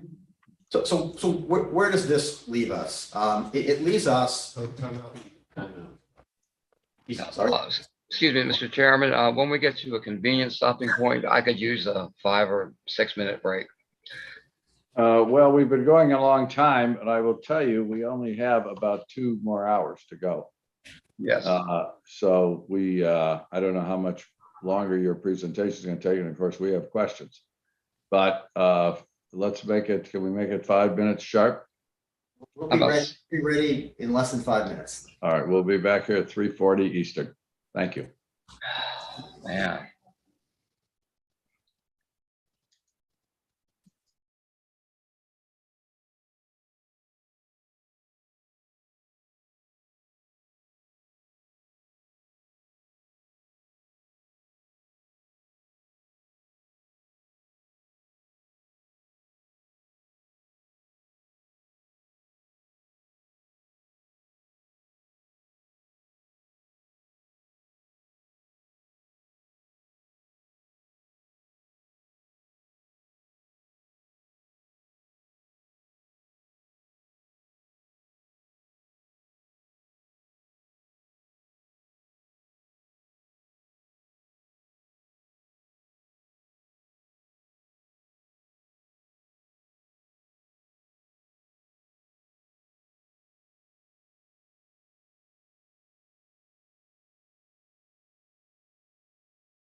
All right, are we back?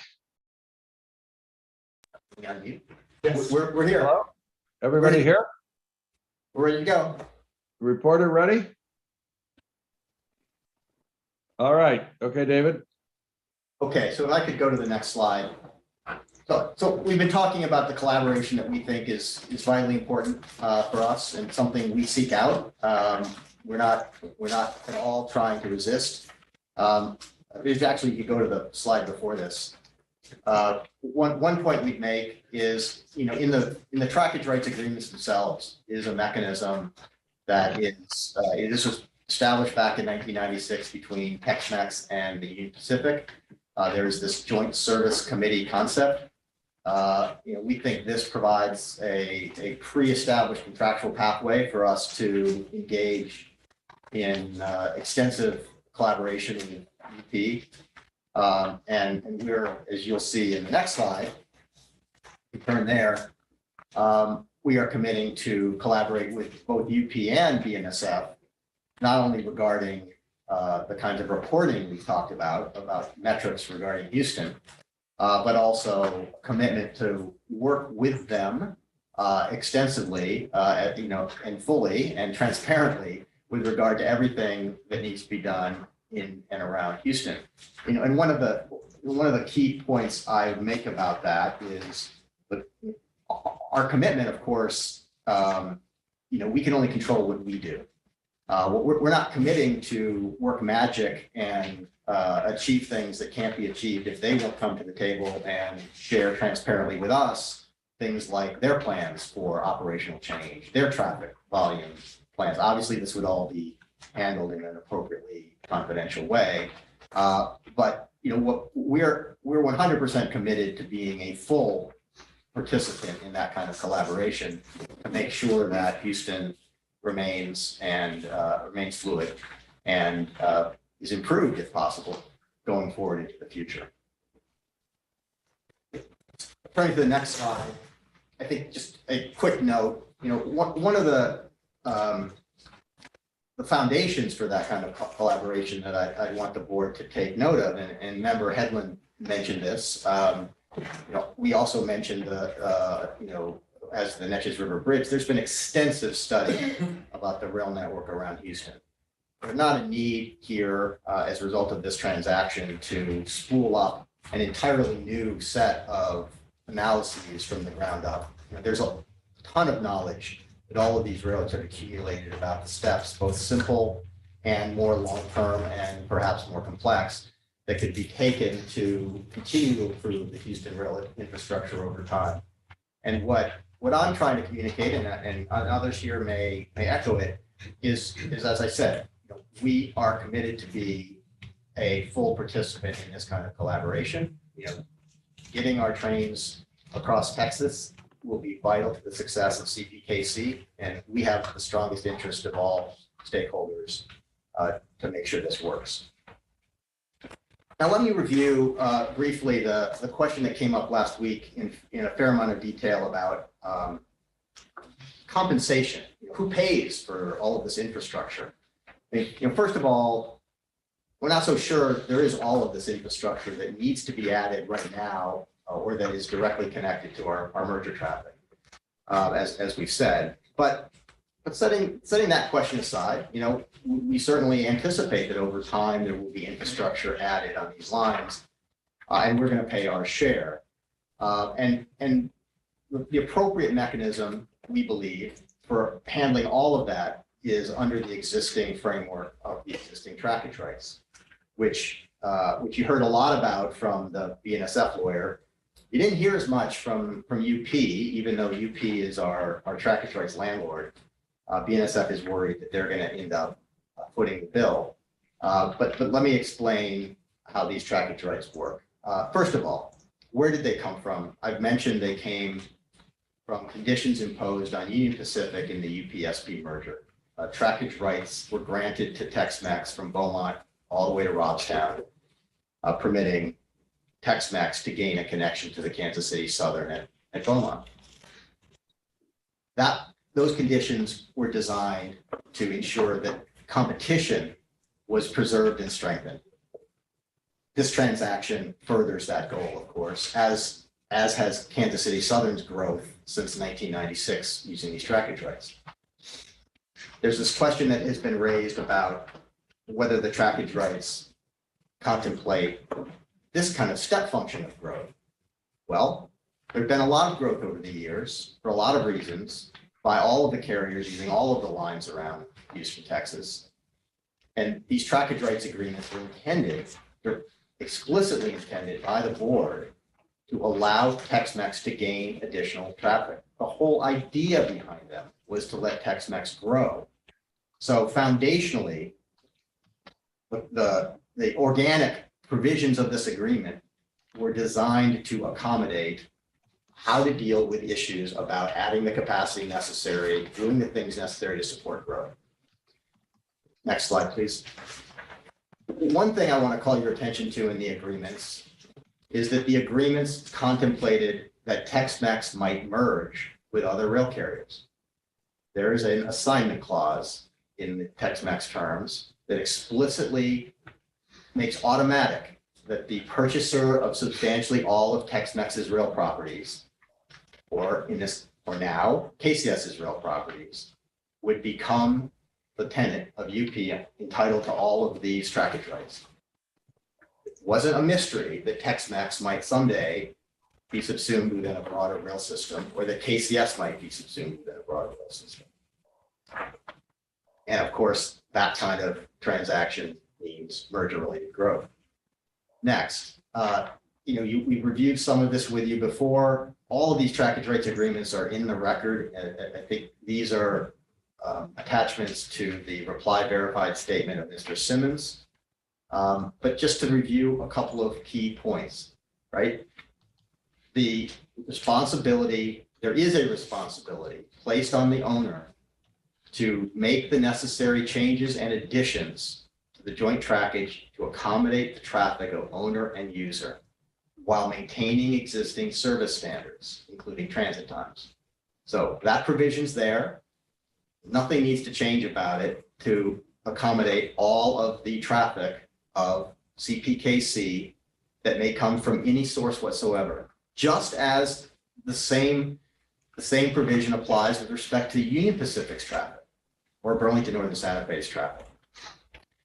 I want to highlight the bubble on the bottom.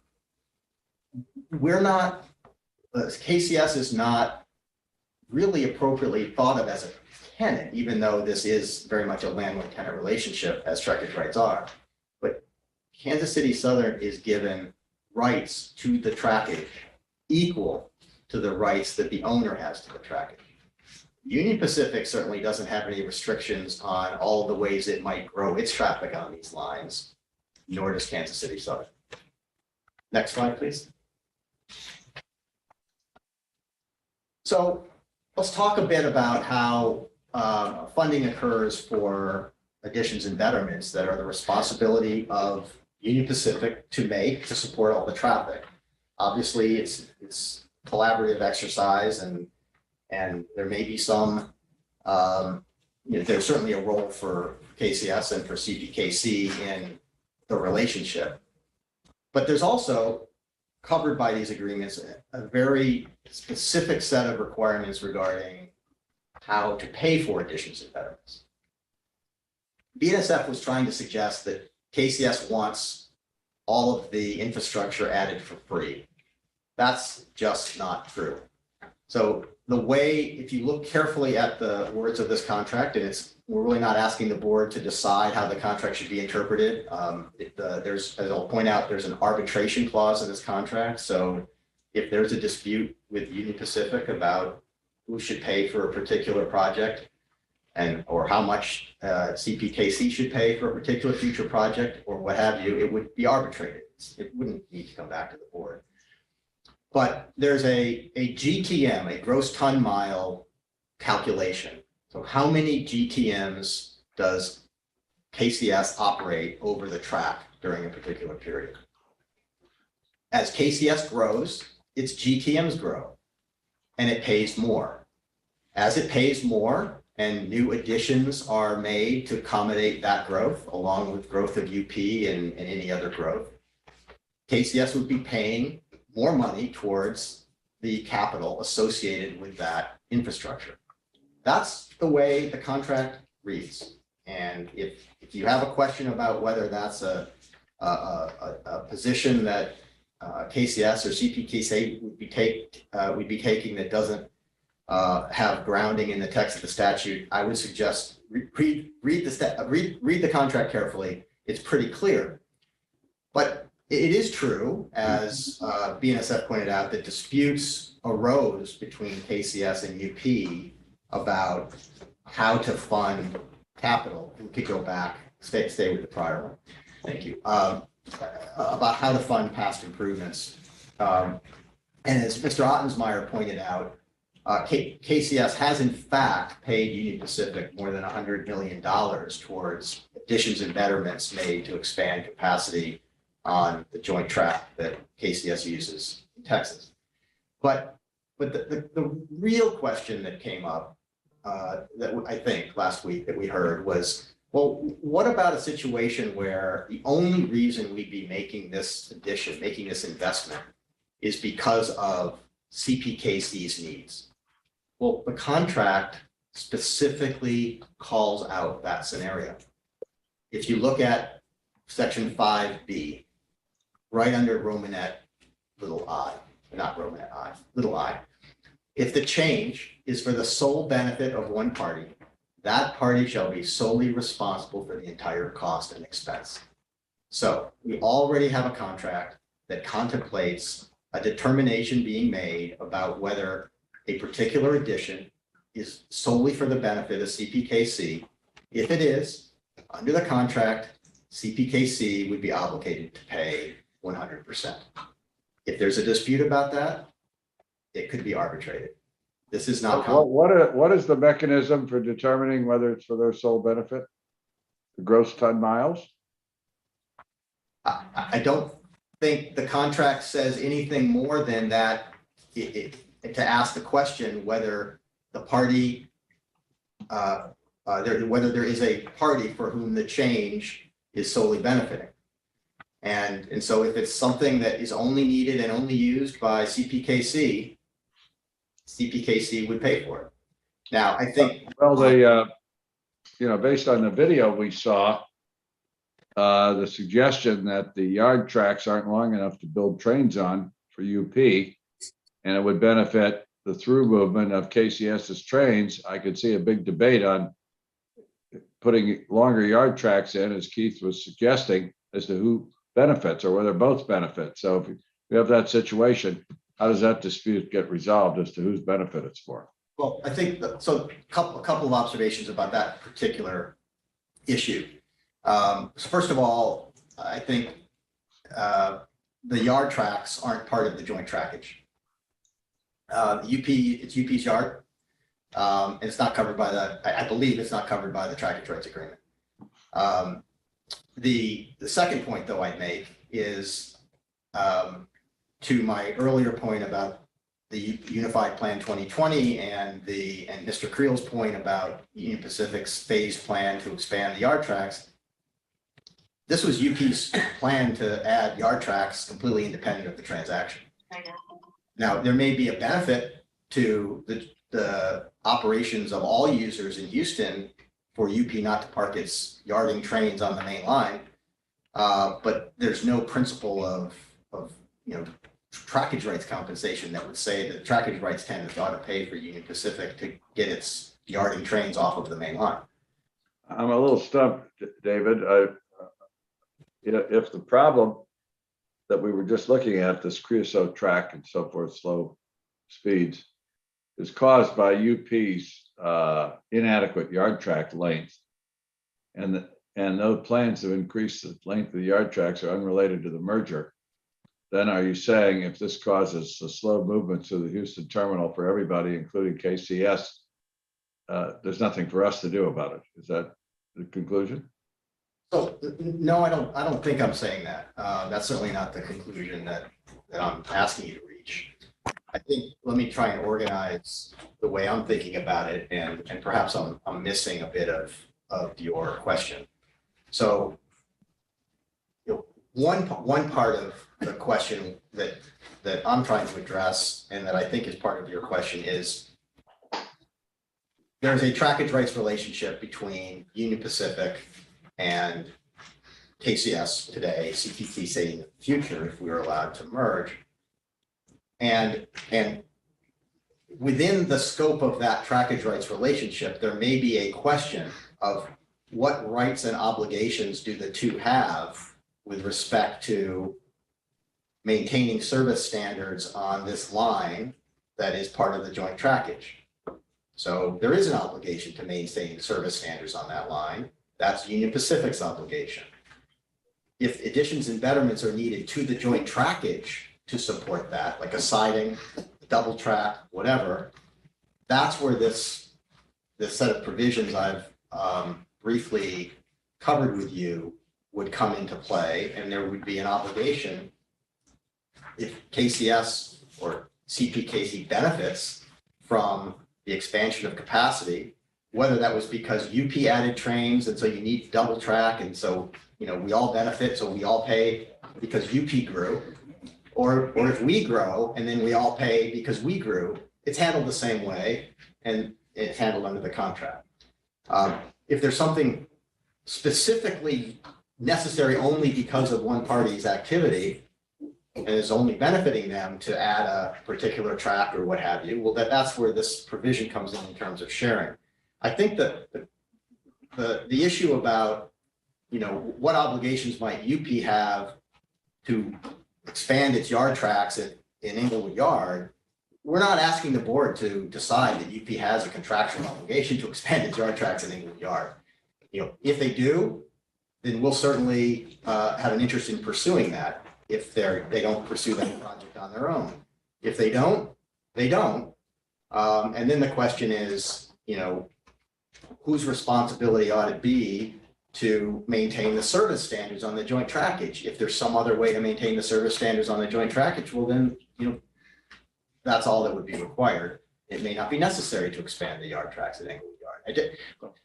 I'm not. Where I'm stumped, David, is that Keith just showed us all this expansion space that UP has to expand the yard tracks at Inglewood, and that would avoid these slow movements through the terminal. And if that's the way to solve the problem, it sounds like the trackage rights agreements wouldn't apply to, as you pointed out, don't apply to yard tracks. But if UP says, well, we don't want to spend the money, so just keep going at 10 miles an hour over the creosote track, is there a remedy? Well, so I want to unpack that question just a little bit. I think, but let me try to answer it bottom line first. I think there is a remedy. I think the remedy is ultimately a contractual remedy, that UP has an obligation to support the service standards on the joint trackage via additions and betterments to the joint trackage. And, we don't think that there is an issue with respect to this particular stretch of track.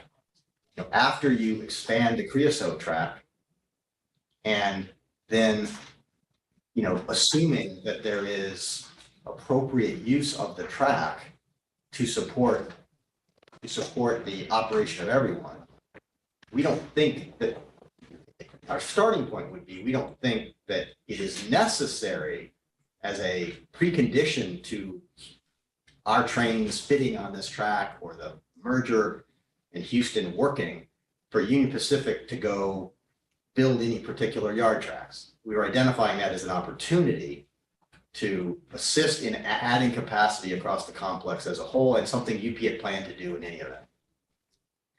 But on your remedy point, ultimately, yes, we have contractual rights to maintain service standards on the joint trackage to accommodate all the traffic of the owner and all of the users. And we would need to work through that, obviously, if there were a dispute about what was necessary to do that. And ultimately, that dispute would be subject to arbitration under the contracts. So you're saying if it came down to a dispute between CPKCS and UP over how to move traffic more fluidly through this terminal, and that the solution to it involved expanding the yard tracks, that is a matter, it sounds like you're saying, is covered by your contractual remedies. And It is and is not something that you think should be part of any merger order that we might issue. Is that a fair statement? I think that is a fair statement. That's correct. And I mean, the only other thing I would say in partial sort of exception to what I said about including something like that in a merger condition, you remember what I said about the collaboration that we are committing to with respect to making Houston work. The board, I believe, doesn't likely have authority expressly to order Union Pacific or BNSF to do anything as a condition to our merger. However, the board certainly could make our obligation contingent on their full involvement in the collaborative process that we're talking about. And that would be an incentive for them to come to the table and be as collaborative as we intend to be. Let me ask one other question, And then I have one.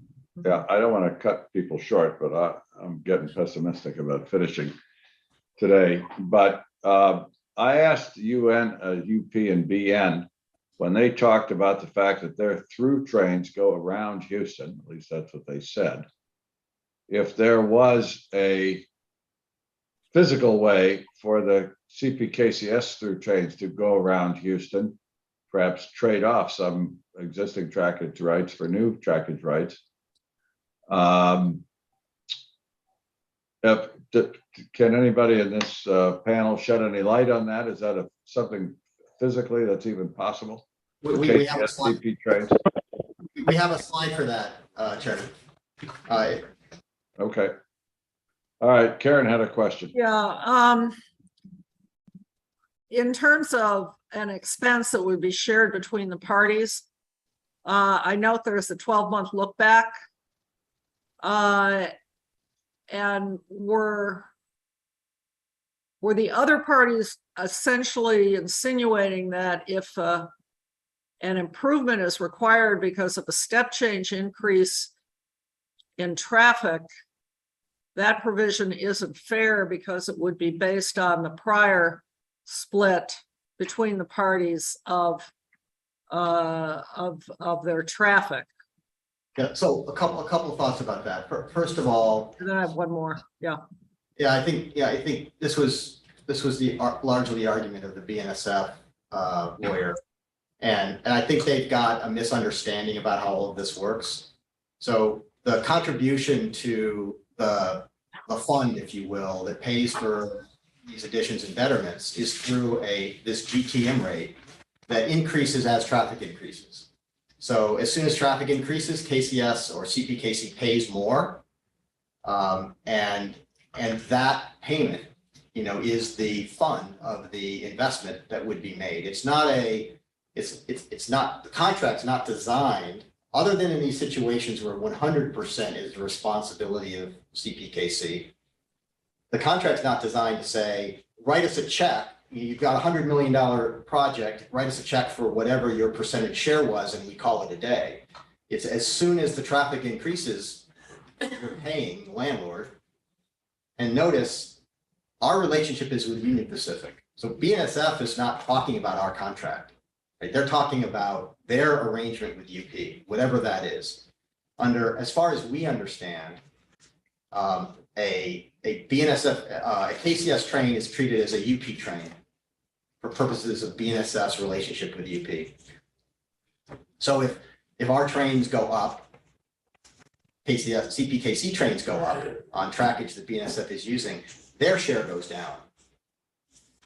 So I think there's a little bit of a misunderstanding about how we're how these contracts would operate, we are not trying to saddle anyone with any obligation that doesn't already exist to support growth in the capacity of these lines. We're going to pay our share according to our GTMs. I understand that, and I want to move on.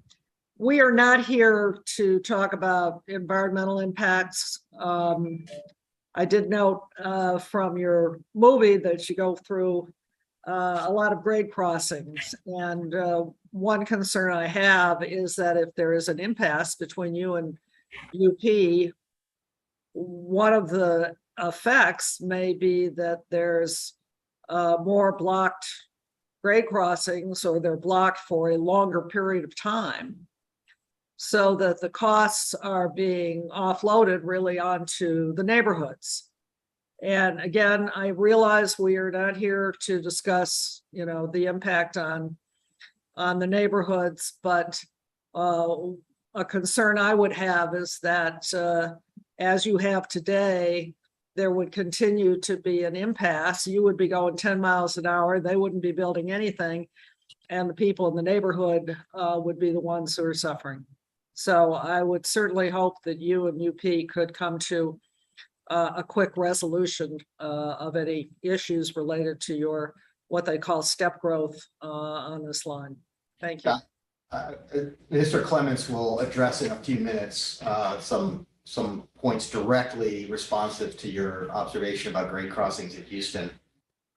And one thing I would say is, I'm going to try to resist borrowing the phrase step growth. I think one of the things we showed you, and I called it the sawtooth chart, is adding 8 trains across Houston isn't really a step change in Houston's overall rail activity. It's just well within the range of variation on a day-to-day basis. We're not saying that we're not adding trains and all of the things that come with them. We're not suggesting that those don't raise important issues to be considered. But I think it's not really accurate to say that we're making any kind of quantum or fundamental change in rail activity in Houston, especially in Houston, which sees so many trains. And then remember Mr. Elphick's point right at the beginning when we talked about Houston, all the complexity and all of the real burden of the Houston complex, not all, that's an overstatement, but the real focus of the complexity is not on this east-west expressway, so to speak. It's south of there. It's over by the ship channel. It's where the PTRA is. It's where the East Belt and the West Belt are. And there's serving yards and shippers clustered all through that area. We're operating over the north of it on what used to be the Southern Pacific, Los Angeles to New Orleans main line. And when Mr. Clements comes back to Houston to talk for a minute about environmental issues, he'll point out that the grade crossings that create the greatest concern in Houston, of them, none of them are on this route. So I wanted to come back to your question, Mr. Chairman, about bypass around Houston, and we did give that some thought. And in this map, I'll let maybe Ray or Mr. Creel speak to the details. Before we move on, could I just ask a quick question? Of course. I think you mentioned that it's clear that the board would not have jurisdiction to impose a condition on either UP or BN, and that the terms of the trackage rights agreement controls with regard to who pays for what. So I guess, David, going back to, a reference to collaboration, I was wondering if maybe you could just repeat again specifically what you think the board should do, if anything, with regard to this issue. Sure. Well, where I would start, Madam, is to say, if I had my druthers, I'd say the board doesn't need to do anything. We've made the commitments we've made. we're going to honor those commitments. There's no need for a board imposed condition to address issues that are not problems for the public interest here.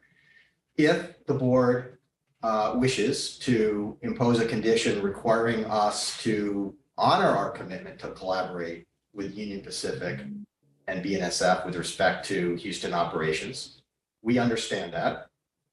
And what I'm saying, I think, about that issue is what we don't want the board to do is to make our commitment to collaborate with them into a hammer that they use against us rather than an opportunity for mutual collaboration with them. And so a way, if the board were interested in ensuring that the collaboration wasn't a one-way street, a way for the board to do that without reaching out to order them to do anything is to make clear that our obligation to them under the condition you're imposing only kicks in if they are reciprocating in the collaboration. Does that help? Yeah, that's helpful. Thank you. In other words, you want us to tell everybody to play nicely in the sandbox. Or at least not tell us to be the only ones trying to play nice. Got it. Go ahead.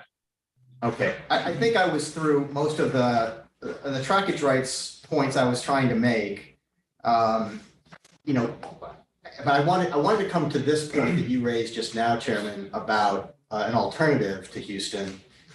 And you know, this is when we assess the situation, we think, you know, there is an opportunity potentially for a meaningful number of trains that would be CPKC through trains moving between Mexico and north of Houston that wouldn't require any work, you know, by plan, wouldn't work between Laredo and Shreveport or Texarkana, you know, to use an alternative route if CPKC had rights over that route. Now, that route would be Union Pacific's main line north of Laredo through San Antonio and Austin and on up to Texarkana or Shreveport. And I believe part of that line up towards Texarkana, or maybe right at Texarkana, is directionally operated. And I'm not, I don't think we are completely certain exactly how Union Pacific operates that route. But, you know, if UP, for example, were, you know, seriously concerned about a Houston meltdown, you know, I don't think anyone is seriously concerned about a Houston meltdown here. That's rhetoric that we would hope the board not be swayed by.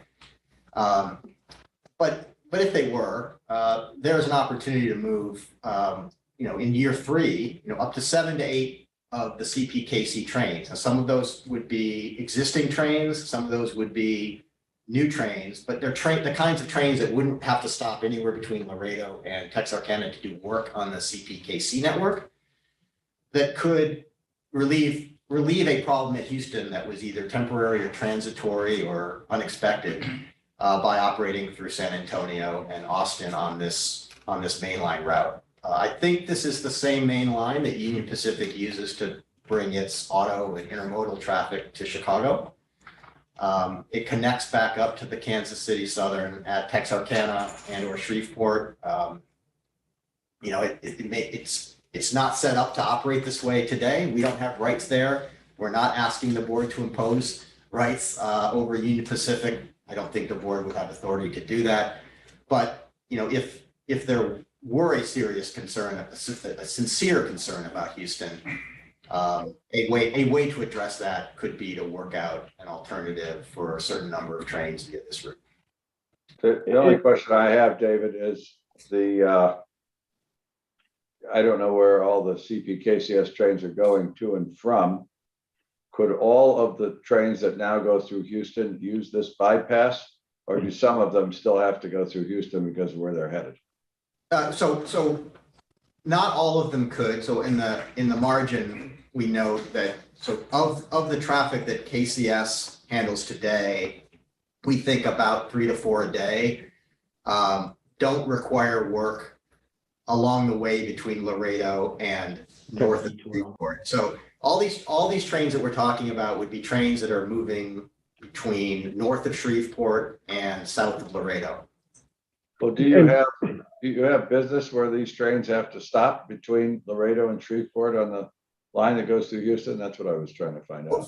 for the 3 to 4 existing trains and the 7 to 8 trains, you know, at the end of year 3 after the transaction, those would be the trains that wouldn't have to stop along the way. So they wouldn't be picking up blocks, you know, at Kendleton or otherwise doing work. One thing I'm not sure the board is fully aware of this, and I didn't mention it when I was describing the trackage rights agreements. You know, KCS's trackage rights allow KCS to handle traffic to and from Houston if that traffic is coming from Mexico, is using the original Tex-Mex line between Laredo and Corpus Christi. If the traffic's not using that original line, and it's, you know, take Houston Chemicals traffic, for example, KCS is not allowed to use the UP trackage rights east of Houston or north of Houston to handle any of that traffic. So very few of the, or relatively few of the KCS trains stop in Houston to pick up or to do work, because KCS doesn't have the right to compete for Houston traffic. So David, if I could just clarify and add a little color, it's John Orr for the record. Mr. Chairman, 2 points. First, in 2016, 2017, when UP was doing extensive work on the Beaumont, we used this route that is in the yellow from Laredo to Texarkana as a detour route in collaboration with UP. We did it at a very high cost to KC because it was treated as a detour and it was very unfavorable conditions, but as a good partner, we absorbed the cost, allowed UP to be more structured in their construction plans and get the Beaumonts up and running. So it has been done before. And yes, there are a number of trains that go through Houston that are either going to Beaumont or Lake Charles that would not be good candidates for this to be done on a full scale all train basis. Have you had any discussions with UP in connection with this merger to provide for this alternative to relieve some of the pressure on Houston if needed? So Mr. Chairman, I can jump in to say I'm not going to speak for commercial discussions, but we would not be able to disclose any such discussions if they were had. Okay. Well, it just seems to me when I'm hearing about congestion in a dense city terminal, not only from the transportation part, but from the communities part, if there's a way that's feasible, that works, that doesn't ruin anybody else's network, and alleviate some of that pressure, I think it's responsible corporate citizens would take a look at it. Let me put it that way. And I hear what you're saying, David. We should move on, I think, unless board members have questions. Okay, so I basically at the end of my discussion of the contract, one other minor point that came up last week, I'll just quickly touch. There was a suggestion that the UPSP agreements and good merger policy in air quotes somehow required that the merging parties bear 100% of the costs associated with their merger. And I think that is another misunderstanding of history and a misunderstanding of the facts. So what was BNSF talking about? What they were talking about in UPSP was the cost associated with linking the UP and the SP network together with new connecting tracks. Okay. UP, of course, paid to do that. That's 100%. That was what their merger was, combining those networks.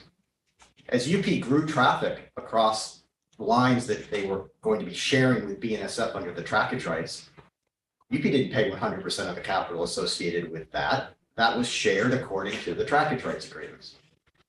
I would note, by the same token, when Tex-Mex obtained trackage rights in the same merger, there were connections required between Tex-Mex's line and the UP line at, for example, Robstown. And same principle applied. Tex-Mex paid 100% of those connecting tracts. That has nothing to do with growth over time after the quote implementation of the merger.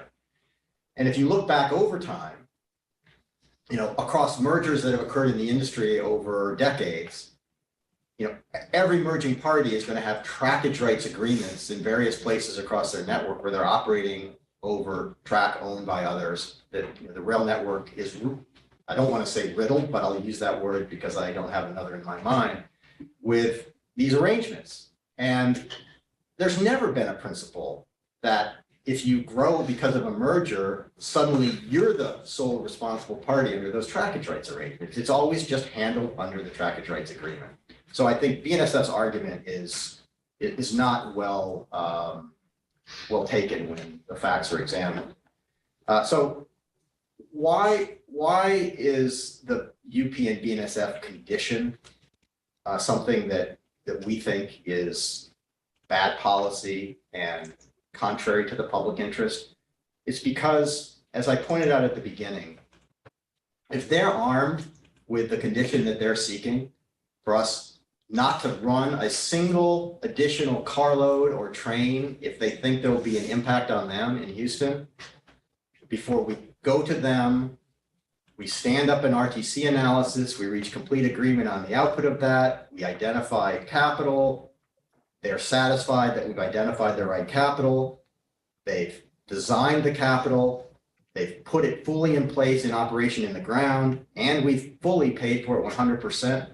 Until then, we don't compete with them at all. That gives them a veto and gives them a tremendous incentive to do nothing but hold us up, to keep us from competing, or to come up with a laundry list of things they want us to pay for because they know that we have no choice but to sign at the dotted line because we have no other choice. We think it would be a terrible result for the public interest benefits that we're looking to bring to the nation. And Mr. Creel has a few words about this. This is Keith again. The only thing I would add to David's comments, I mean, simply said, for BN and UP to be given what they're asking for, it's a one-way street. It puts us in a position that we wouldn't be able to compete. It'd be a road to foreclosure of competition. If they were given that, they would have every incentive in the world to never agree to infrastructure that might be needed in order for us to be able to compete in this lane. So we had the slide that I maybe to inject just a little bit of levity, but I think we're deadly serious about the consequences of this. It really would be the equivalent of putting on the Welcome to Houston sign a competitors apply within sign. Come ask us if you should be allowed to compete. And that's not the kind of incentive or hold-up ability that UP and BNSF ought to have with respect to Houston or anywhere else on this network. So with that, we were going to transition to address the vertical competition issues that were raised principally by, again, Union Pacific and BNSF, although we heard some echoes of it earlier in the week by representative shipper associations. I wanted to begin by level setting a bit. A lot of the presentations proceed from the premise that, of course, there's a competition problem, and the debate here ought to be how to design the right regulatory remedy to solve a proven problem. That's certainly what I heard when I listened to the BNSF and UP representatives. Every time you press them, and even the Shipper Association witnesses for that matter, every time you press them to provide evidence of likely foreclosure or an actual competitive harm, they came back to the same answer. Well, applicants acknowledge it because they made this commitment. Let me be very clear. We don't acknowledge that there's a vertical competitive problem with this merger. There's no likely competitive harm of any kind, horizontal or vertical. and we can walk you through all the reasons why. We have made a commitment in line with the commitments that have been made in minor and significant transactions since 2000. Because when folks look at vertical mergers, they ask, are we going to lose access to gateway options? And we know what our intentions are. And so we've made a commitment not to close gateways and not to take away bottleneck regulatory options that exist today. But our commitments aren't a ticket to then take those commitments and as proof of a problem, and then to design on top of the commitments a regulatory remedy that gets imposed upon us. The first question the board has to ask is there a competitive problem that requires a condition at all? So let's talk a little bit about what folks said on this issue. You heard a lot from Mr. Can I interrupt for just a second? Because I want to help set the stage on this. Certainly. Some of you, this may make some of you uncomfortable, but I think we've got to get it out here. I want to read just something first.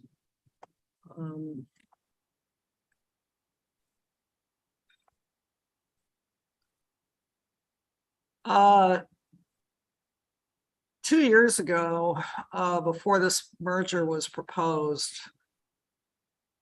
Mr. Ottensmeyer gave an interview to Railway Age about the company. I think it was the year, Pat, you were made Railroader of the Year by them. And this is what you said. Because of our size, of where we're located, the strategy of developing service options with our connecting carriers and our partners in the railroad industry is very important. I also think a really important part of our value proposition to our customers is that independence. If you're an auto company building a new plant in central Mexico and you want service options to both railroads in the East, we're happy to do it. If you want service options to both railroads in Canada, we're happy to do it. I think we are more valuable to our customers because of our ability and our willingness to do that. If we were part of a bigger network, it might not be so easy. So thinking about that, where we sit today, Pat or Keith, do you have any comment on what Pat said 2 years ago? Yes, Member Hedlund, I'll be happy to comment. We worked hard, and I think if you look at some of the data, particularly in a few business units, intermodal comes to mind. The vast majority of our cross-border network today and for the past several years has interchanged at Laredo and or Robstown, which is less than 100 miles away from Laredo, on the bigger networks because we don't have that reach.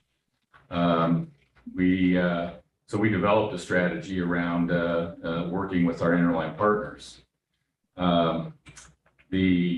The merger transaction, in our case, we talked about this last week, was started by a catalyst that we weren't seeking at the time.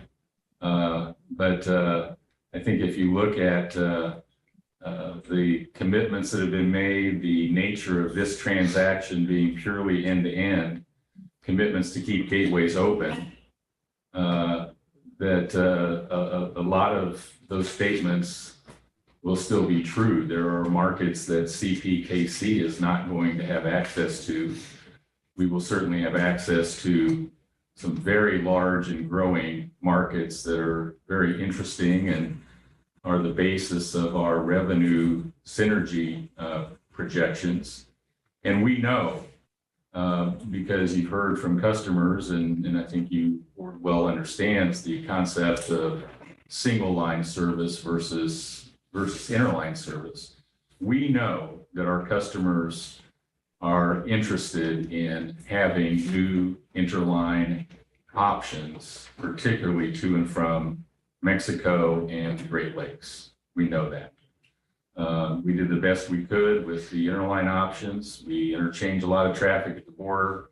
We're going to be able to offer customers a new option, and the commitment that we've talked about and described in this case for open gateways tells me that the traffic that we do interchange, and there's a fair amount of it at the border that goes to markets that CPKC will not serve, or for whatever reason, they'll have customers that might still want to use interchange options, that the open gateway commitment will protect that business. So what you're saying is that you will continue to have an economic incentive to be true to your word on keeping those gateways open. The economic incentive will remain with respect to markets that the combined companies do not serve.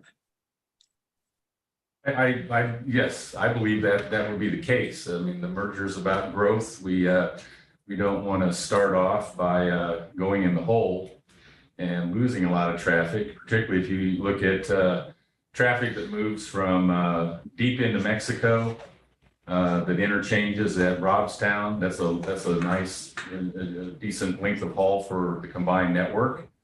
And if it's for whatever reason, if it's a geographic limitation or other considerations, contractual limitations, I would think we would have an economic incentive to keep that business. Yes. Thank you. And if I may, if there are other questions, happy to address them, but I think our presentation on this subject goes directly to that last point, which is the incentive we will have is well recognized in economics. It's recognized, it's precedent in the KCS Tex-Mex decision that that former Commissioner Nober did a very good job of writing and understanding, and I'm not so sure that Mr. Nober actually recalls what he decided back then. And we'll cover that. But it's more importantly, the record in this case shows that David, in defense of Mr. Nober, I can't remember what I decided last week. Go ahead. I'm actually sure that Mr. Nober needs no defense. But if we could go to the next slide, let's just start quickly with the argument that you heard that the STB missed it. The board missed it in 2004 when it decided the KCS Tex-Mex decision. Nothing could be further from the truth. If you look at, these are some excerpts from that decision, and I commend to you to review the decision. But I also commend to you, as I'll walk you through for just a few minutes after this, to review the record that led to the decision, where all of the same arguments that are being made today were made then. So this is a decision, right? It focuses on the fact that what this was all about, UP and BNSF both coming to the board, talking about Laredo and Robstown, and the fear that KCS, with control of TFM and Tex-Mex, would force a bunch of traffic to inefficient routes north of the border. The board analyzed that as a competitive matter in great depth. It concluded that it was not a competitive harm, that there was not a showing that any condition was necessary to remedy any competitive harm. Ultimately, it was a concern about protecting divisions, the share of revenue that UP and BNSF wanted to preserve on the interline traffic that would continue to flow. So I commend to you that decision. And some of what you heard from the Union Pacific representative last week was, oh, well, that's because this transaction really, this KCS Tex-Mex transaction had very little impact. It was so small. It was never going to have this effect. Well, that's not what Union Pacific told the board in 2003 in this proceeding. If we go to the next slide. Well, I'm sorry, we went out of order. Let me set this up. This is just an illustration. This next, sorry about this. The next slide. This is an illustration. Okay, I apologize. The slide I'm looking for is, so the slide from Tex-Mex shows you how the board addressed the issues. The next slide, I think, that came up showed the matrix. That was taken directly from UP's testimony in the case. It's exactly the kind of example that you heard Mr. Noble walk you through last week of the mechanism by which KCS would manipulate rates south and north of the border in order to exact this foreclosure. It was exactly the same theory as reflected in that slide. And then I wanted to show you, and perhaps we have somehow dropped a slide out of this presentation, but there is it was an argument made by Mr. Rosenthal about 1% of traffic diversions of UP traffic. Union Pacific's argument in the case at the time in 2003 in their reply comments, or actually their additional comments, there was a long period of hiatus in that proceeding while there were questions about whether the transaction would go forward. So Union Pacific had filed comments and then filed supplemental comments. And in those supplemental comments, I believe I have the quote here. This is what Union Pacific said, and if we can find the slide, we'll put it up, but this is what Union Pacific said. These were filed September 30th of 2004. Summarizing the record. In its August 2003 comments, UP demonstrated that KCS's acquisition of TFM would have significant anti-competitive effects for huge volumes of cross-border traffic moving between the United States and Mexico via the Laredo Gateway. KCS competes with UP for a majority of the Laredo cross-border traffic via its own network, as well as in cooperation with its interline partners. UP certainly didn't regard KCS Tex-Mex as a nothing burger. And trying to reinvent that record and what was shown to the board and what was adjudicated by the board in 2003, 2004 bears examination. I commend the board to that record. What we know is the board got it right. And we know that from the history of the period since the transaction. That when repeatedly asked by members, where is the evidence of foreclosure? Why haven't we heard it before if all of this horrible foreclosure happened because of this transaction?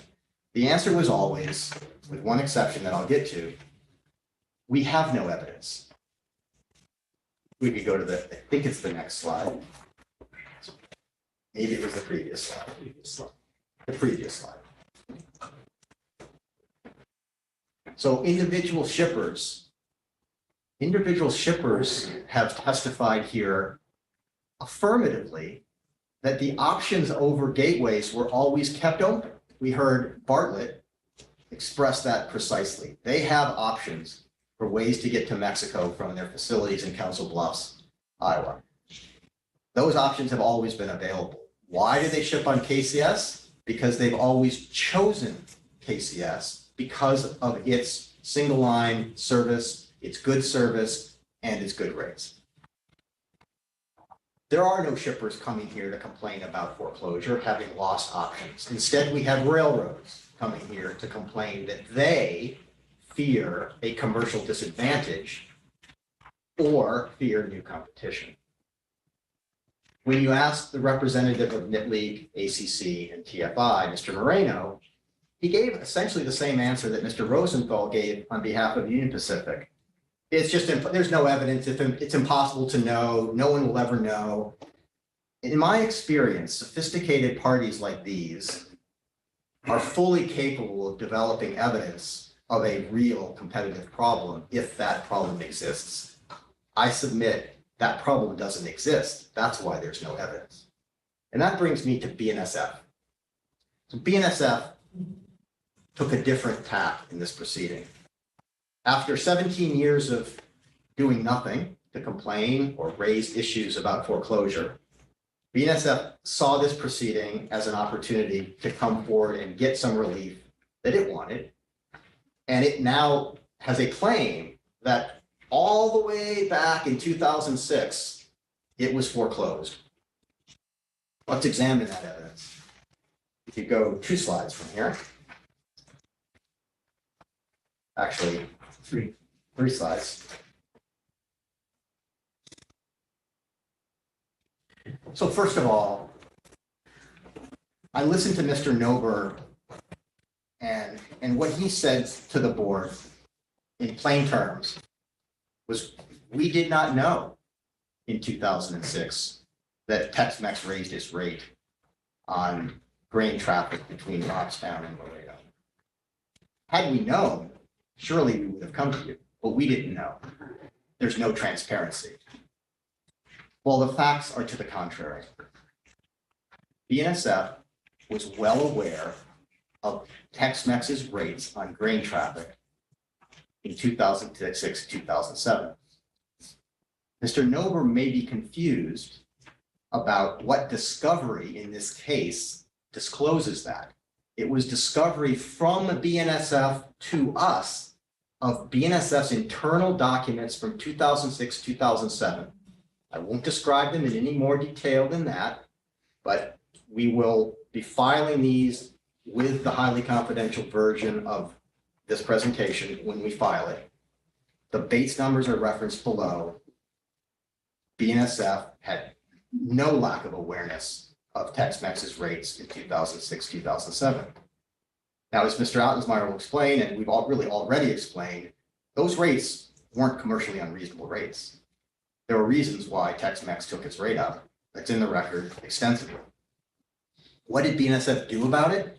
They're well aware of it. What did they do about it? They certainly didn't come to us or come to the board claiming that anyone violated an obligation to, or a commitment, excuse me, to offer commercially reasonable rates and not close the Robstown Gateway. Instead, what BNSF did, and again, it's fully in the record, is it shifted its grain traffic from the Laredo Gateway to the Eagle Pass Gateway. Now, David, what does HC stand for on this slide? Highly confidential. Oh, I see. Okay, thank you. So, Mr. Hirsch, on behalf of BNSF, said, oh, no, we didn't shift any traffic. It was totally different traffic. Let's go to the next slide. You don't have to look very far under the hood to see that that's not exactly right. I'm sorry, these are out of order. One more. We'll go one more.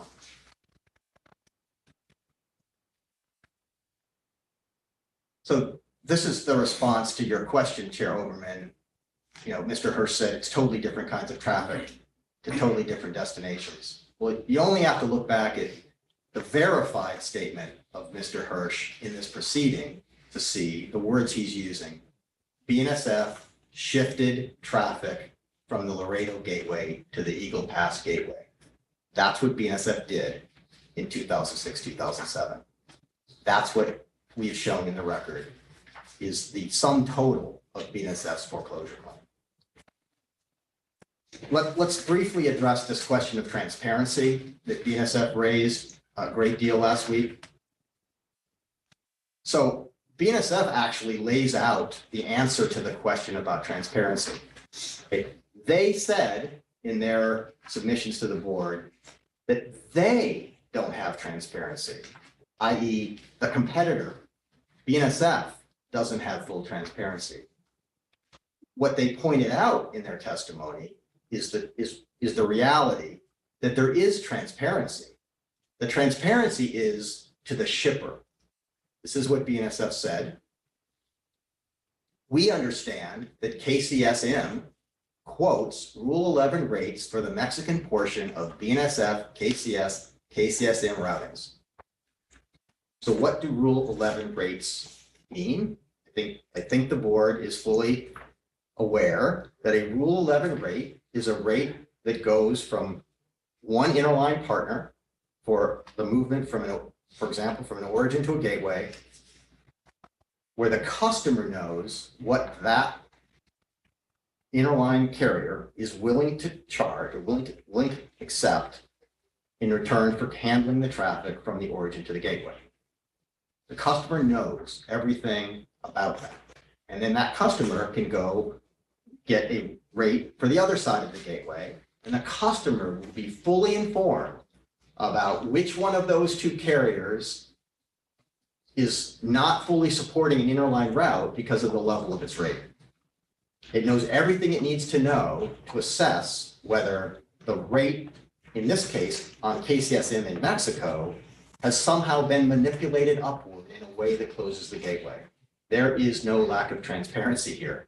The Rule 11 rate obligation, or the Rule 11 rate mechanism, will ensure that.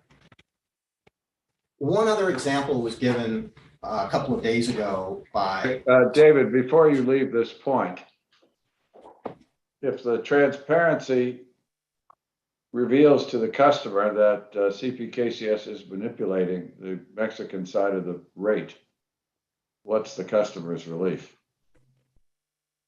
So I'm going to violate my own advice to everyone on this team and ask if you would indulge my coming back to that question in a few minutes. We have a number of points we want to make about exactly how this commitment we've made about commercially reasonable terms and keeping gateways open would function.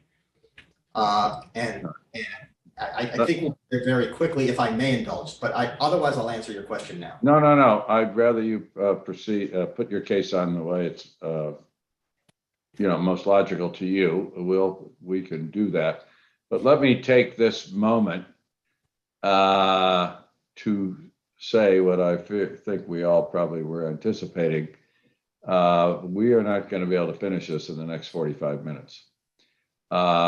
We will know very shortly, but it is my anticipation that we will have the needed court reporter and Zoom operator to resume tomorrow morning at about 11:30 Eastern. We will not go all day. We will go about 2.5 hours at maximum. If we need it. I don't know that we'll need that much, but I only say that now, David. I don't want you to rush thinking you have to finish your whole case in 45 minutes. And I don't want board members to refrain from asking needed questions. There's just too much at stake here. So I hope everybody on our end, I think, is available. I hope you'll all be available on your end. We need to get this finished. So with that, David, go proceed. Many thanks, Chairman. And so maybe I will slow down just a touch. But before we left the review of the evidence put forward of foreclosure, I wanted to touch what Mr. McBride had to say on Tuesday. He mentioned a situation that he was describing the UPC and W merger. In fact, he was describing something that happened several years subsequent to that merger, and it was Union Pacific had a contract with a shipper, Mid-American, involving the movement of coal from the Powder River Basin to Sergeant Bluff. I believe Sergeant Bluff is in Nebraska, but I may have that wrong. Iowa. Thank you, John.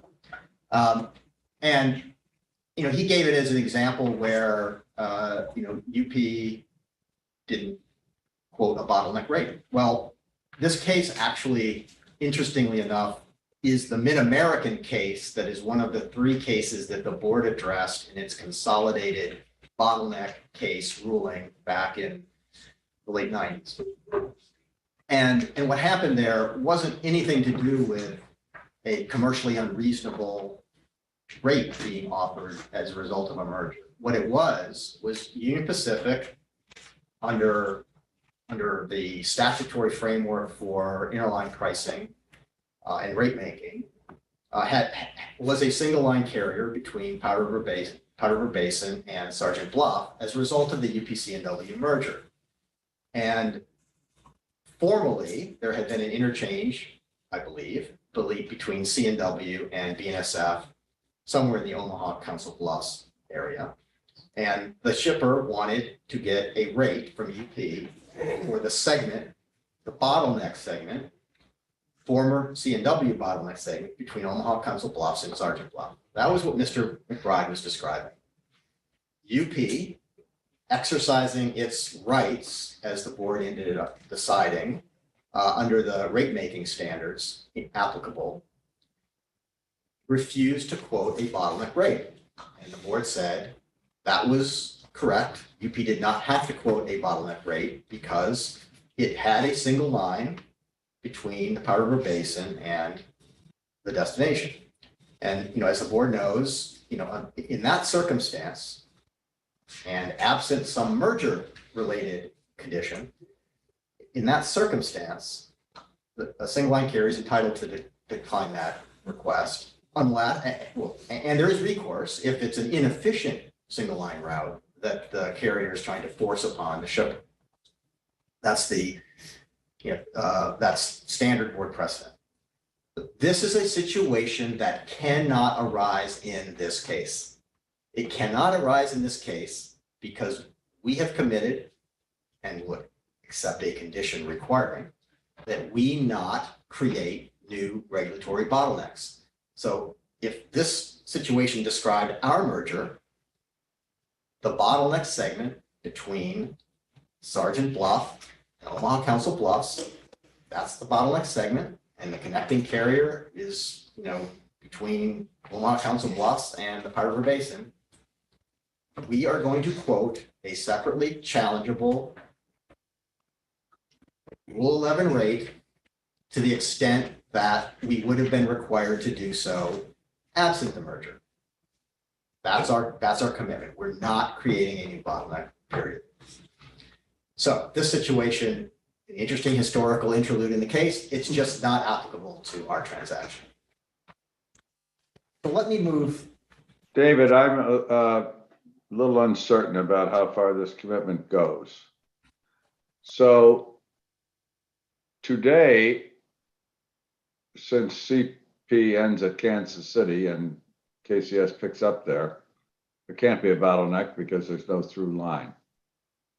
So are you saying that in that particular gateway, this commitment will apply, that there won't be any refusal to quote separate Rule 11 rates? So it's not just Kansas City. No, I know, but I'm asking specifically. I'm trying to understand your qualification about no new bottlenecks, trying to figure out where you have bottlenecks now. So I actually don't know where we have bottlenecks today. So the bottleneck rubric is describing a situation where there's a solely served customer at one end or the other of a move, right? And then there's a bottleneck segment, i.e. there's only one railroad that serves a segment from the origin and destination to some gateway. It's, the connecting point to other railroads. And, I haven't done the homework to go figure out where today those bottleneck segments exist on the CP or KCS system. But what we're saying is, if there's a situation where today, right, there's an ability of a shipper served by that bottleneck segment who has no rail option other than CP or KCS on that segment, who has the ability to get a rate for that segment from CP or KCS that can be challenged under the board's regulatory processes, and would lose the ability to do that by virtue of the fact that we would have merged, gotten a single line, and would be, absent this commitment, able to say under the board's regulatory framework, you can't get the bottleneck rate from us because we're going to give you the overall origin to destination rate. In that situation, we would not assert the fact that we had merged to avoid the obligation to quote the rate. That's what we're saying. So wherever that situation would occur, that's what we're saying. But it sounds like you are also saying, to be clear, and since CP's a longer railroad, we'll use them as an example, but it could be KCS, that if you have a place now where CP is not required to quote a separate Rule 11 rate, and the origin to destination isn't changed because of this merger, you're not going to lift the bottleneck rights you have there. You're going to hold on to them. I think that is correct. That is correct. We don't think there should be, there's no basis for making any change to how the law would apply in those situations. Okay, it would be, has anybody bothered to put together how many places the new commitment will apply and how many places the existing bottlenecks will stay in place on your networks? Again, I think the answer to that is no. We've made no effort to do that. We've made a commitment that would apply in any case where, it's really, it would be us interposing a defense to a request for a rate quote, right? We'd say we don't have an obligation to quote a particular rate because of the fact that we now have a single line. There may be innumerable, possible origin destination pairs where that theoretically could arise. We're gonna stand by our commitment with respect to whichever ones end up materializing in the real world. It may be that we would, in the ordinary course of Mr. Brooks, making offers to customers, never refuse on any basis to quote these rates. We don't know, but what we're saying I is understand, but the question, a basis for avoiding challenge. question is where you have the right to refuse to quote rates. I understand you might, for business reasons, not exercise those rights. This question came up last week with regard to wanting to find what were gateways. I think Keith had said, any place you interchange now, you're going to keep open. And I'm not sure everybody in this industry has the same understanding of the semantics of gateways and interchanges. And I had suggested to the other railroads who wanted to make sure that these open gateways were going to be maintained, that they submit a list so everybody knew what we were talking about. And I think I'm not sure if I suggested the same to you, but rather than having some definition, to me, it would be much more reliable to actually identify all of these places. And unless it's not reasonably possible, just speaking for myself, in your final papers, I would like to have some understanding of the magnitude of this bottleneck commitment you're making, of where it will apply and where you don't view the merger as creating some new opportunity for a bottleneck.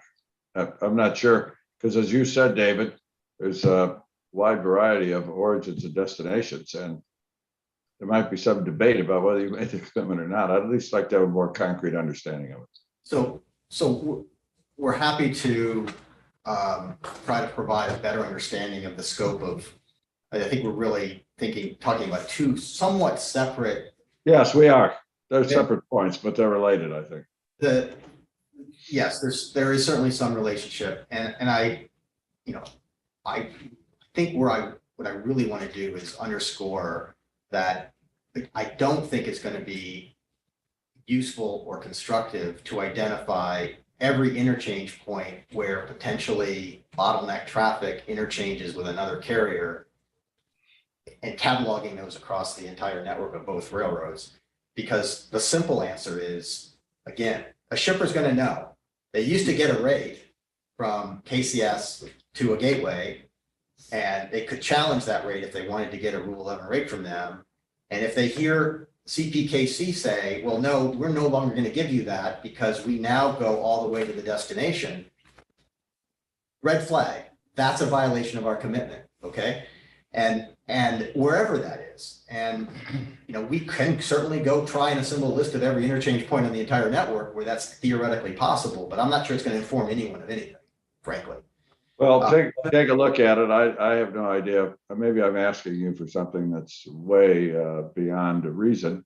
And if you think that's the case, you'll be able to persuade me, but And so on this question of this somewhat separate question of our commitment to keep gateways open on commercially reasonable terms, right? These are, we're talking about gateways where there are currently, efficient, and I say efficient not as a limitation, but to reflect that, there are places where interline service is actively used today, and therefore shippers have chosen these options, and we view that as an indication of those options' efficiency. So again, we're not trying to limit it. We are certainly going to take a look at being more complete in our catalog of which gateways we're talking about. But Mr. Brooks has done a little bit of homework, and I think can give you an idea of where the lion's share of the interline traffic that we're talking about that may be what I've used the phrase affected by the transaction, not to acknowledge a harm, but just to say that over these gateways, there's interline traffic moving that as to which CPKC will have a longer or single line haul as a result of the transaction, right?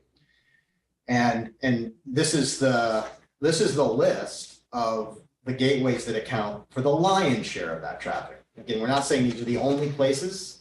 We're not trying to be limiting here, but Mr. Brooks. Yeah, Chairman Ober, maybe if I could just expand a little bit. I think maybe just said in simpler terms than our lawyer is we tried to do this in a fashion where we wrote it to allow any gateways, as long as they're efficient and used regularly by our shippers, would qualify for this preservation. So with not attempting to exclude anything, but clearly when we look at what could fit into this realm and what moves today and what we believe will move tomorrow, it really kind of boils down, I'd say that the vast majority of the traffic would hit on one of these 11 gateways that have the yellow dot on them. Can I ask a quick question here? Does this commitment apply to new shippers, to new movements, or just existing? Yeah, it would apply to new shipments. It would be shipments that, again, would be affected by this transaction that would go over those gateways. Right. So we're not going to insist that it be a shipper who actually moved itself via a specific prior option.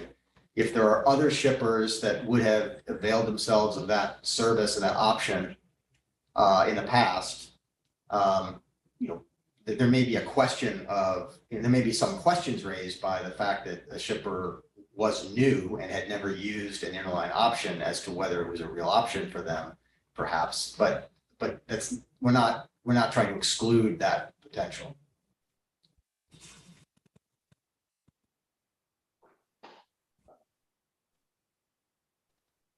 All right, go ahead, David. We do have some other, I think, fairly important things to say about the scope and application of this commitment that we've made. But perhaps with in the next 25 minutes or so that we have today, I'll back up a bit on this foreclosure question and kind of complete the discussion that we were having about the merits of the concern. Right? So I've talked to you about the lack of evidence of foreclosure in the past, the experience that we've seen in the marketplace following the KCS Tex-Mex TFM transaction, and the lack of evidence from all the other mergers that have occurred in the industry over the years that extended single line service across broader geographies and the like. I mentioned briefly the the record evidence of the Tex-Mex rate increase. I think Mr. Ottensmeyer may want to add just a few words about that. Sure, and actually, in the interest of time here, I'm going to refer to Mr. Natz's verified statement, Table 1 and Table 2, where he lays out the revenue variable cost of the move from Robstown to Laredo and Corpus to Laredo, but really Robstown to Laredo would have been the route that would have impacted BNSF as they described. And you can see based on in Table 2 is actually the 2005 RBC calculation based on FERC's data. So this would have been immediately after giving effect to the rate increase. The truth is the rate that was offered by Tex-Mex was below variable cost using this methodology and giving effect to the rate increase to $525. We had a revenue to variable cost calculated at 121%. So I think that sheds a little more light on why there haven't been any rate complaints in the last 17 years. And then over that period of time. Pat, whose statement were you referring to? I didn't hear the name of the person. Mike Natz, the Chief Marketing Officer for KCS. This table is not in the presentation you handed us up last week. That's correct. It is not. I don't have it in front of me. I was looking for it. Okay, thank you. And then just to finish the thought I had, we also calculated today based on rate increases that have taken place since 2005, which have been fairly modest, and that RBC calculation to Robstown is now at 114%. So I think under any definition of the term, these are not rates that would be unreasonable, and they certainly have been necessary for us to support the capital that is required to provide this service. Back to you, David, or? Thank you, Mr. Ottensmeyer. So recall the evidence was that BNSF shifted its traffic to the Eagle Pass Gateway. I think that shift underscores just one of the many important constraints on CPKC's pricing, just as they are today on KCS's pricing, that will be unaffected by the transaction. And ultimately, going back to the question that was framed, I think, well by Member Hedlund, is why we won't have any economic incentive to, quote, foreclose interline options. The result of foreclosing would be to encourage the kinds of shifts that BNSF undertook, to encourage trucks going onto the highway. And remember, Mr. Hirsch made it very clear that as to intermodal traffic, those trucks will be on the highway in an hour. Well, if they're on the highway in an hour, that means they're not generating any revenue for KCSM or CPKC. So our incentives will be to support these efficient interline options.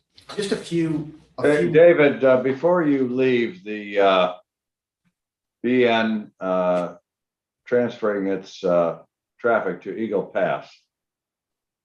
I thought the verified statement you cited, I understand why you cited it.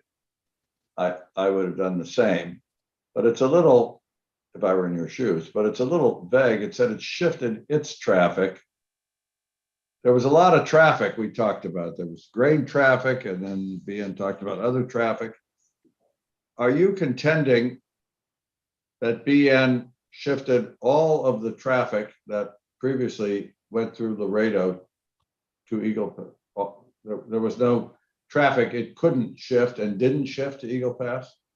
I mean, and what is the evidence for that other than that one, in my view, vaguely written sentence, it's traffic? Well, so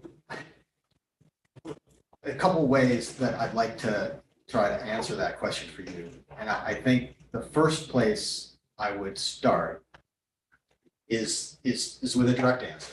No, we're not saying that every carload that BNSF, every movement that was handled by BNSF in interline service with KCS that moved over the Laredo Gateway, BNSF picked up and moved over the Eagle Pass. BNSF continued to handle traffic over the Laredo Gateway.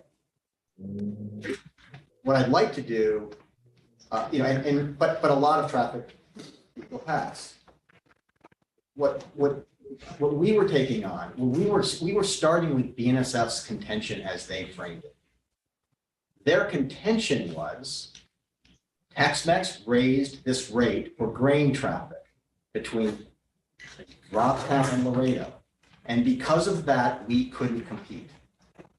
Okay, that's what they said. We were shut out. When you look at the facts, first of all, you start with why did KCS raise the grain rate on Tex-Mex between Robstown and Laredo? It wasn't to foreclose anyone. It wasn't to close a gateway.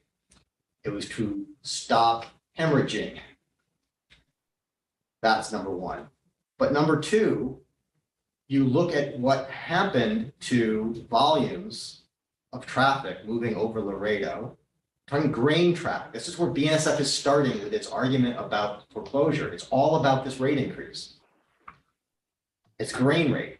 So where did the grain traffic go? Well, a couple of things, and Dr. Major perhaps can address this in more detail based on the more granular analysis he did, but a whole bunch of things are going on at the same time. Number one, BNSF is making a concerted effort to move traffic from its grain origins into Mexico destinations. And remember, BNSF doesn't just serve Mexican destinations, they serve Pacific Northwest destinations, they serve Gulf destinations, they serve the entire West. BNSF's grain marketers are making a concerted effort that to the extent that Mexico is a destination option they're offering on their network, they're moving that traffic over the Eagle Pass Gateway into Mexico, to Mexican destinations. You bring grain to a destination in Mexico to serve Mexican industry.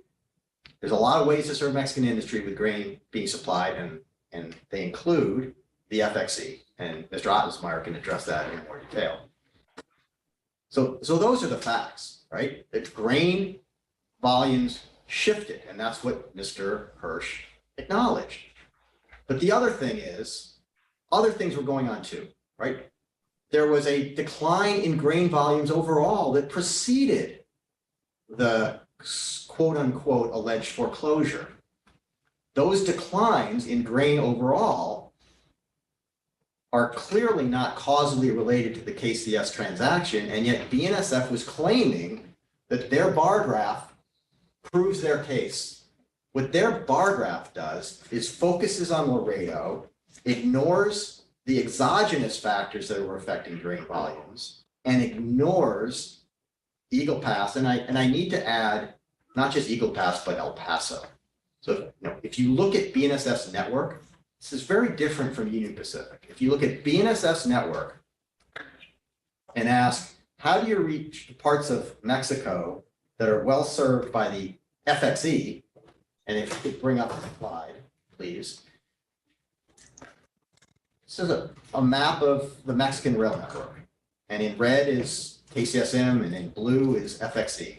And you'll see that FXE reaches down into the heart of Mexico, Mexico City, roughly where the blue line intersects the green line. The green line, I think, is Ferro Sur, which is an affiliate of FXE. So those two are really one network. And the blue line also crosses over to Monterrey and down to Veracruz. Most of the major destinations or origins in Mexico are served or servable by both of these networks. But the point I was making about BNSF's network, and I'm sorry that the BNSF network isn't shown north of the border here. This is the map I came with. We've been talking about Laredo and Eagle Pass. They're really quite close together. From Eagle Pass, BNSF and UP can access the central Texas rail network of both of them by heading east to San Antonio from Eagle Pass, whereas at Laredo, UP heads north to San Antonio. You come together in San Antonio where the two lines cross, and then it's the equivalent to having come through Laredo. But for the BNSF network, it looks like it's way out of the way in Mexico, but if you go to El Paso is right there. And you go north from El Paso, only go a short distance into New Mexico, and you're at a place called Belen, Belen. BNSF has a yard, that big yard there, big terminal, and that's where BNSF Southern Transcon crosses New Mexico. From Belen to Chicago on the Southern Transcon is, and it's what I think of as a rocket ship. It's double or triple track the entire way, and it's the fastest railway out there. No offense to my client or to Union Pacific, which I know is very proud of its intermodal service as well.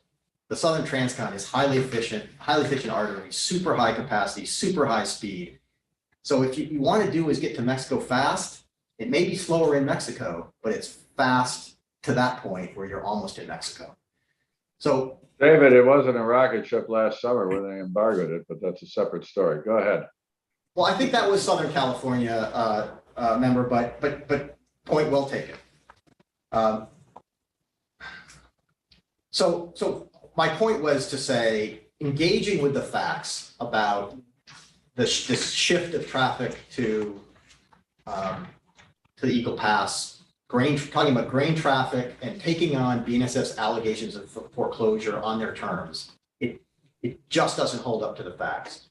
Now, we're not saying that there weren't shifts of traffic from BNSF, KCSM, BNSF, Tex-Mex, TFM routes to KCS, KCSM single line routes.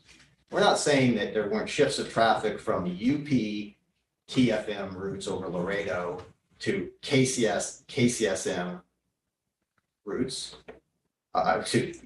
We're not saying that. In fact, we think there were. We think the evidence shows that. But as Dr. Major pointed out last week, and in his analysis and in the record in this case, there are reasons why that shift occurred. And the best description of the reasons why that shift occurred, I would submit, came out of the mouth of the Bartlett witness. Again, Bartlett has a facility in Council Bluffs, Iowa. Council Bluffs to Mexico is BNSF to Eagle Pass. It's BNSF to Robstown to KCS, KCSM. Or it's UP to Laredo, UP to Eagle Pass, or UP to Brownsville. Or it's KCS, KCSM. From Bartlett's perspective, all of these options are available to it today and have been since the KCS Tex-Mex merger.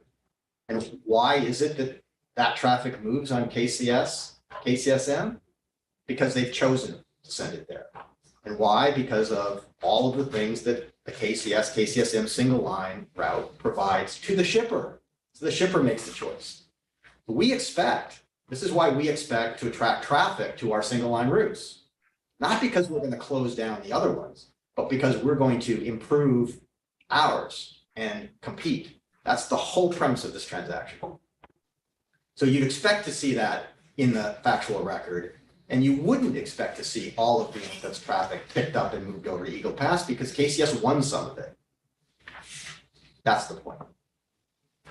So are you saying, David, that just taking all those examples you gave from Bartlett, that KCS, KCSM offers a shorter transit time, more dependable service, or both, or what are you saying? I would defer to my KCS colleagues to address the specific advantages that they offer to Bartlett. I think that is the case. I mean, Bartlett is our largest cross-border shipper. They have developed, they've invested and done their part, invested in facilities in Mexico to build a really solid business in Mexico. They understand Mexico very well, but it's because of the fact that virtually all the business that we handle for Bartlett originates and terminates on a KCS network, and we truly have a partnership there.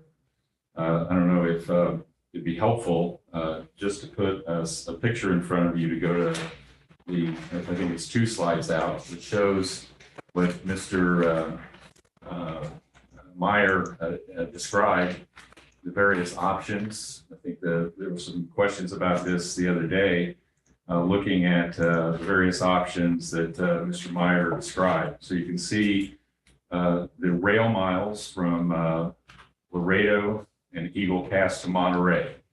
So in the first chart on the left, so it is a longer route from Eagle Pass to Monterey via rail. But your question, Mr. Chairman, the other day to Mr. Hirsch, and I think this is just from the transcript that if you will bear with me, I thought I had it here.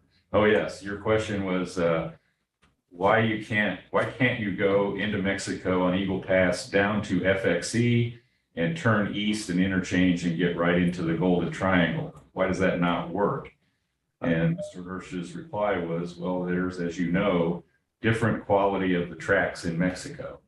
So I think to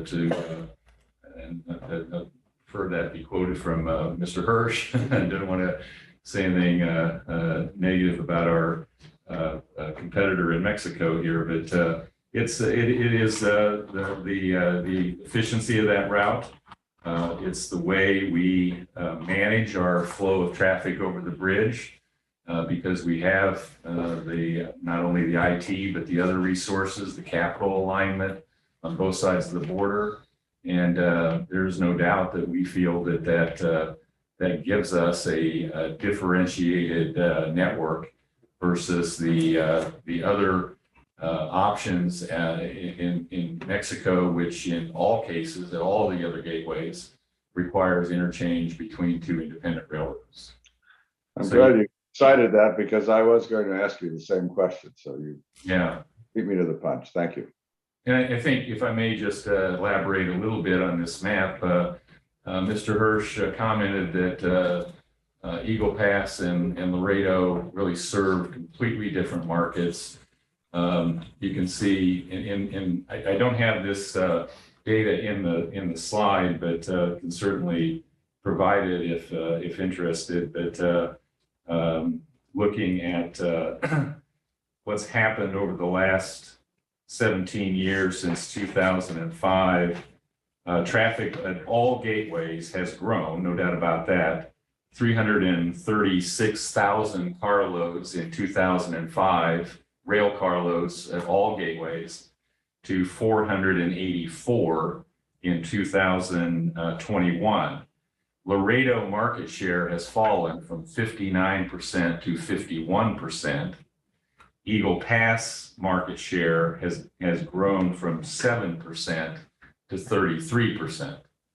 So there has been, I think Mr. Major used the phrase that I particularly like, a deliberate choice of gateways on the part of our rail competitors and to some extent customers.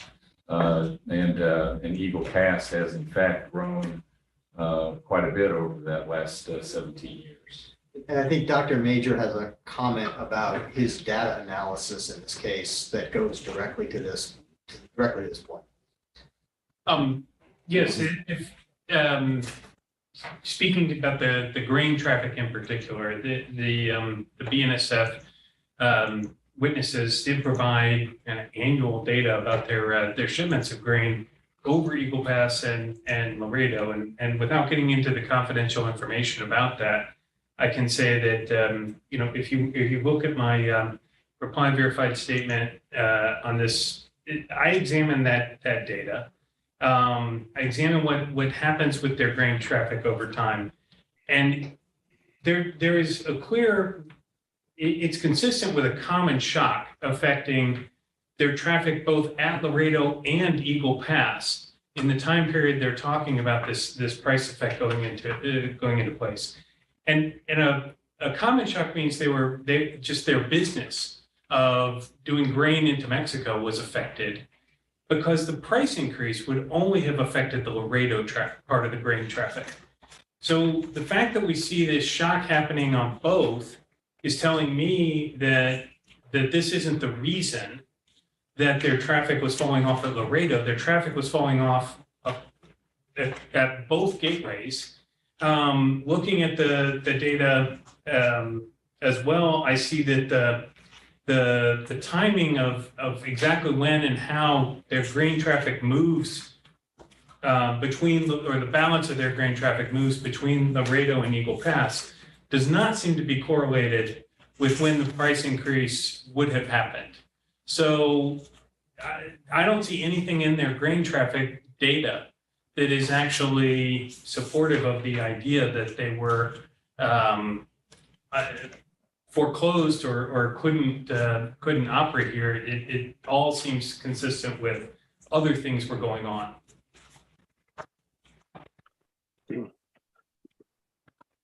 And Mr. Chairman, if I could just add in some of the feedback from the grain structure that as we've improved our cross-border grain capabilities, some of the feedback I've had from our customers is they certainly appreciate our safety management standards that go across from Mexico and the United States under the same leadership, our capability of inspecting mechanical cars to the standards that we would ask ourselves in the United States, the level of training we give to our mechanical people, and those training and elements in our terminals that eke out throughput through our terminals, like we're doing in the United States.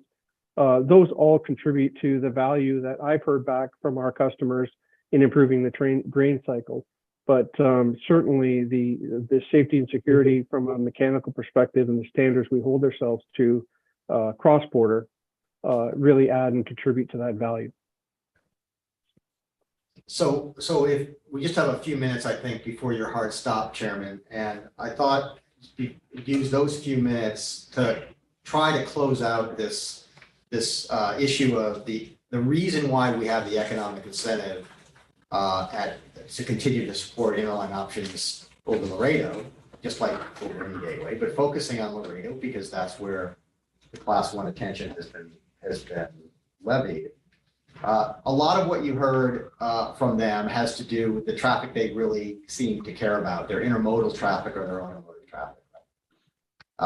Member Fuchs, you made a very good point, I thought, that that's traffic that railroads regard as highly competitive.